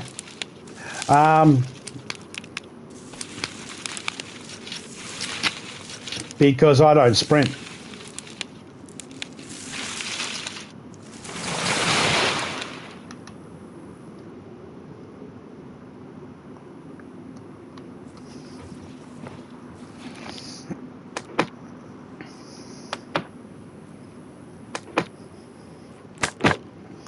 I never sprint. Unless I'm being shot at or chased by wolves or chased by a mob of zombies or I'm trying to kill my character off, I don't sprint. I'm the turtle, man.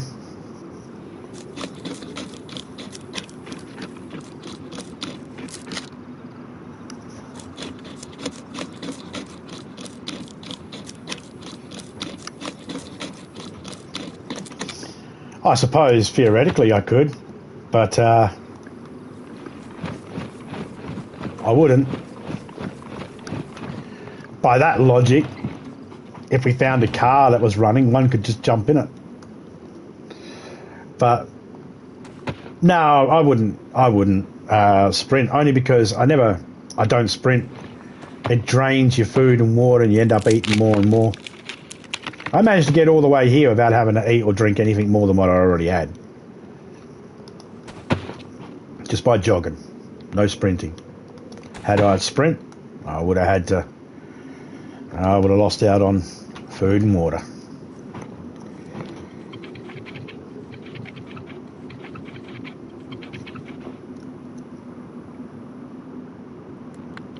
But, I mean, if I wanted to get from the East Coast, if I was to get from Berezino or whatever it is, Benazino, all the way to that dam near the campsite, that's going to take me about, I don't know, 30 minutes. I'll get there in 30 minutes if I was sprinting. Easily.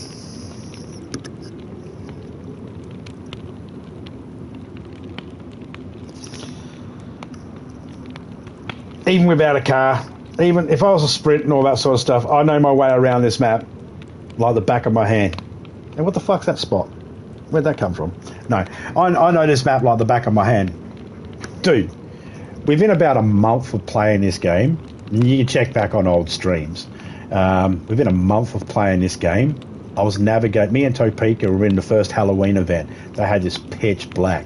It was only light and daytime for 5 minutes after a reset. And then it went back, that 5 minutes turned into darkness, pitch black darkness. Yeah, me and Topeka lived in that for ages. We navigated around, found each other, managed to get all the way out Northwest Airfields. Not a fucking problem, mate. Didn't get lost once. Knew exactly where we were. Within a month of playing this game, I know exactly everything, where everything is. I might not know the names of it, but I can get anywhere.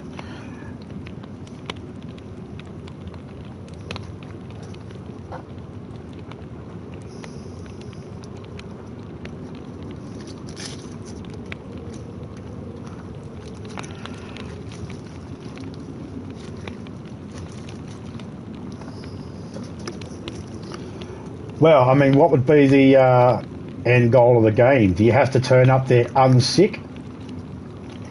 Because if you have to turn up unsick, then that puts a bit more challenge into it. Because if I can turn up there sick, I don't have to cook the meat. I don't have to worry about sterilising the water.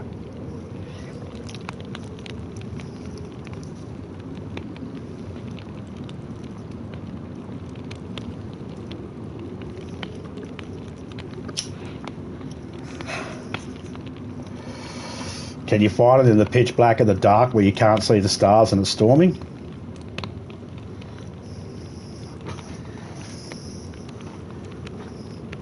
That's the other thing too, man. check this out.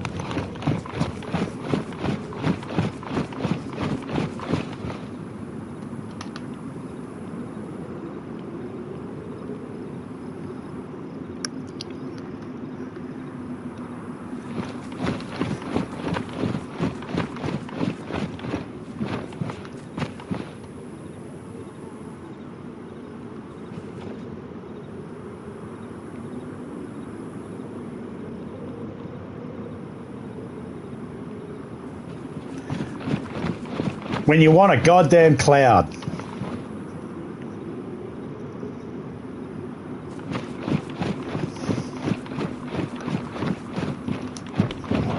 can also find out where you are by how the clouds are moving, because they move the same direction.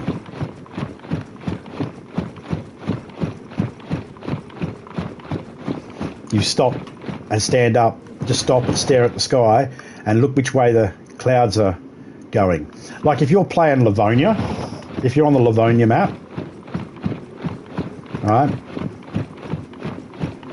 water runs east to west. Sorry, west to east. The water runs west to east, sun goes from east to west. As soon as you go up to that that river in the middle, as soon as you look at it, just look at which way the water's flowing. And you know which side of the river you're on. If it's flowing from your right to the left, you're on the south of the river. If it's flowing from the left to the right, you're on the north of the river.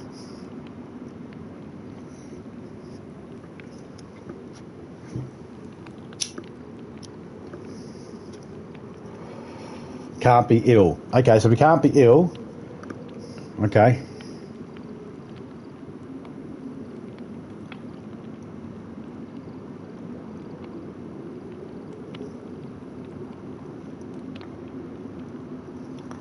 Yeah, man. I tell you what, I'll brainstorm with Criminal and Topeka a couple of little rules and stuff like that. Things that might be fun. Maybe some, like you said, some chores or missions we have to accomplish along the way. Maybe we have to bring certain amount of things, find certain amount of things before we can exit a halfway point or something. Maybe we have to have at least one rabbit.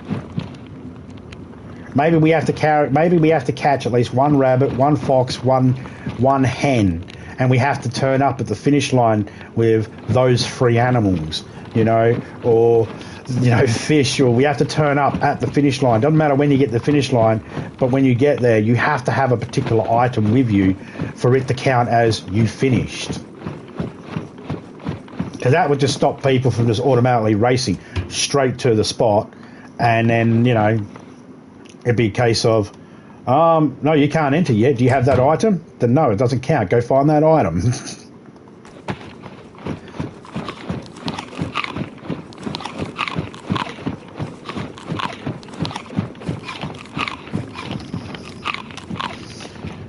Here's a challenge I normally do myself in open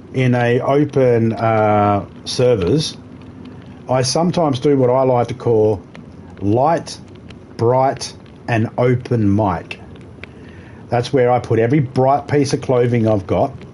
I make sure any bright clothing I find, I put it on. I make sure any lights I find, I turn them on. For example, I find a road flare, if it's night time, it gets turned on, I'm running with it in my hand. I got glow sticks, they get turned on, I'm running with them at night time with them on my backpack or in my hand. Get a flashlight, headlamp, turn them on at night time. Night time, you have to turn all your lights on. Any lights you got. And you have to pick them up. You have to pick something up. Can't just see glow sticks and go, I'm not picking it up. You've got to pick it up. An open mic. I lock my mic open so it's open the whole time. So wherever I'm going, whatever I say to my chat, everybody hears it. If they're close enough. And it's see how long I can last for. I call it the light, bright, and open mic challenge. And then I've got the vegan challenge where you can only drink from a bottle of water and eat fruits. You're not allowed to eat any meats, and you're not allowed to have any sugary, refined sugar drinks or packet food or canned food. Even if it's peaches, nah, it's processed. Yeah, on PS5.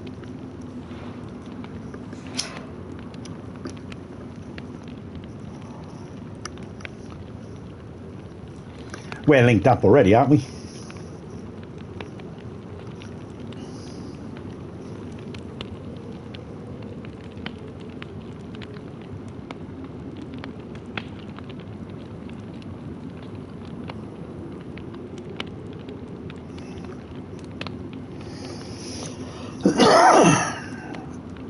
That's for PSN if you need it.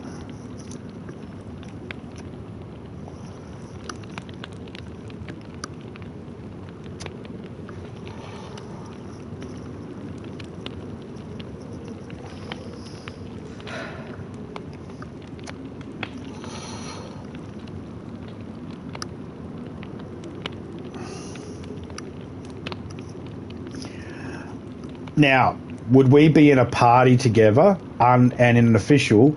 Are we in a party together where we can't hear the other people that might be around us? I think that should be a thing.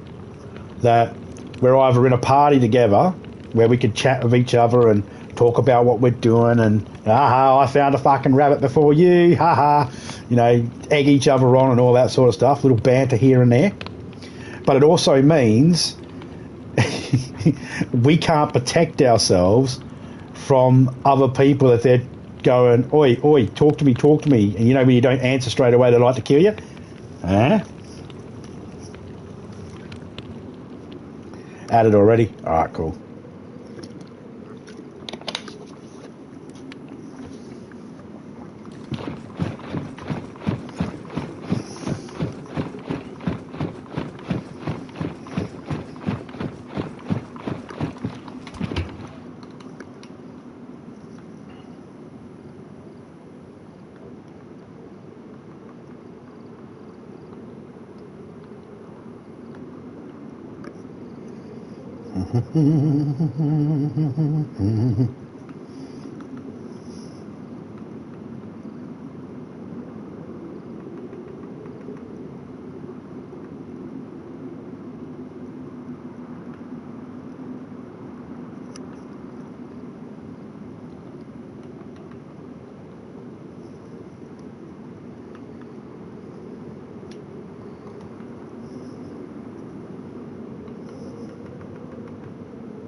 Go like this.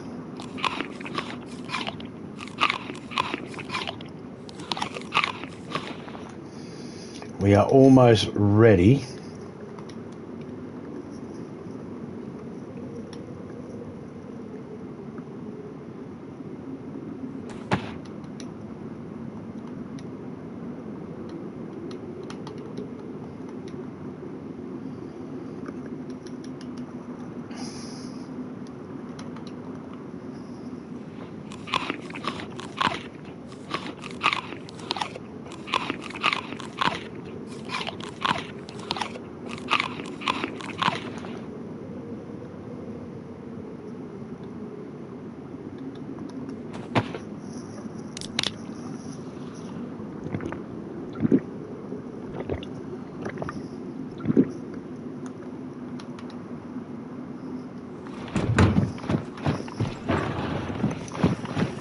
This Tuesday coming up, I'll be doing a, well, I'm going to be trying to do daily DayZ streams because it's what I used to do and I sort of slacked off. Do a couple of hours of DayZ and then I might jump on something else for a little bit to try and mix it up a bit. I used to do like DayZ every day and then I got disgusted in how many hours I had, so I thought I need to take a little break from DayZ for a bit. Probably been spending a little bit too much time playing it. So I was like, that's probably... Anyway, so I'll be playing it again tomorrow. I'll be playing it again Tuesday. Tuesday's my birthday.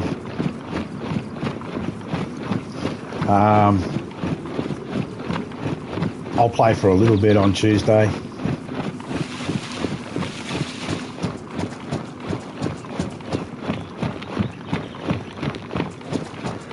I might also end up doing another. I've done a few 24-hour DayZ streams. They are absolute killers. Oh man, I swear by the last 6 hours, man, I'm just like going, I'm sick of running and driving around. Nah, it's easy enough.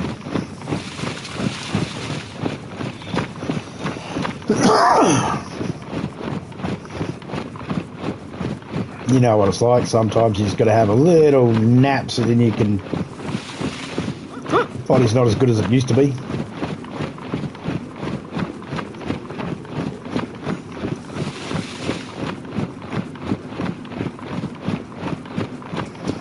What's it in? Ending up.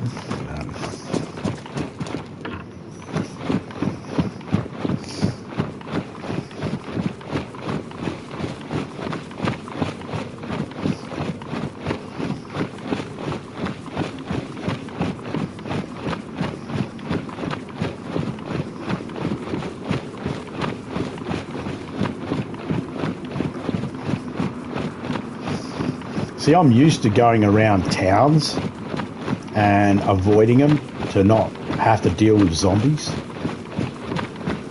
I'm used to that.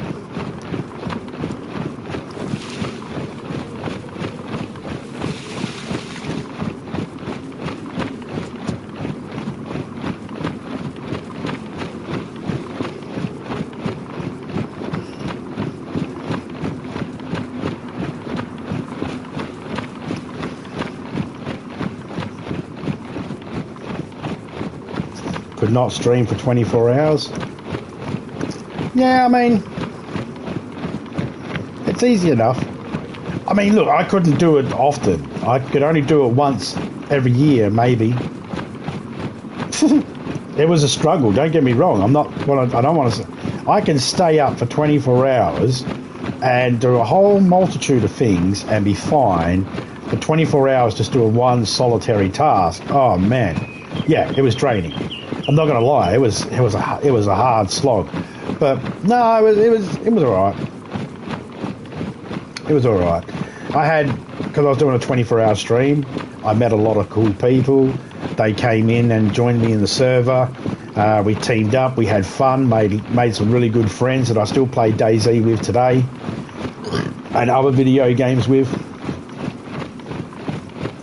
You know. So the longer you're streaming a particular game, the more chance you have to catch that audience because of time zones. If you only do it in a time zone that suits you, then you're going to miss out on some people because they're not awake. But that 24-hour one really helped because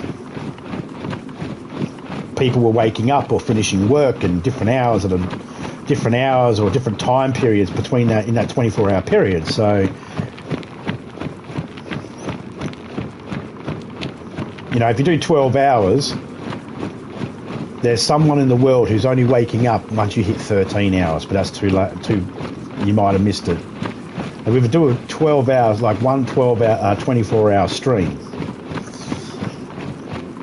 right, or whatever it is, just a 24-hour stream, then your channel's up for 24 hours, it's live, you have more of a chance to hit a broader audience.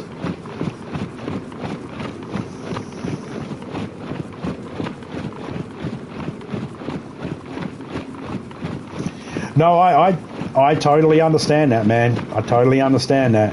I take my epileptic medication at night time, and, you know, when I eat, and then not long afterwards, I start feeling a little drowsy. And I can't hold off having the epileptic medication. So I haven't done any 24-hour streams since I've been on my epileptic medication, which has been for the last 2 years. So I haven't done any 24-hour streams because of that reason. I can't afford to alter and fuck with the medication. Even though I take my medication around 7 o'clock at night, even though my medication does allow me to take it a little earlier or take it a little later if needed. Like if I forgot, you know, it's okay. Just take it within the X amount of hours of the time you were supposed to. You should be fine. Even though I have that information from the doctors and that, I just, I try to take it on time and eat. And the problem is if I nod off, I'll nod off by about 8:30. So I'll have my medicine at 7. I'll fall asleep about 8:30. I'll wake up at 10:30, and then I can't sleep until the next day when I have my medication. So I run on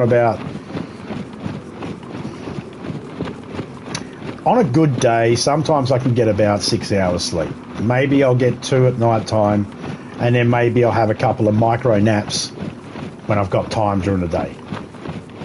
You know, a little siesta during the day, maybe. And if that happens, sometimes I can get an extra couple of hours and round it out to about 6 hours in that day. But it's not all at once. It's broken up. So it's not a good sleep pattern in the first place. Yep, food, med, beds, yep. I bet you have to do the same thing I do. On like special occasions where you're going to go have a drink or go out for the night, you've got to really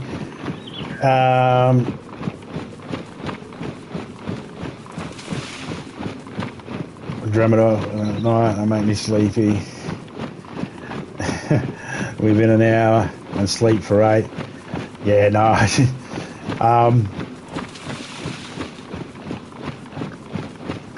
I've got, you see, I suffer with chronic pain throughout my body, joints,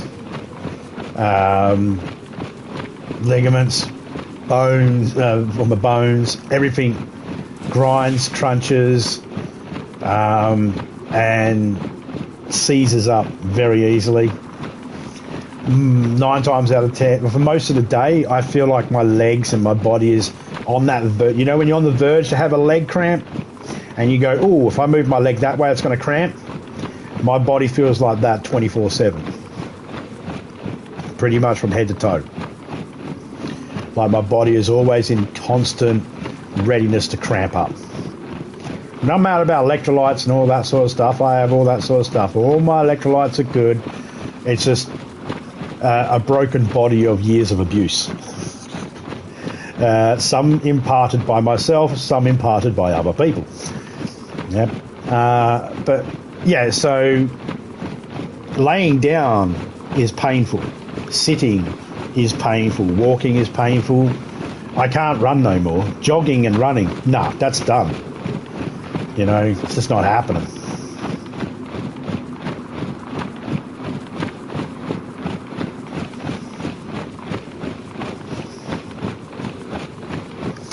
Yeah, I at my daughter's wedding last year. At my daughter's wedding, she got married in March, and I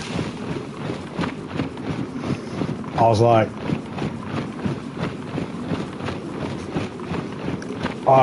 it was a BYO alcohol. You could buy some there, but you could bring your own as well. And I bring my own, and I went up to the bartender, and I said to him, if anyone tries to get any drinks for me and bring any drinks over to me, I gave him my drinks, he labelled them with my name. I said, that's it, that's mine, that's my cut-off. I don't want any more than that. I don't want anyone trying to bring me any. I don't want anything like that. I don't want any shots being delivered or anything like that, because I'm on epileptic medication, and my doctor has said these two, because it's a special occasion, because I'm not a drinker, then it's fine. I'm not going to be overdoing it. This should be okay. But because I'm not a heavy drinker, I don't drink all the time or anything like that. Even before medication, I wasn't a heavy drinker. I just drink every now and then, like I might have a drink on my birthday, Topeka's birthday, maybe Christmas. Never drink on New Year's because that's my daughter's birthday.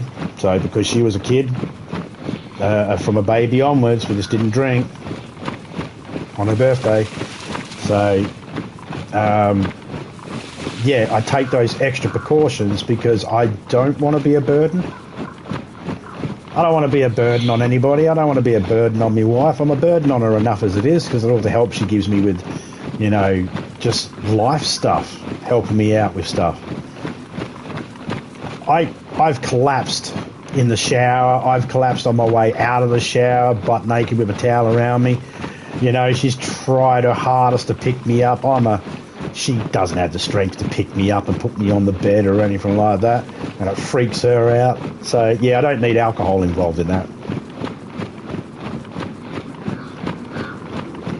Dude, same as me. I don't drink wine or champagnes or anything like that. I've got them. Unopened bottles. I've got them. I've got rums. We got them. We don't drink them. We got them, though. It's like, why have you got them? Well, you know how sometimes people collect gold and silver for when there's an apocalypse? Well, I've got alcohol. Something tells me people might want alcohol in an apocalypse. I'm going to trade with alcohol.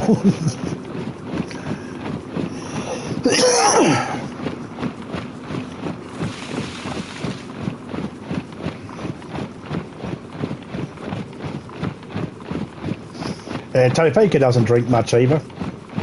She only has a drink when I have a drink.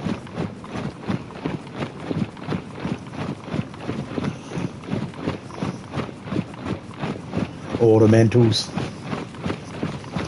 Yeah, some of them are good. Some of them are cool little bottles. This kind of reminds me of that thing Penn Jillette said. You know Penn Jillette from the Magic Team, Penn and Teller? He once was doing the juggling broken bottles, and he said that the broken bottles, he goes, the alcohol bottles, they're not designed for juggling. They're designed for holding alcohol in an attractive way, unlike most of the audience. Because, a lot of us are not designed to hold alcohol in an attractive way. Don't get me wrong, man. I've been blotto drunk where I can't remember a fucking thing. You know, I've had my fun when I was younger. Don't worry about that. But no, my mum was an alcoholic, so I did everything in my power to not be like that. You know, of course I'd have a couple of drinks with mates every now and then and maybe have one too many and get a little drunk, but it was never a daily thing. It was never something I found myself having to do. I didn't get a beer after work. I didn't find myself buying a slab of beer and drinking it while watching the football or anything like that. I might have grabbed the box of beer, grab a case of beer or slab of beer when I go out camping, and fishing for the weekend. Then I'll take a case of beer with me. That's a different story. I'll take that with me.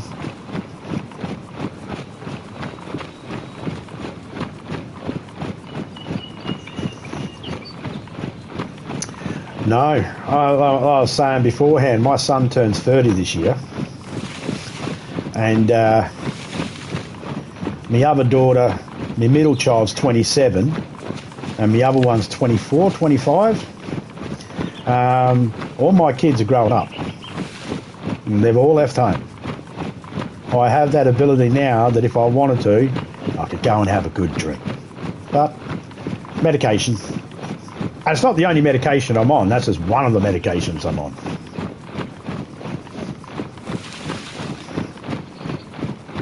That's just the medication for the epileptic fits to stop me from having seizures. Or to minimise the chances of me having seizures. I still have them every now and then. I used to have them like kind of weekly, like a couple of them a week. And now it's maybe one every 3 months, 6 months. And it's a lot better now. Dustmaster, thank you.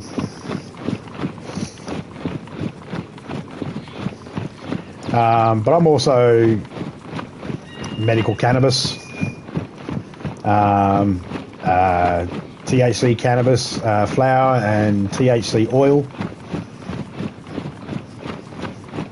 In fact, my oil comes through next week, and I get to try that for the first time.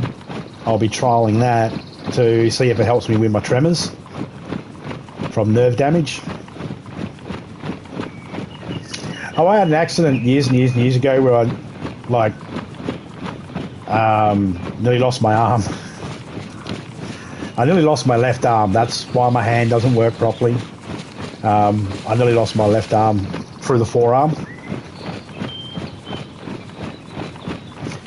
It was just lucky that the bone stopped it from being taken. I drink plenty of milk. No. But yeah, no, so yeah. Paternal relief, yeah. Oh man, whatever works. Yes, of course, there's the stigma behind it. Some people are against it. Some people are okay with it. Some people just don't give a shit one way or the other. But whatever works, works, you know. I'm a firm believer of whatever works for you. It might not work for everybody else, but if it works for you, then you're the one that needs it. It might not be your place to pass it on to anybody else or to suggest it to anybody else, or it may be your place. But if it works for you and you're the one that needs it, then that's all that matters.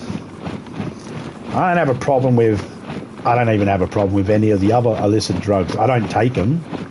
Never been interested in it. But I don't have a problem with it. I wouldn't condemn anybody. The only time I would, and that's, you know, you smoking crack? Yeah. You smoking in front of your kids? Yep. Then you're an asshole. You smoking in front of your kids? No. Okay. You trying to push it onto your kids? Do you have it around your kids? You know? No. Well, then I don't care. Are you high around your kids? No. Then I don't care. Are you forcing anybody else? No, I don't care. I've got the same thing about someone. They did the referendum here many years ago about gay marriage, and there was someone handing out flyers and that petitioning against it in our town, and I walked past and they're like, would you like to sign this petition against gay marriage? And I was like, no thank you. And one of them said something smart, and I said, I don't give a shit. As long as it's consensual, I don't give a shit. I'm going to do whatever the fuck I want to do with my wife. We're going to consent about it. We're going to do it in the closed doors of our fucking bedroom. It ain't none of your business. So why isn't it the same with homosexuals or lesbians? It's done in their fucking life, dead in the bedroom. Why has it got anything to do with me?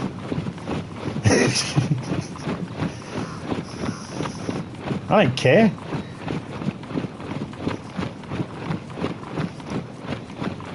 I don't understand sometimes why people are like, yes, but they're loving each other the wrong way. It's like, what?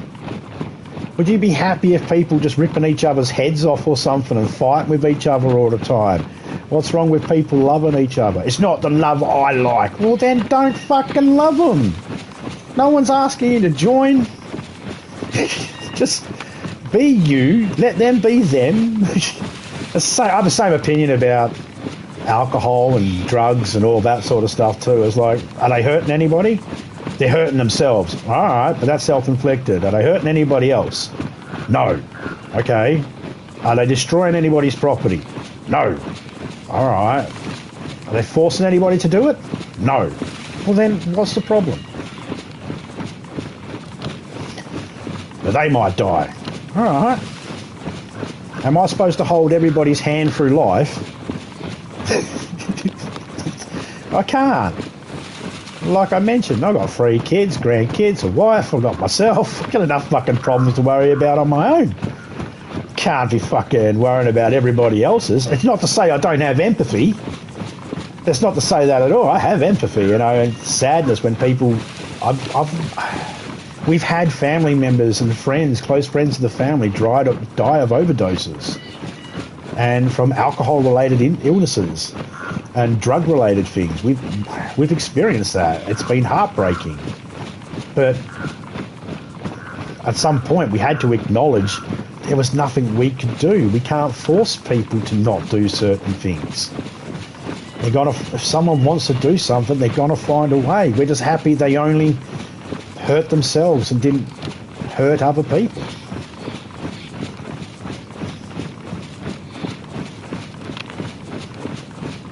Yeah. No worries, mate. Well, that's another good topic, mental health. You know, there's a stigma behind mental health and marijuana. They don't want to give cannabis, medical cannabis, to anybody that's defined as having a mental health illness, like schizophrenia or bipolar type 1, type A, or type A, type B. I didn't even know they were fucking different types of bipolar. Found that out the other day. But yeah, it's just like the stigma behind it is like, well, why don't you ask the person that's, you know, if a person's been self-medicating, why don't you check in with them and see how their mental state's been going while they're self-medicating versus unself-medicating, and do a fucking study. I don't know why they do it and don't do it and all that sort of stuff. I don't claim to know the reasons why.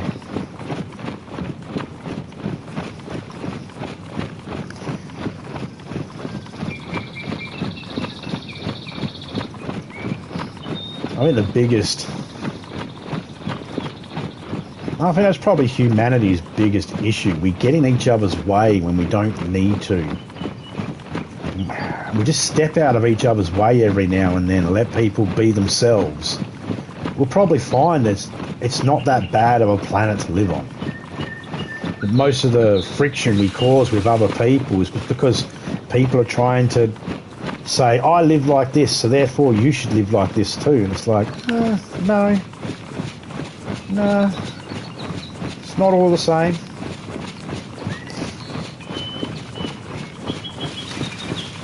Can't prescribe the same lifestyle for every single human being. Every lifestyle is going to be different. Just like you can't prescribe the same medication for every single illness. Wouldn't fix the problem.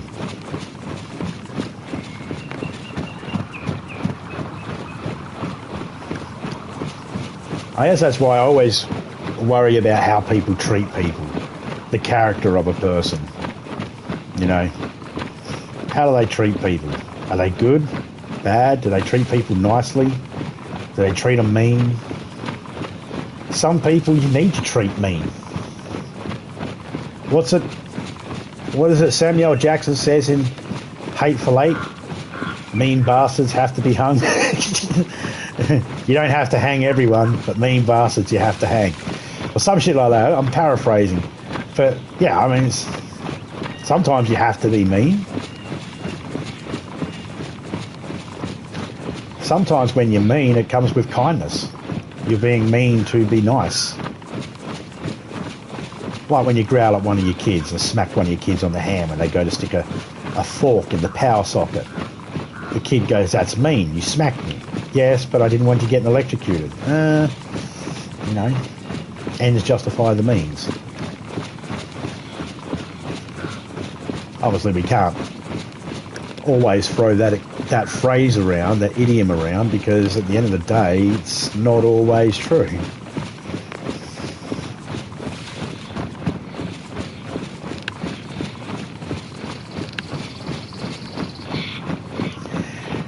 Yeah, well, I mean, that's the other, well, the flip side to that is, for example, you yourself, you're a nice guy. You're also an arsehole cunt. Just depends who's telling the story. Remember that one person that got pissed off with you that hates your guts? He thinks you're an arsehole cunt. Not much you can do about it, but he doesn't get, you know, but it all boils down to who's telling the story. Everybody is an arsehole, and everybody is the hero, depending on who's telling the story. That's why whenever I experience people that are negative online, or something negative towards me online, I don't just go and name and shame and go, this person here, Joe Blogs, he was an arsehole to me, he's an arsehole. I don't do it because, yeah, he was an arsehole to me. But that's my opinion. And he's got friends and family who might think that I was the arsehole in the situation. So there's no point even telling anybody that I think he's an arsehole because, or I could say the incident happened, I think the person was an arsehole. There's no point naming the person though, because that just sounds petty. That's just like me going, he's just being a cunt, don't hang out with him. He hurt my feelings, so no one should be friends with him. But yeah, maybe I got up out the wrong side of the bed. I think, therefore I am. I'm aware that I exist. I'm aware that I have feelings. I'm aware I have a conscience. I have to be aware that I could be the responsible party for being the arsehole in the situation.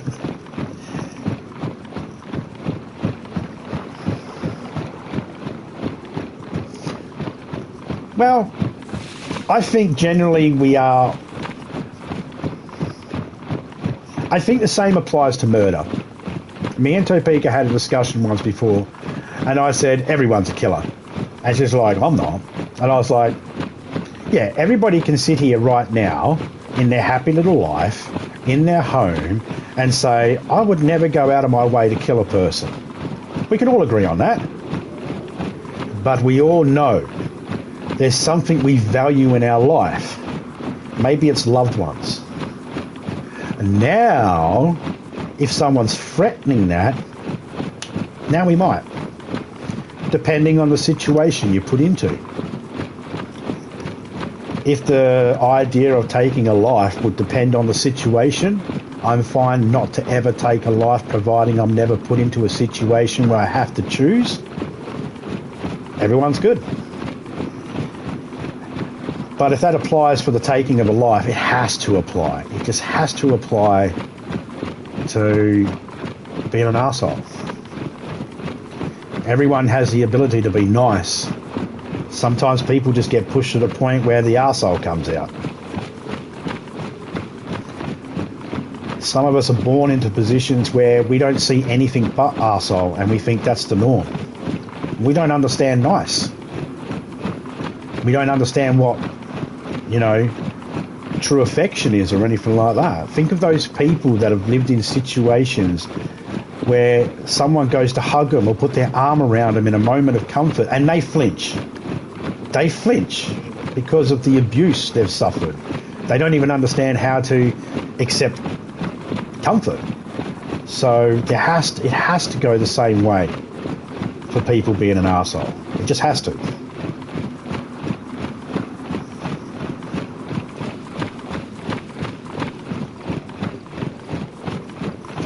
Try this afternoon. No worries, man. When you, as soon as you let me know that you leave, I'll make sure that I'm over by your channel and get ready for it to drop, man.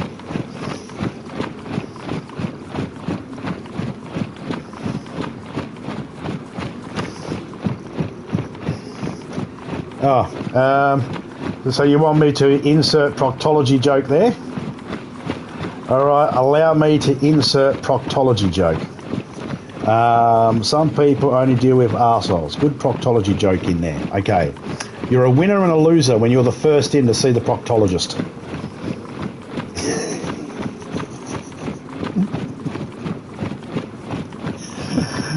Sorry, I've got another chat thingy up where I'm talking in Discord here as well. So I'm getting messages through Discord in case people are wondering, hang on, I didn't see that in the chat. No worries, Taz, mate. I'll be over soon. I'll keep an eye out for the noti. If I don't get the noti in about 15 minutes, 20 minutes, something like that, then I'll physically go in and look for your channel. Was that a good enough joke for you there, criminal? You're a winner and a loser when you're first in to see the proctologist?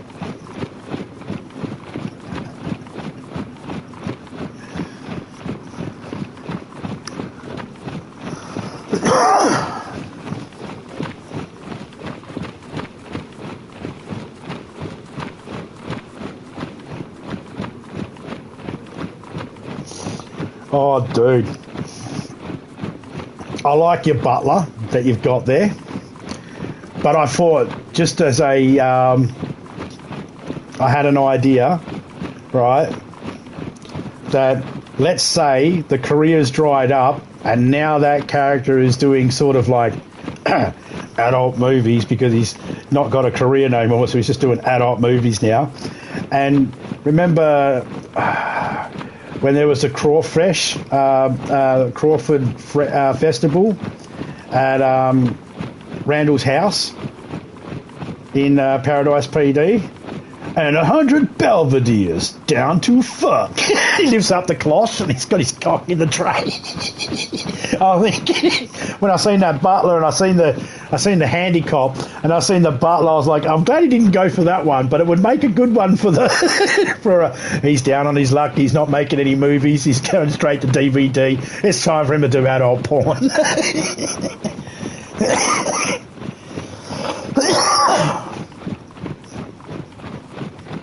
Horror alpha.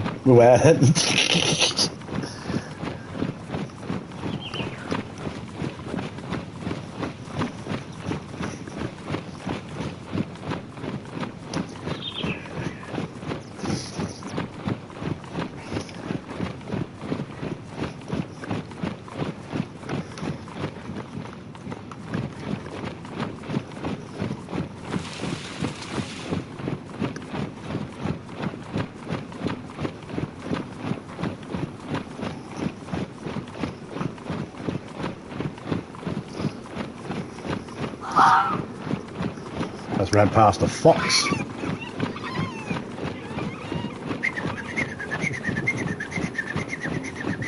Boom, boom, ba-da-ba-dum.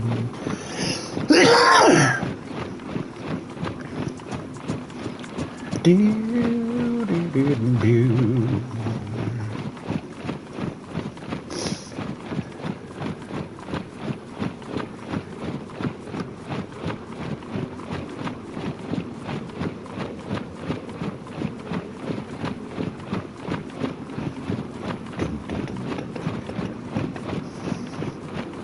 Fox on the run, screaming, everybody run. Man, take a ride, yourself away. Fox says, I've got to run.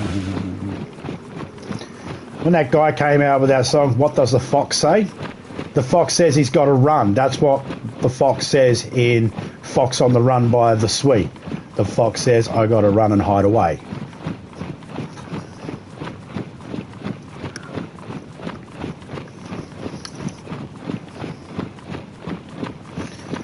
So when they used to have that, what does the fox say? And I did this whole thing, I was like, no, you say I got to run and hide away.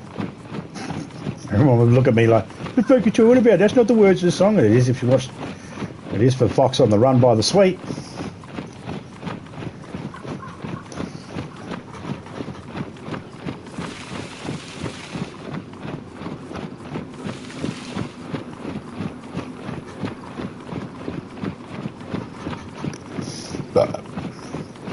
Oh, I just seen little short ass on the fucking, I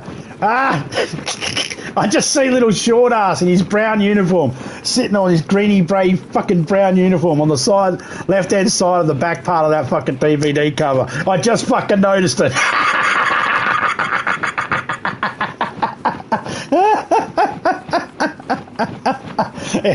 Look out for that Hitler, he's one bad egg.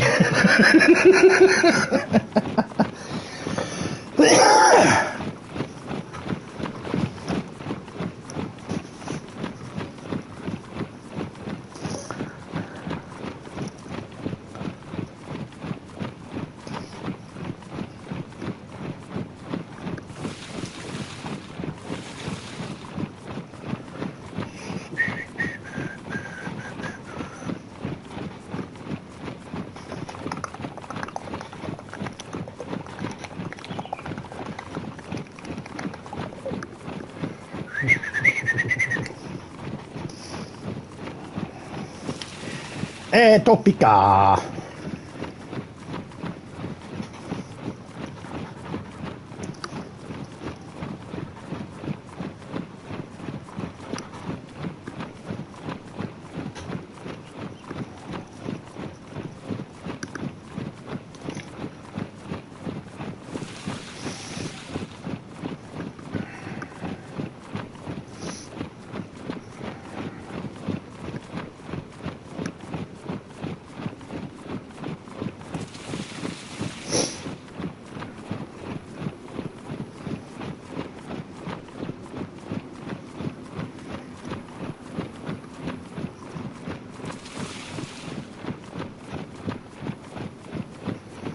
Might have to get you to turn the laptop on today, honey, and see if I can get Streamlabs working on it. The cloud bot for my channel, so I can get some things sorted out for it.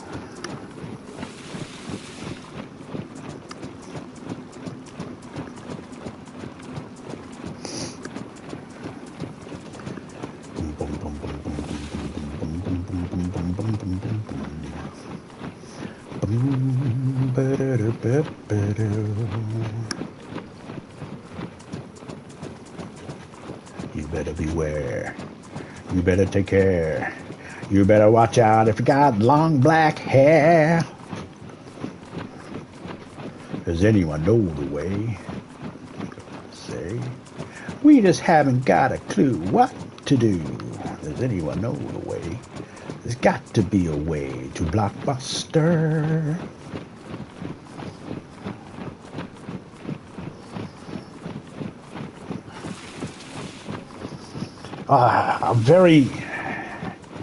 I'm going to say this right now. It's very uncanny. You know, it's very uncanny how that fucking zombie picture with the Robin Hood eye thingy on it looks kind of like me when I was a few years back, when my hair was shorter and I didn't have a big grey beard. I had the same skull on my face too. Arrgh. Arrgh. Exact same expression.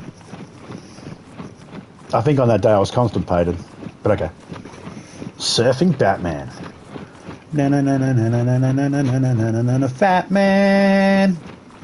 Na na na na na na na na na na na na Z-Man.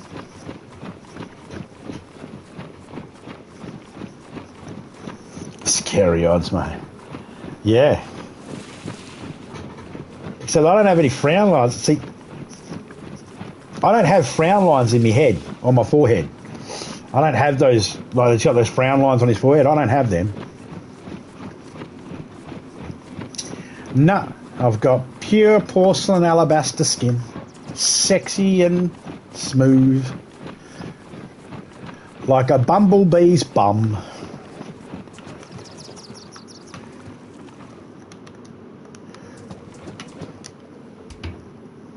If you're thinking, did you just say your fucking skin is like a bumblebee's ass?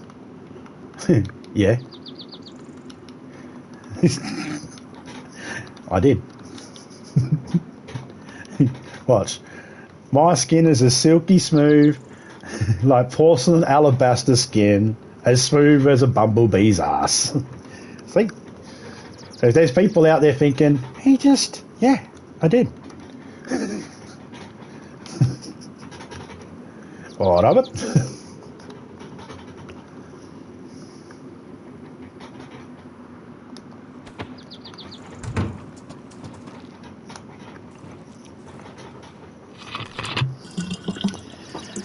As smooth as a bumblebee's ass.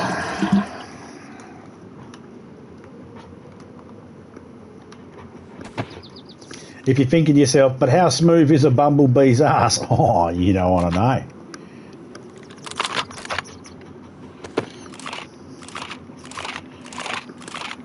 But if you got a whole heap of bumblebees and you sewed them all wingtip to wingtip, right, and then sting it ahead, and basically used them like a crochet. Hang on, follow me here. You could make yourself a nice little bumblebee blanket.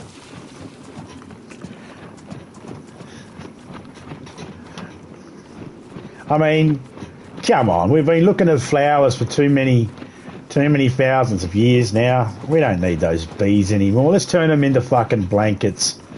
It's cold at winter time.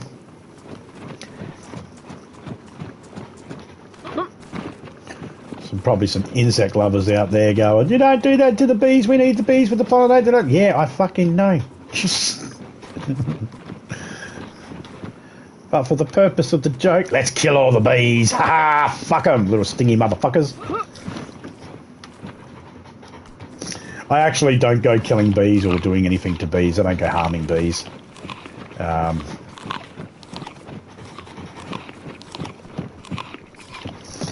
Get those big, massive wood cockroaches every now and then. You know those bastards that come out of the gardens? Get them every now and then. Sneak into the house. Oh, fucking dong them on the head. Not interested in them in the house. No sirree Bob. There's a lot of insects. If they manage to make it inside the house, they don't get to live.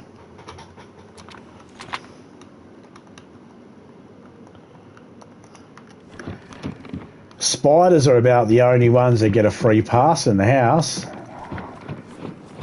Unless, of course, they are a redback and they're in a spot where I just cannot get them out of it. They won't let me get to them or whatever. Then it's just like, alright, you're going to have to go the hard way.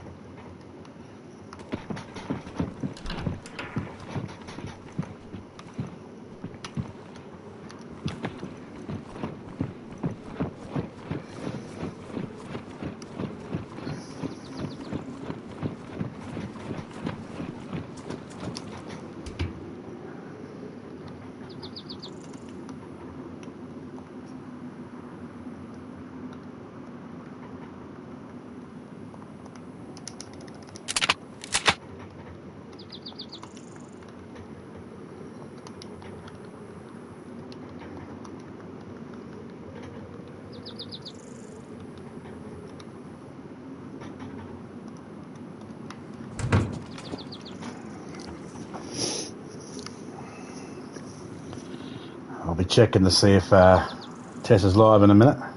I haven't got a note pop up yet.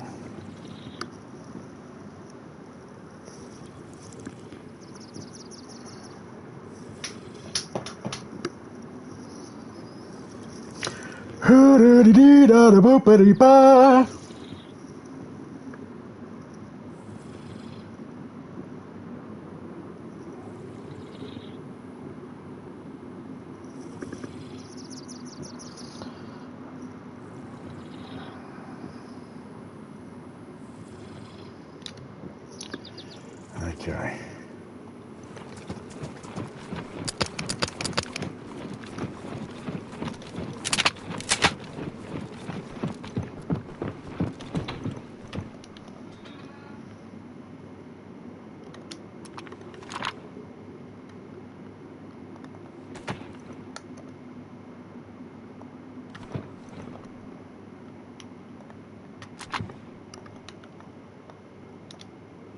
Oh, hang on.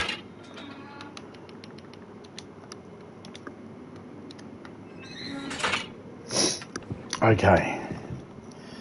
Right. Midnight, and there was 3 o'clock. So the next one's going to be at 6 o'clock in the morning, so an hour and a half away.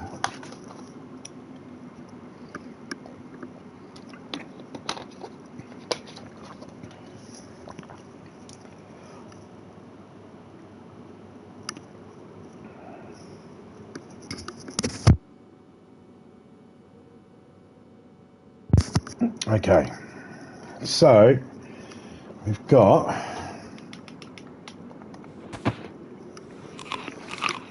oh man,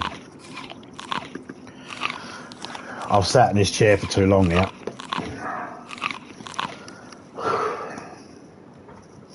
Oh yeah, 5 hours.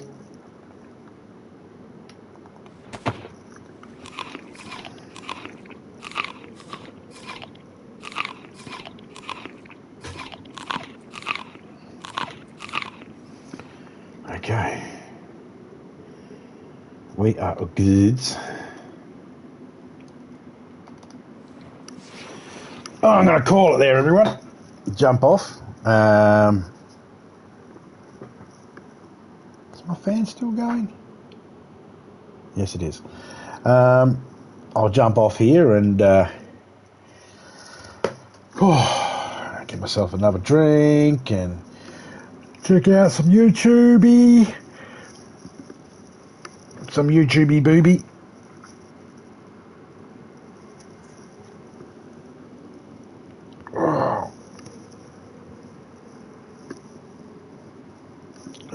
Big shout out to everyone that came in. Shout out to you, Tez. Shout out to Twisted.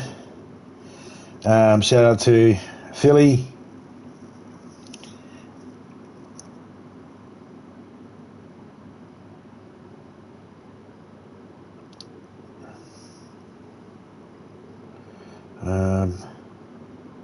Shout out to Sophia and Loki.